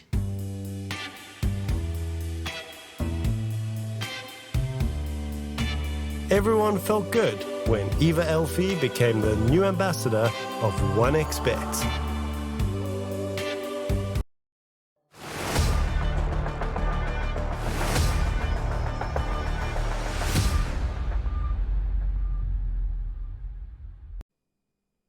Welcome back in, everybody, to the final game of the day. It is going to be IHC coming up against Execration. Execration already one game on the board, so we'll see if IHC are going to be able to turn this around into a draw, or Execration, do they just continue their march to the top of the table? Well, the only way to find out is to get into it. And Bowie, what are you expecting here? IHC, they did look okay in that first game, but Execration just had a better team fight. So do you want HC to focus more on, extending, going for those late game heroes, or do you think they might try and go for those early game, get aggressive and just really take the game to Execration? I mean, I think they had aggression in IHC. They just didn't have anything but aggression, right? No siege, no way to Roche. So I think they need a more. They think they need a more balanced draft, basically. They could only do one thing, and usually that's pretty bad, especially if you don't have the late game, which Execration also did. So in general, no, don't be afraid to be more greedy. Don't be afraid to be more flexible, and at the same time, don't get too baited. Right, that Terrorblade bait from the Execration was pretty nice. Even though I'm not sold on Terrorblade support, they definitely made IHC pay for that Darkseer pick. Yeah, you see the bans coming out, more of the same. The Brewmaster, the Disruptor being taken away, Shadow Demon as well as the Kunkka. So no major changes here from either side. What else did we see in the last game that got banned out? Because my memory isn't as good as it used to be. I'm getting old now. It is starting to go. It was pretty much the same thing. I don't think they banned their Kunkka, though. I think it was Shadow Demon, Chan, and maybe it was the Kunkka, but they banned Chan last time. And for Execration, Tekis was definitely not banned. And they also had... Oh, it was a Faceless Void ban instead of oh, the yeah, Kunkka. right. Yeah. Right. A Faceless Void. And now Execration here, thinking about the last one. Yeah, they take out the Timbersaw here. If they want it, IHC could let this Chan through, pick it up first pick here, but maybe, Execration play that 5D chest, just taking it out as a bait. But yeah, if they wanted to, they could, ban out the Mars here, potentially that Centaur, and pick up the Chen as that first pick, and they do ban the Crystal Maiden. So is it going to be Chen right off the bat? Okay, so they go for the Chen route. We see a lot of Doom when that happens, but they will go for the Hoodwink, and I love this Hoodwink. Not only they played it really well, I'm not sure if they can also just play it as a support if they want to, but if you go for core, you just destroy those creeps. Like one hit away core and kill all of those. Also, do like the Earth Spirit ban here. I think despite the fact he barely got any farm, he still felt really impactful in the fights. Yeah, he was just able to take some... I mean, the Magnetizer's coming out right in the middle of those fights, and just being able to, like, say the roll around, he was just being a massive pain. So, this time around, IHC just like, you know what, let's leave that on the sidelines. Let's let the Earth Spirit take a break for the rest of the day here as Execration. What else did you want to be banning out? They've already taken away the Timsaw, but yeah, they go for that Puck ban. Okay, so... making sure there's not some big control coming out here.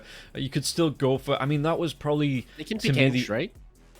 Yeah. Do you want to see that coming out for them? Okay. Lock instead. You do have that extra damage on creeps, but... And I guess that also dissuades the Primal Beast we talked about game 1. Yeah. I'm not sure if I'm a big fan, to be honest, but... It's an okay hero. If you have a specialist, if you have someone that likes the hero. 10 seconds I do believe. Yeah, Nirvana did play a really good clock game in game number 1 as well in the series, so maybe Execration again taking some inspiration coming out for them. But IHC, they go for the Bat Rider, so could he be able to get the knockback, the Flame Break here, knock the Clockwork out of his own cogs, and just be able to break the trees as well with the Flame Break if he thinks he's potentially going to be caught up by the Hoodwink. I love it. It's a good bat pick. I'm not sure if it was banned game 1. Maybe it was second phase, but... maybe... as they do get themselves a Pangolier into clock. Not that common, right? The cogs can become a problem for the Pango. Sure. It is gap close onto that Hoodwink, and as we said, the Primal Beast gets open, and they're gonna go for the Omni Knight as well. So I kind of like what they have here. Omni Knight. A lot of people, whenever you think of Omni, you're like, okay, get a right-click core that's strength and use repel on him. But Primal Beast actually benefits a lot from it as well, because he gets the damage, which translates to his trample, and he just gets a free BKB as well. So I do love what they have. I'm assuming it's going to be offlane Omni with mid Primal, but I guess it could be offlane Primal, carry Omni. I've seen some carry Omnis. Yeah, we saw it was more common in South America, right, than I think in Southeast Asia playing that carry Omni. But yeah, maybe that's where they want to shift it. I mean, they still got that slot they can flex. Both of these heroes held. They could even put the the Hoodwink back at that offlane if they wanted to. So yeah, we'll see how this is going to drop here for Execration, keeping everybody guessing. Looking at the carry omnis they're playing right now, it's mostly Faith Beyond and the Hawk. So yeah. I guess we're not going to see the carry omni here. Now, IHC, you probably want to ban a mid hero. I think it's more likely, right? With carry, sorry. And IHC, they want to ban. Sorry, Execration wants to ban offlaners, and IHC wants to ban carries. So how much? I mean, you saying about IHC's offlane? Do you think that Batrider is still support? Did that not get gutted with that last patch? You think it's still good enough to be, or would you run that as the offlaner?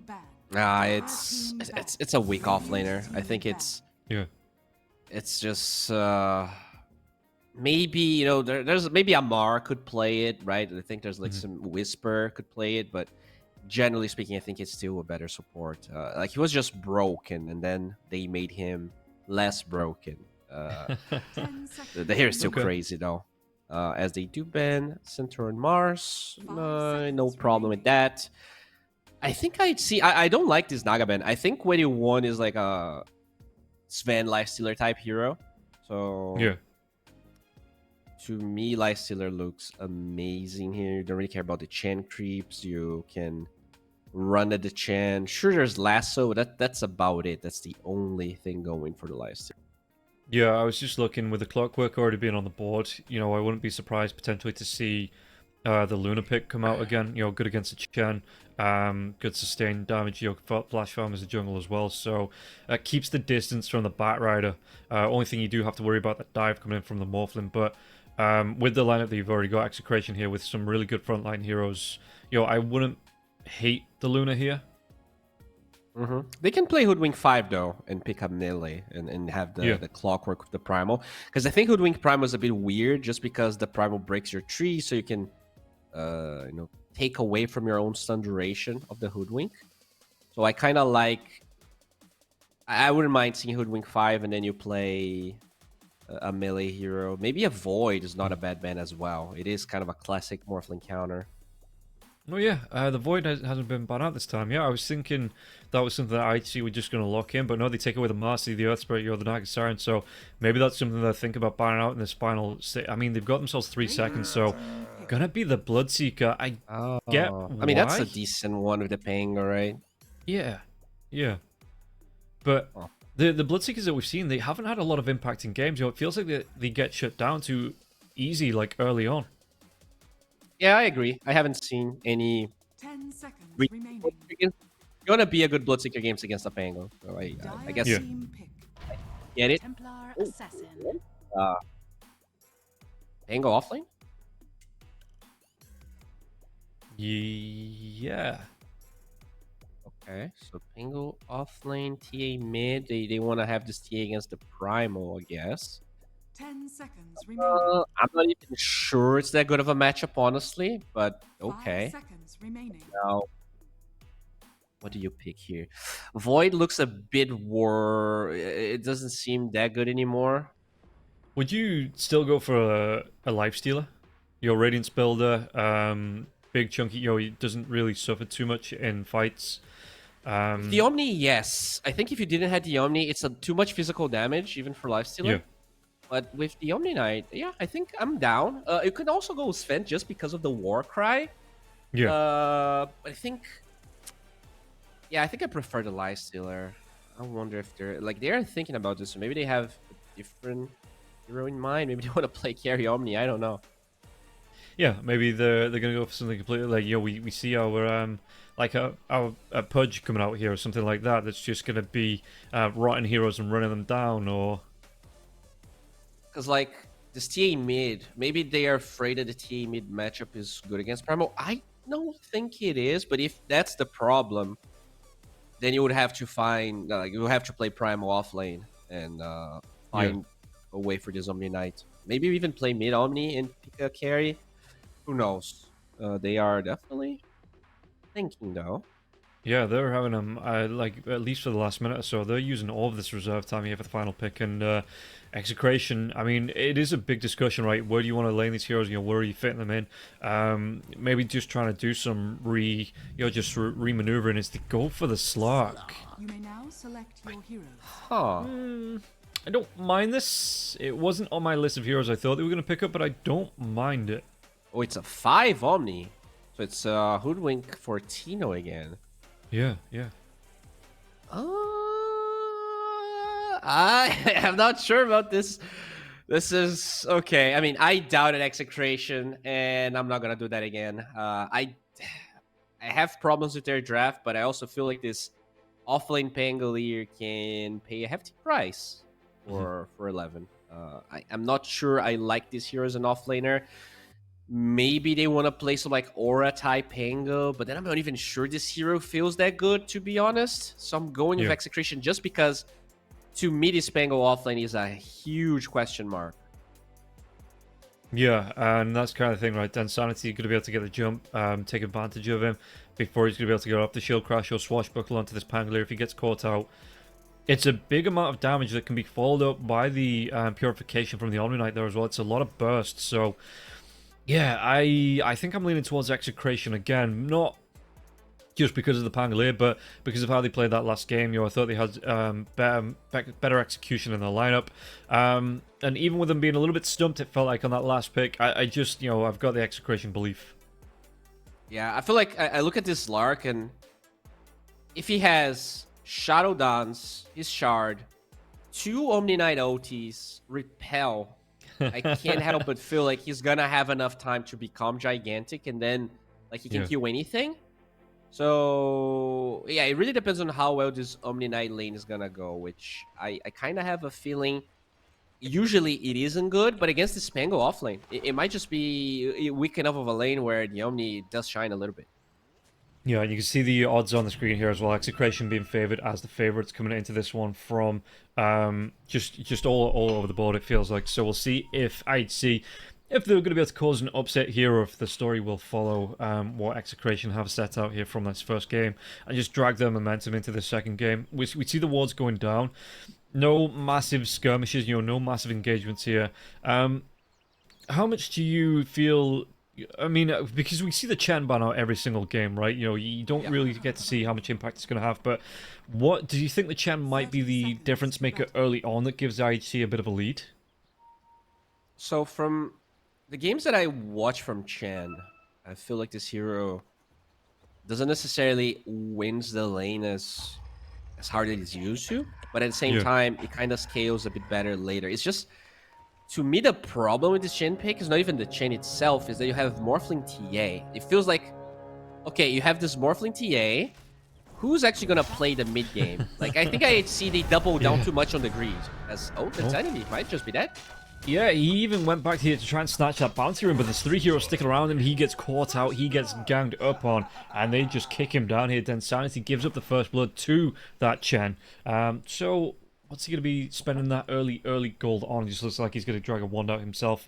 But yeah, odds, Execration still in their favor, and giving up that first blood shouldn't really change too much, especially seeing as it was given over to that Chen early on as well. I mean, still a 60% win rate prediction here from Gaben, so even after the first blood, that has to be a lot of favoritism. Yeah, I feel like they are a bit too greedy with their draft, but they win the lanes. It always pays off. We saw Execration being greedy and winning the last match, so it's not necessarily a problem. It's just that I do hold Execration as my favorite. So if you're being greedy, you will have to overcome the laning stage hurdle.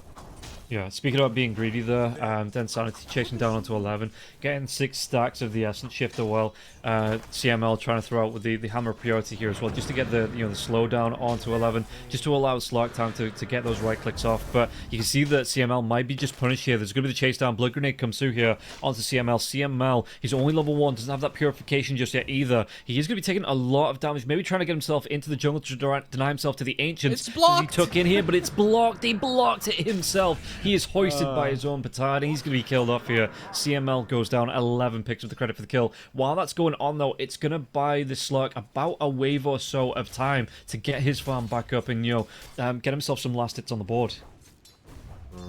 Yeah, it does mean that the Slurk is getting closer to his level 3, while Pango is level 1. It's not necessarily too bad, but definitely a couple of wins here from IHC already in the beginning of the game.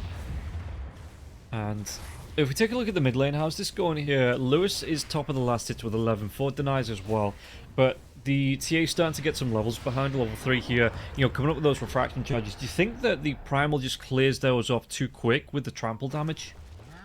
Yeah, he's going to be cutting the waves for the most part. I'm surprised he didn't get Uproar, but I guess that's his whole plan. He doesn't want to stay in the lane, so the Uproar doesn't necessarily benefit him, as he will be just dragging the creeps around. Yeah, he can't really punish him too much, or else, we'll lose farm herself.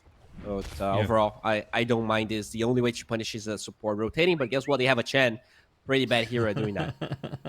Yeah, you see that Lewis, he's just pulling these creeps from side to side here. The TA was making a move over to that little triangle area, but Lewis here just continues on the pull. I wonder if he tries to go for the bottom. He's even going to be able to get some neutrals out of this as well. This is going to be a really nice bounty as well, I think. Yeah, here for Lewis. And you can see that the Clockwork was already moving over to help offer a bit of protection, but SE does pick up that bounty, and Clockwork going to be forced away from it. Nicely done. Not only he doesn't get the bounty, he's not going to be able to cut the next wave, so a bit of a loss, but now has boots at least to deal better with the TA, just draw aggro a bit better. Yeah, and finally down in the bottom lane, looking at this, we already saw Tino in the last game on the Hoodwink, had a really good time. Do you expect a similar build to come out? The Gleipnir, Desolator, Daedalus, just go full pure right click onto Tino? I hope so, but this might be a harder game for him. They have even more catch now with this waveform. Morphling, the traps are going to be even Vision of Tino, this Rolling Thunder, the Lasso. So it is a bit of a harder game, but maybe this Omni Knight's going to be, the difference maker. So far, we didn't really see that much from CML, but, the potential is there. Okay, and yeah, let's see how they are actually going to be able to play around the safe lane once again. As it looks like CML, he's looking to get the D-wards off. They might be able to get a Hammer of Purity here onto 11, but 11 does have the the shield crash. In fact, no, he's going to use all of his mana here early on. How is he looking in terms of last hits? He's above that Slurk now as well. Might be able to apply some pressure to the Den Sanity if he gets a quicker level 6. Yeah, that first blow they gave away alongside this death on the Omni Knight just changed everything. They never really got to punish the Pangolier at all. Once you get more levels, there's a chance here that maybe you can punish 11, but I think he's already really happy. Like, this amount of CS on offlane Pango is not usually what happens when this here gets picked. Yeah, and you can see that the Bat Rider just being able to come up and out-harass the Omni Knight here in the lane as well, just constantly. In fact, it's going to be able to take down Den Sanity's courier. Den Sanity.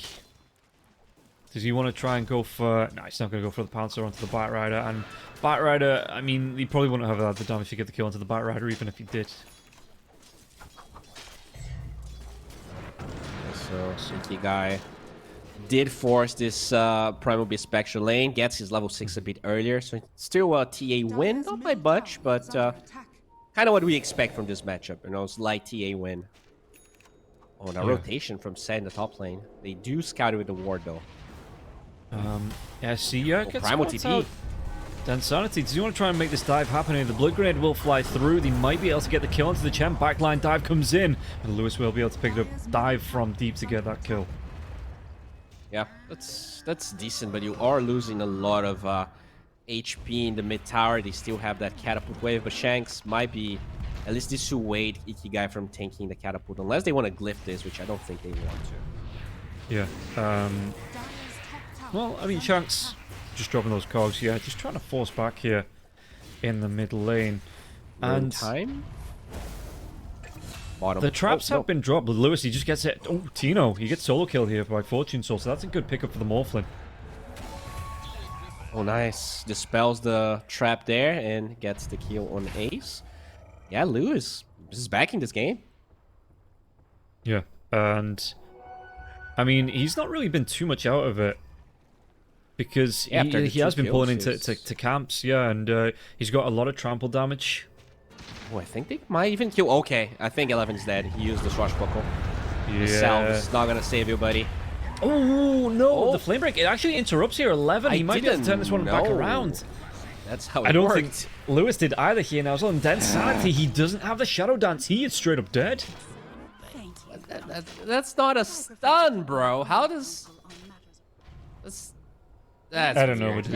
That should not work like that.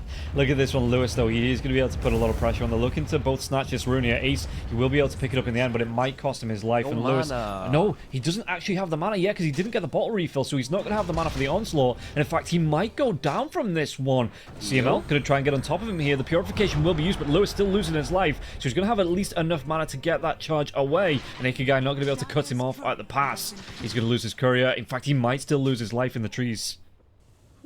Close, but it should be okay unless the Spango is a god. They've got a God scout, test, so they know he's 3, still here. Swashbuckle. 2. Okay. Never mind. Hoodwink definitely being shut down by this Morphling, by the way. This is definitely a laner that kind of out-denies, out-harasses you.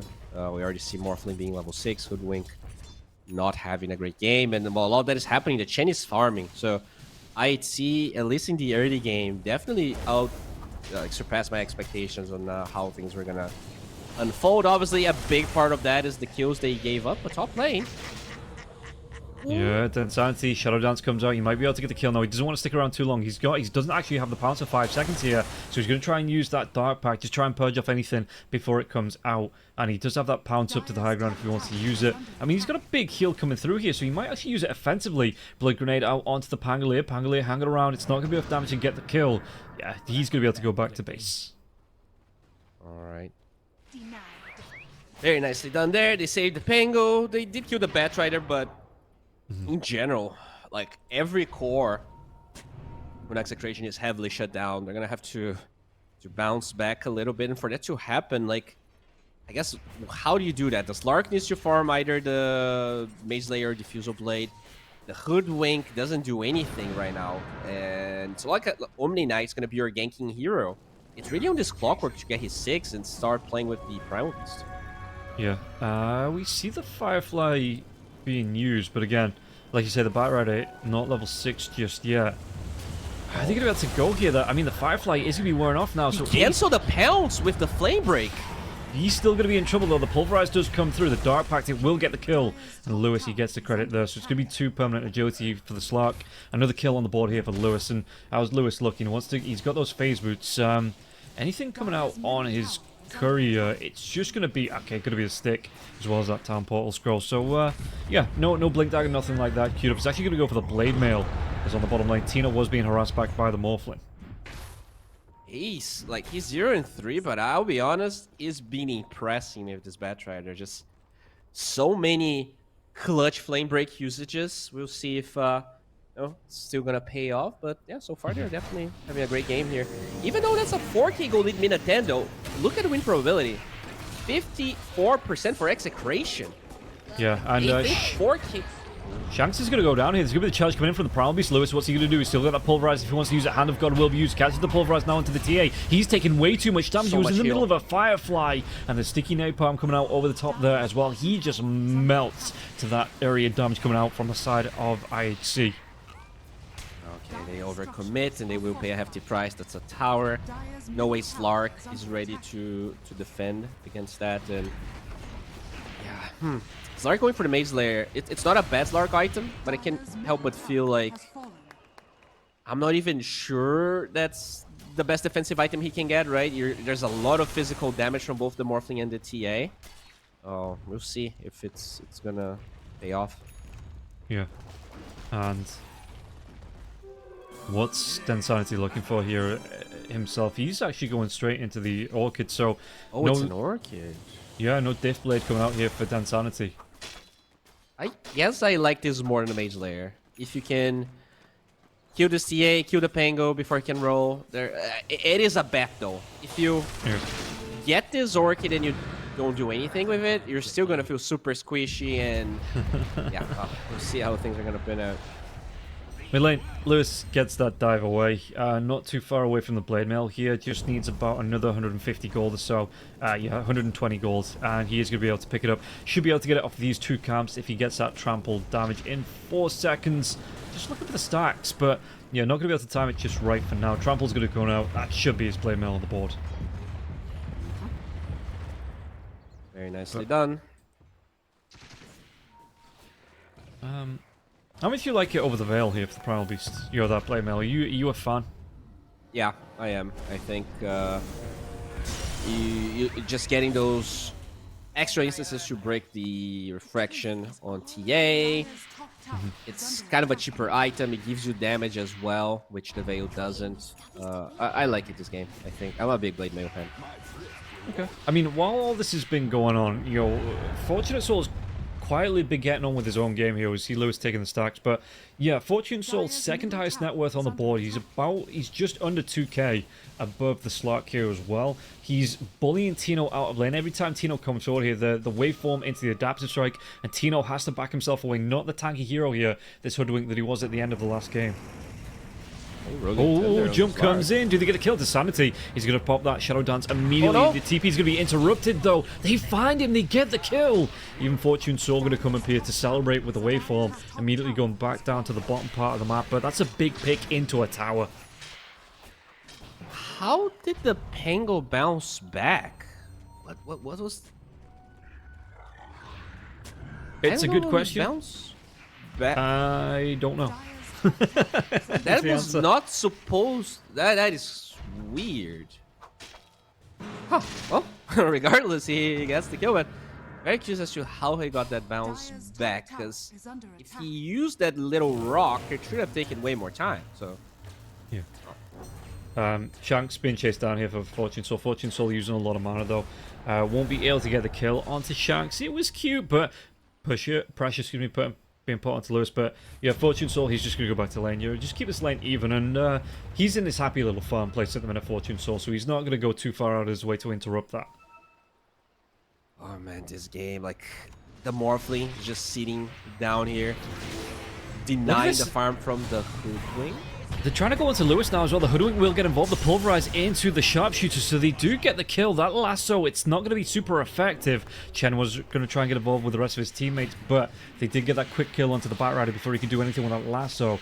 So this is going to buy some time for the Slark to catch back up. But Slark, he is mid-table in terms of net worth, so he needs more than a little time here. Shank's going to get dove on once again, drops those cogs. It's going to be the Reichlis coming through from the Ikage. He's going to be able to get this kill. In fact, even Fortune Soul going to get involved, because this is in his lane, underneath the tower that he was pushing in, and they should be able to take down this tier 1 tower. By the way, look at Denzanity's item build. He gave up on the Orc and he bought the Diffusal items. What is happening? Yeah, and he's going to be chased down now by 11. It's yeah, when you've already got yourself a Oblivion Staff on the board. That's... I don't know. They're definitely kind of... They are... just out of their game right now. I don't think that's the right option, but, you know, we already ended up going for it, so we'll see how things are going to unfold. They smoke with what seems to be a haste run on Primal Beast, so that's a decent room to try and fight. And he does get the Veil in the end, just maximizing armor, which is definitely the biggest problem right now. They want to go into 11. The Sunny's going to try and chop into this. No, the hook shot's going to be blocked by the Slark himself here, and that would have been the kill. Will still be the kill. Lewis gets it onto 11. Can they go for any more? Looks like they're just going to back themselves away. Happy with that one pick. Good ward, though, that they have here for IHC, just giving vision of everyone. 2 good wards. Yeah. And what are you looking for here if you're on the side of IHC? Are you just looking to carry on pushing these objectives out? Or, because the Morphling looks like he's going to try and get involved here as well. Are you trying to, you know, is this the time to look for the team fights? Well, I think they definitely feel very strong, so using the catapult wave is at least what you should be trying to do as they find Lewis. Again, they're baiting with the Primal. Yeah, it's a lot of damage onto Fortune Soul as well. Very nice. Like this, I think CML has been doing a great job at playing with this Primal Beast, and they deal with the catapult wave in the tier 2 tower. This is huge. They lose nothing. And Fortune Soul has that bubble as well, so he's going to have that extra little bit of 100 damage barrier coming out for him, which is nice when he's playing. It just gives him that early warning system that, okay, I've lost the bubble, just go full strength morph. Shanks now. Well, they're going to get a tier 1 tower. I guess they will lose Roshan for it, but considering the state of the game, you're probably not that angry about this. I don't think you'll want to contest this Roshan if you're Execration. No, probably not. It doesn't feel like Tino. I mean, he's only just got the mails from here, 17 minutes, or like 16, 17 minutes in. Nicely done. Do they have enough? I mean, they should be able to, he's going to be able to get the swashbuckle down to the low ground. No chase coming out from the Primal Beast and Rocket Flare. It's not going to be enough. Hookshot will connect, though, trying to drop those cogs to push him back. And 11, he's got the shield crash into that swashbuckle once again. Rolling Thunder comes out. They're not even going to get the kill onto the Pangolier here. And Pango, does he want to try and come into this one? Because he's got his teammates. The Hand of God was already used, but his teammates not going to be too far away. And the Morphling even TPs himself in to get involved in this.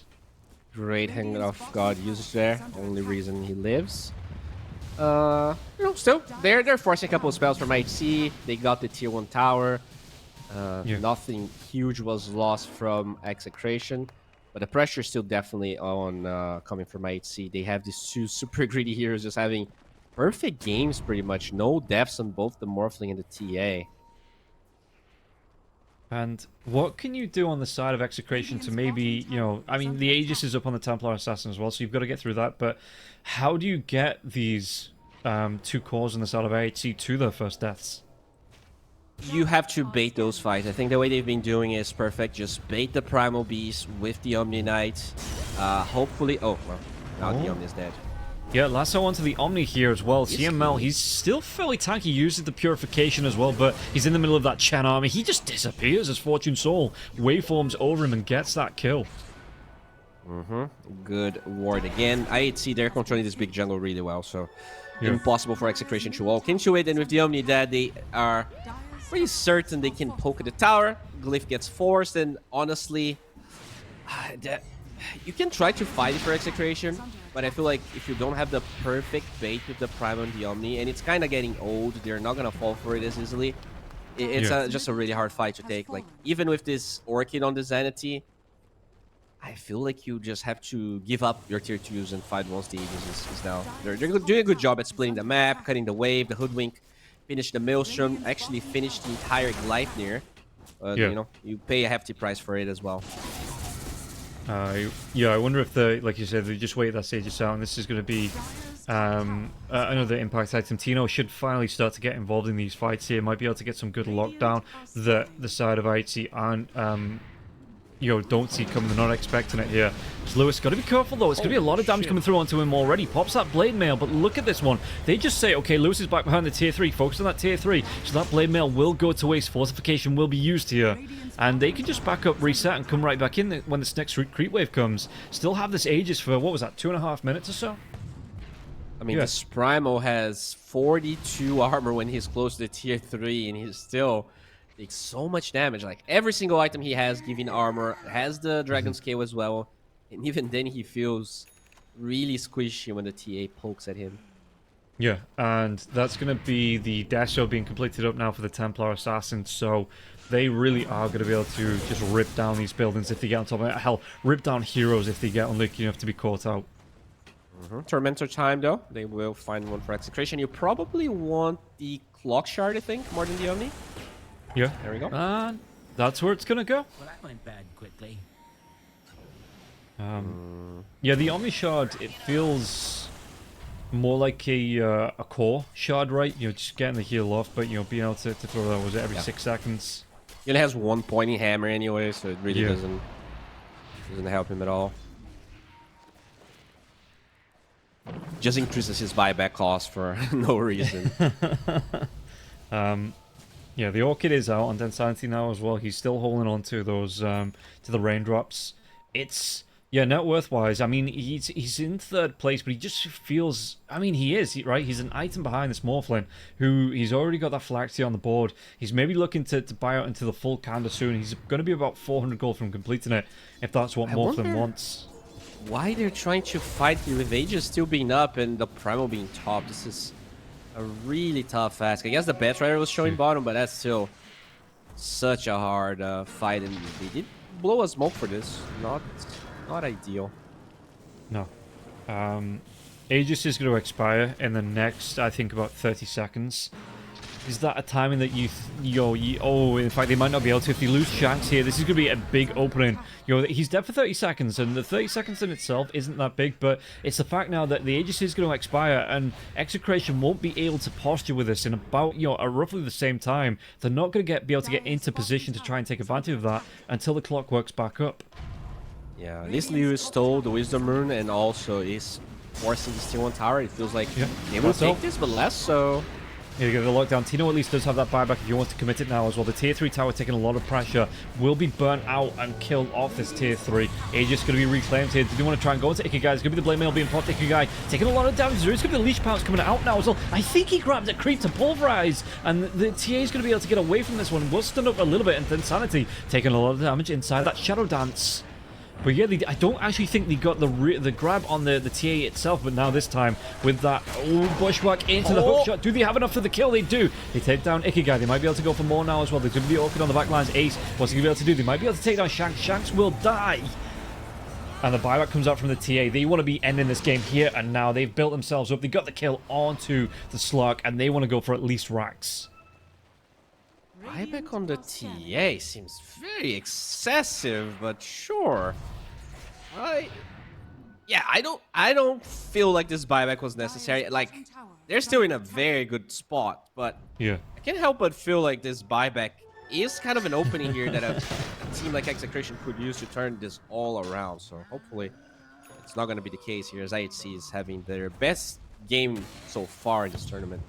Yeah, Ikigai maybe just getting a little bit excited though with that team fight going on now. And 11 going to be jumped on. Blade Milk comes out from Lewis, but waveform to the backline. CML, he just disappears. Fortune Soul, what a way to get your godlike spree now. And the lasso lockdown onto Lewis. Bushwhack comes up, but it should be more than enough damage to get the kill onto Lewis. Lewis, is that the Depth Shroud coming out? It is the protection here for the Primal Beast. And Primal, he is trying to crawl his way back to base. Ikigai still gets the kill. And now it is going to be the racks being started on by that TA and the rest of his team to be able to burn down one. There is still a tier 2 tower in the bottom lane, so they won't be able to get megas out of this. But the tier 3 tower top, it's down to about half health already. They're starting on this one. Fortification will be used trying to deal with this Chen army here. Bushwhack and Rocket Fleur.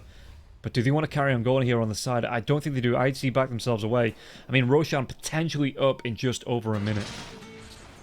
That AD rune is so powerful on the Morphin here. They tried to go for 11, but should be okay.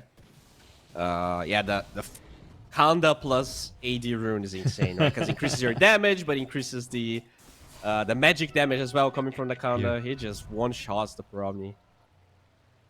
And so you're a racks down now. You've got a TA buyback being used, but if you're Execration, how are you trying to play around this game? Actually contest next Roshan. You contest next Roshan and you kill the TA, but they're gonna go for Lewis here. They get the silence. He's dead. 47 seconds. He is out of there here. They might be able to go on CML as well. CML trying to do what he can. He's going to be chased down here. 11 in that Roaring Thunder form. Does he want to carry on going into it? Looks at CML. Might be able to get himself back into the fountain here. Yeah, he's still going to connect with the Roaring Thunder. No, the jumper comes forward at Naked Guy.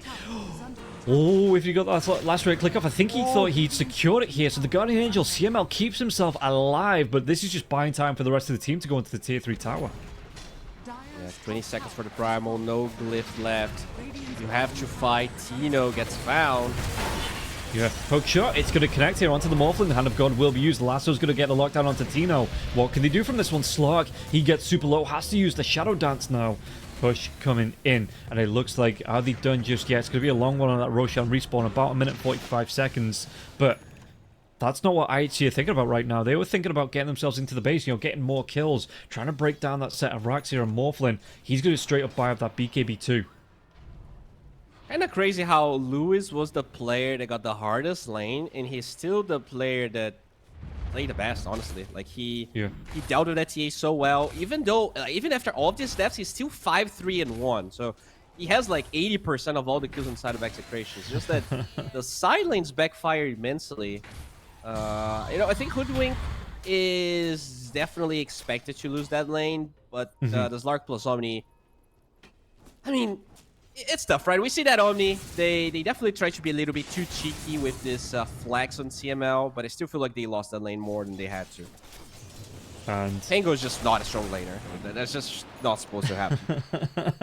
Yeah, it felt like, I mean, there was even some early pressure being put on, right? Yeah, I mean, I know the Chen rotator got killed off, but they were really trying to buy space and time for this Morphlin, and the 1v1 for Morphlin as well as the Hoodwink. Morphlin, I think he got 2 or 3 kills in that lane.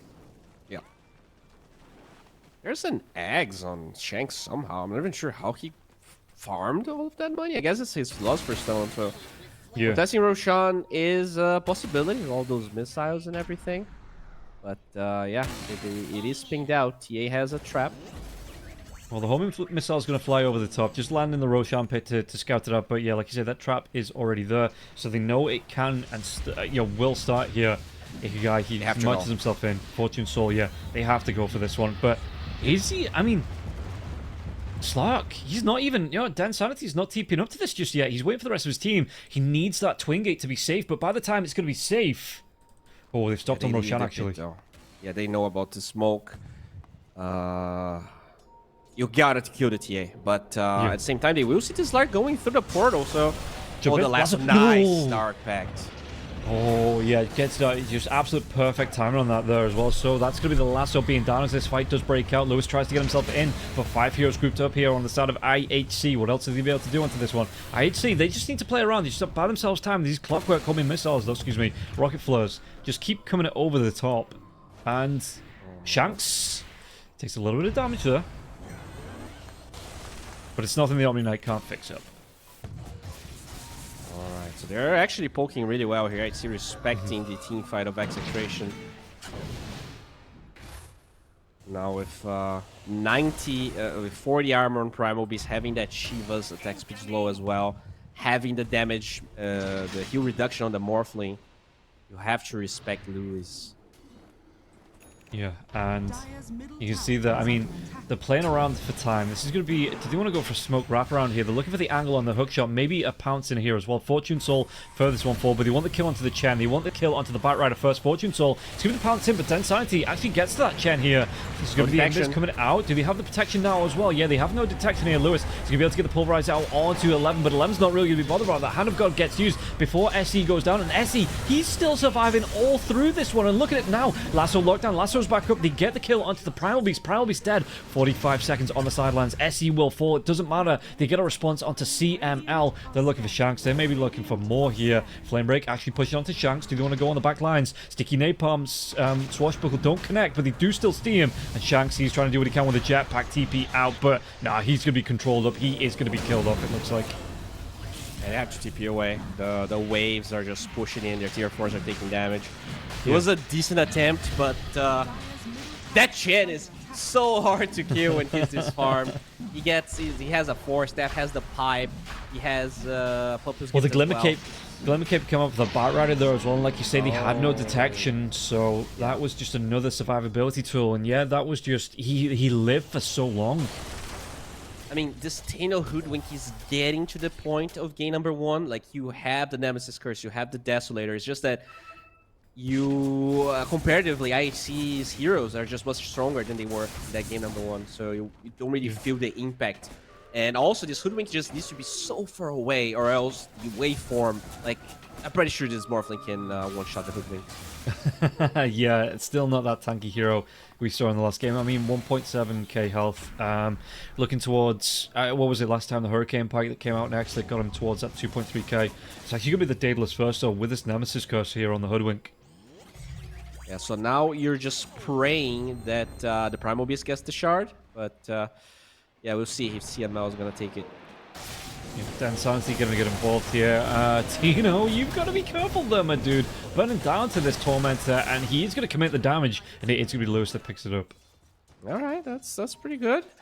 Yeah. Definitely a bit better. Lewis has Blink Dagger as his next weapon of choice, just struggling to get the initiations he wants. Dire's bottom tower is under attack. Yeah, and I suppose he is the gap closer, but if he gets seen coming here, Flamebreak can interrupt. You know, he gets just, you know, if there's a Rolling Thunder going, stuff like that, he just wants to get that initial initiation here. Maybe just get a quick Pulverize off. Bottom tower is under attack.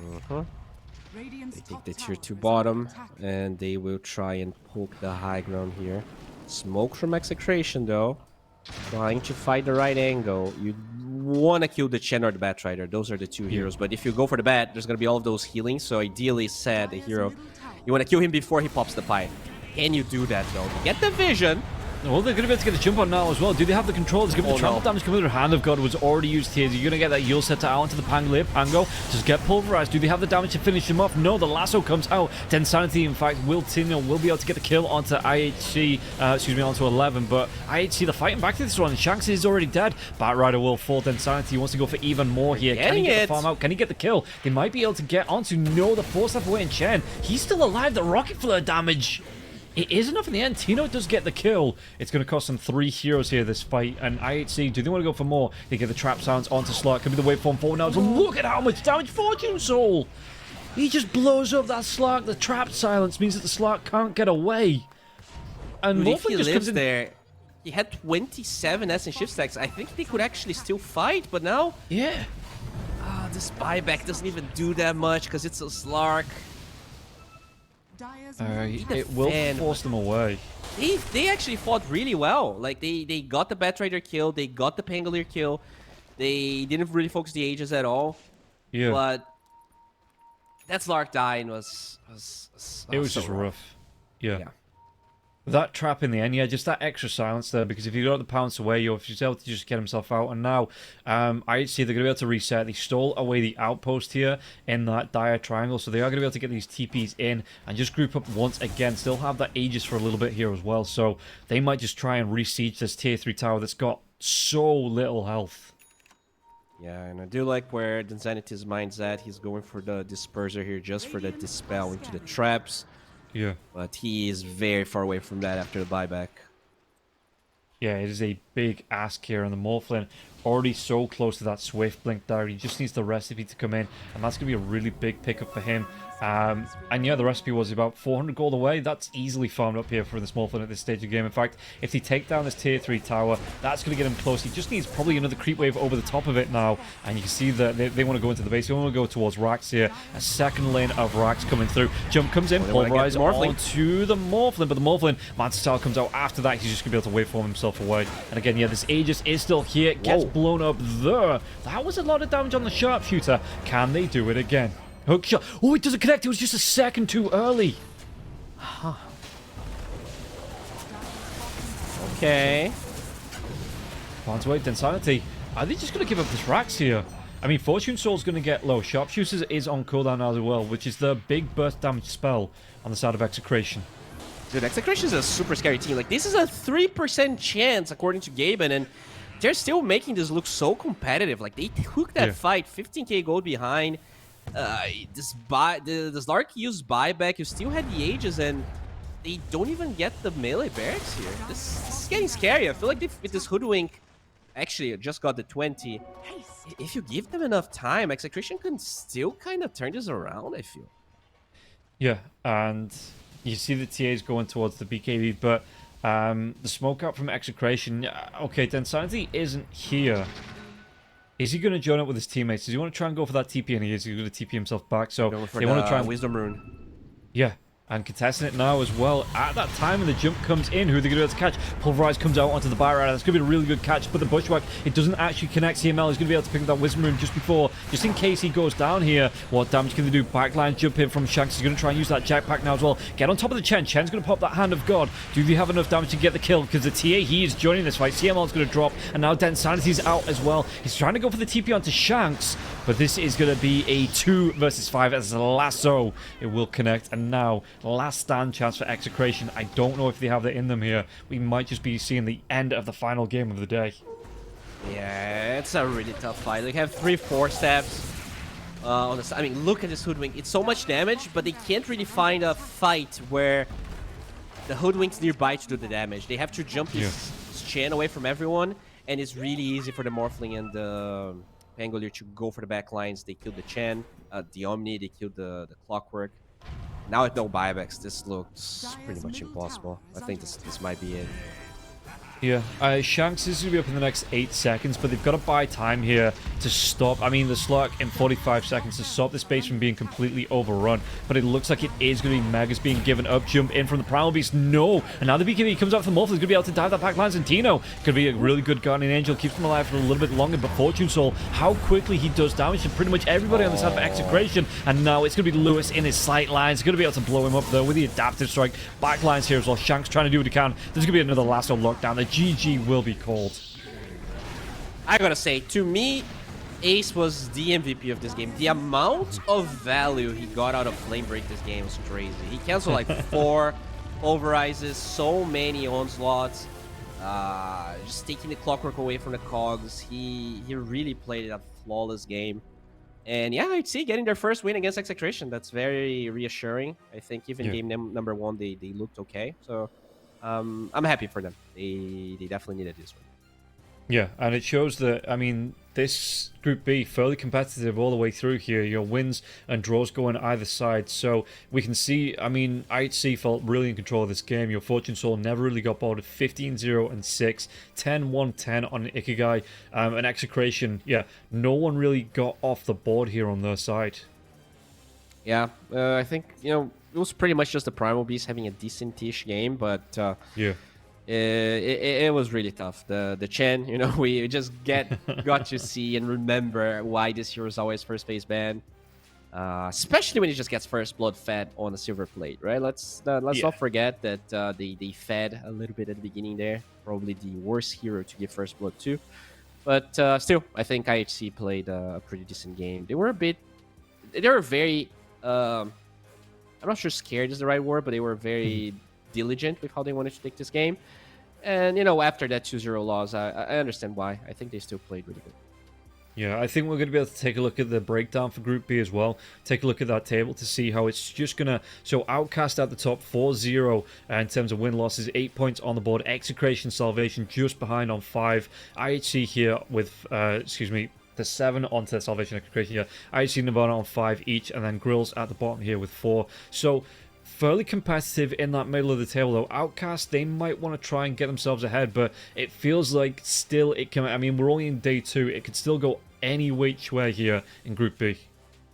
Yeah, to me, I think I have 4 teams as the favorites, and they are in both number 1, 2, 3, and 4. You know, Outcast, definitely they have a lot of star power within their rank, so we'll see if they are able to remain consistent, because one of their wins was against Grills, right, which...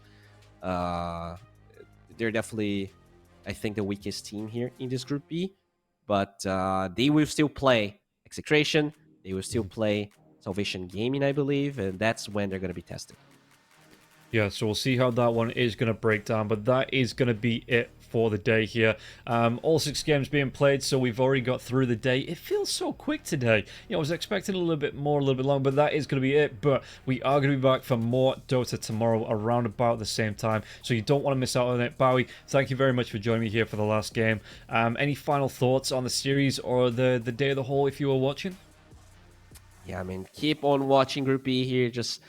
very competitive, and we are, you know, approaching half of the RES tournaments in the SEA region, which means that those points they are accumulating. So it just gets more competitive and more decisive every day, because that land is approaching, man, and I'm super happy and excited about it. Yeah, I can't wait either. But that is going to be it for the day. So thank you very much, everybody, for watching. We'll see you tomorrow for more RES CEA action. We'll see you then.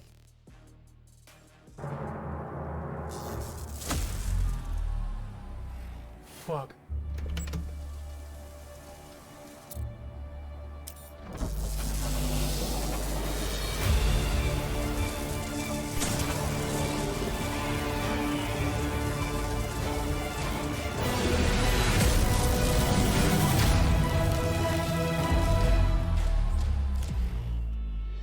Use your skills in the gaming. 1xBet.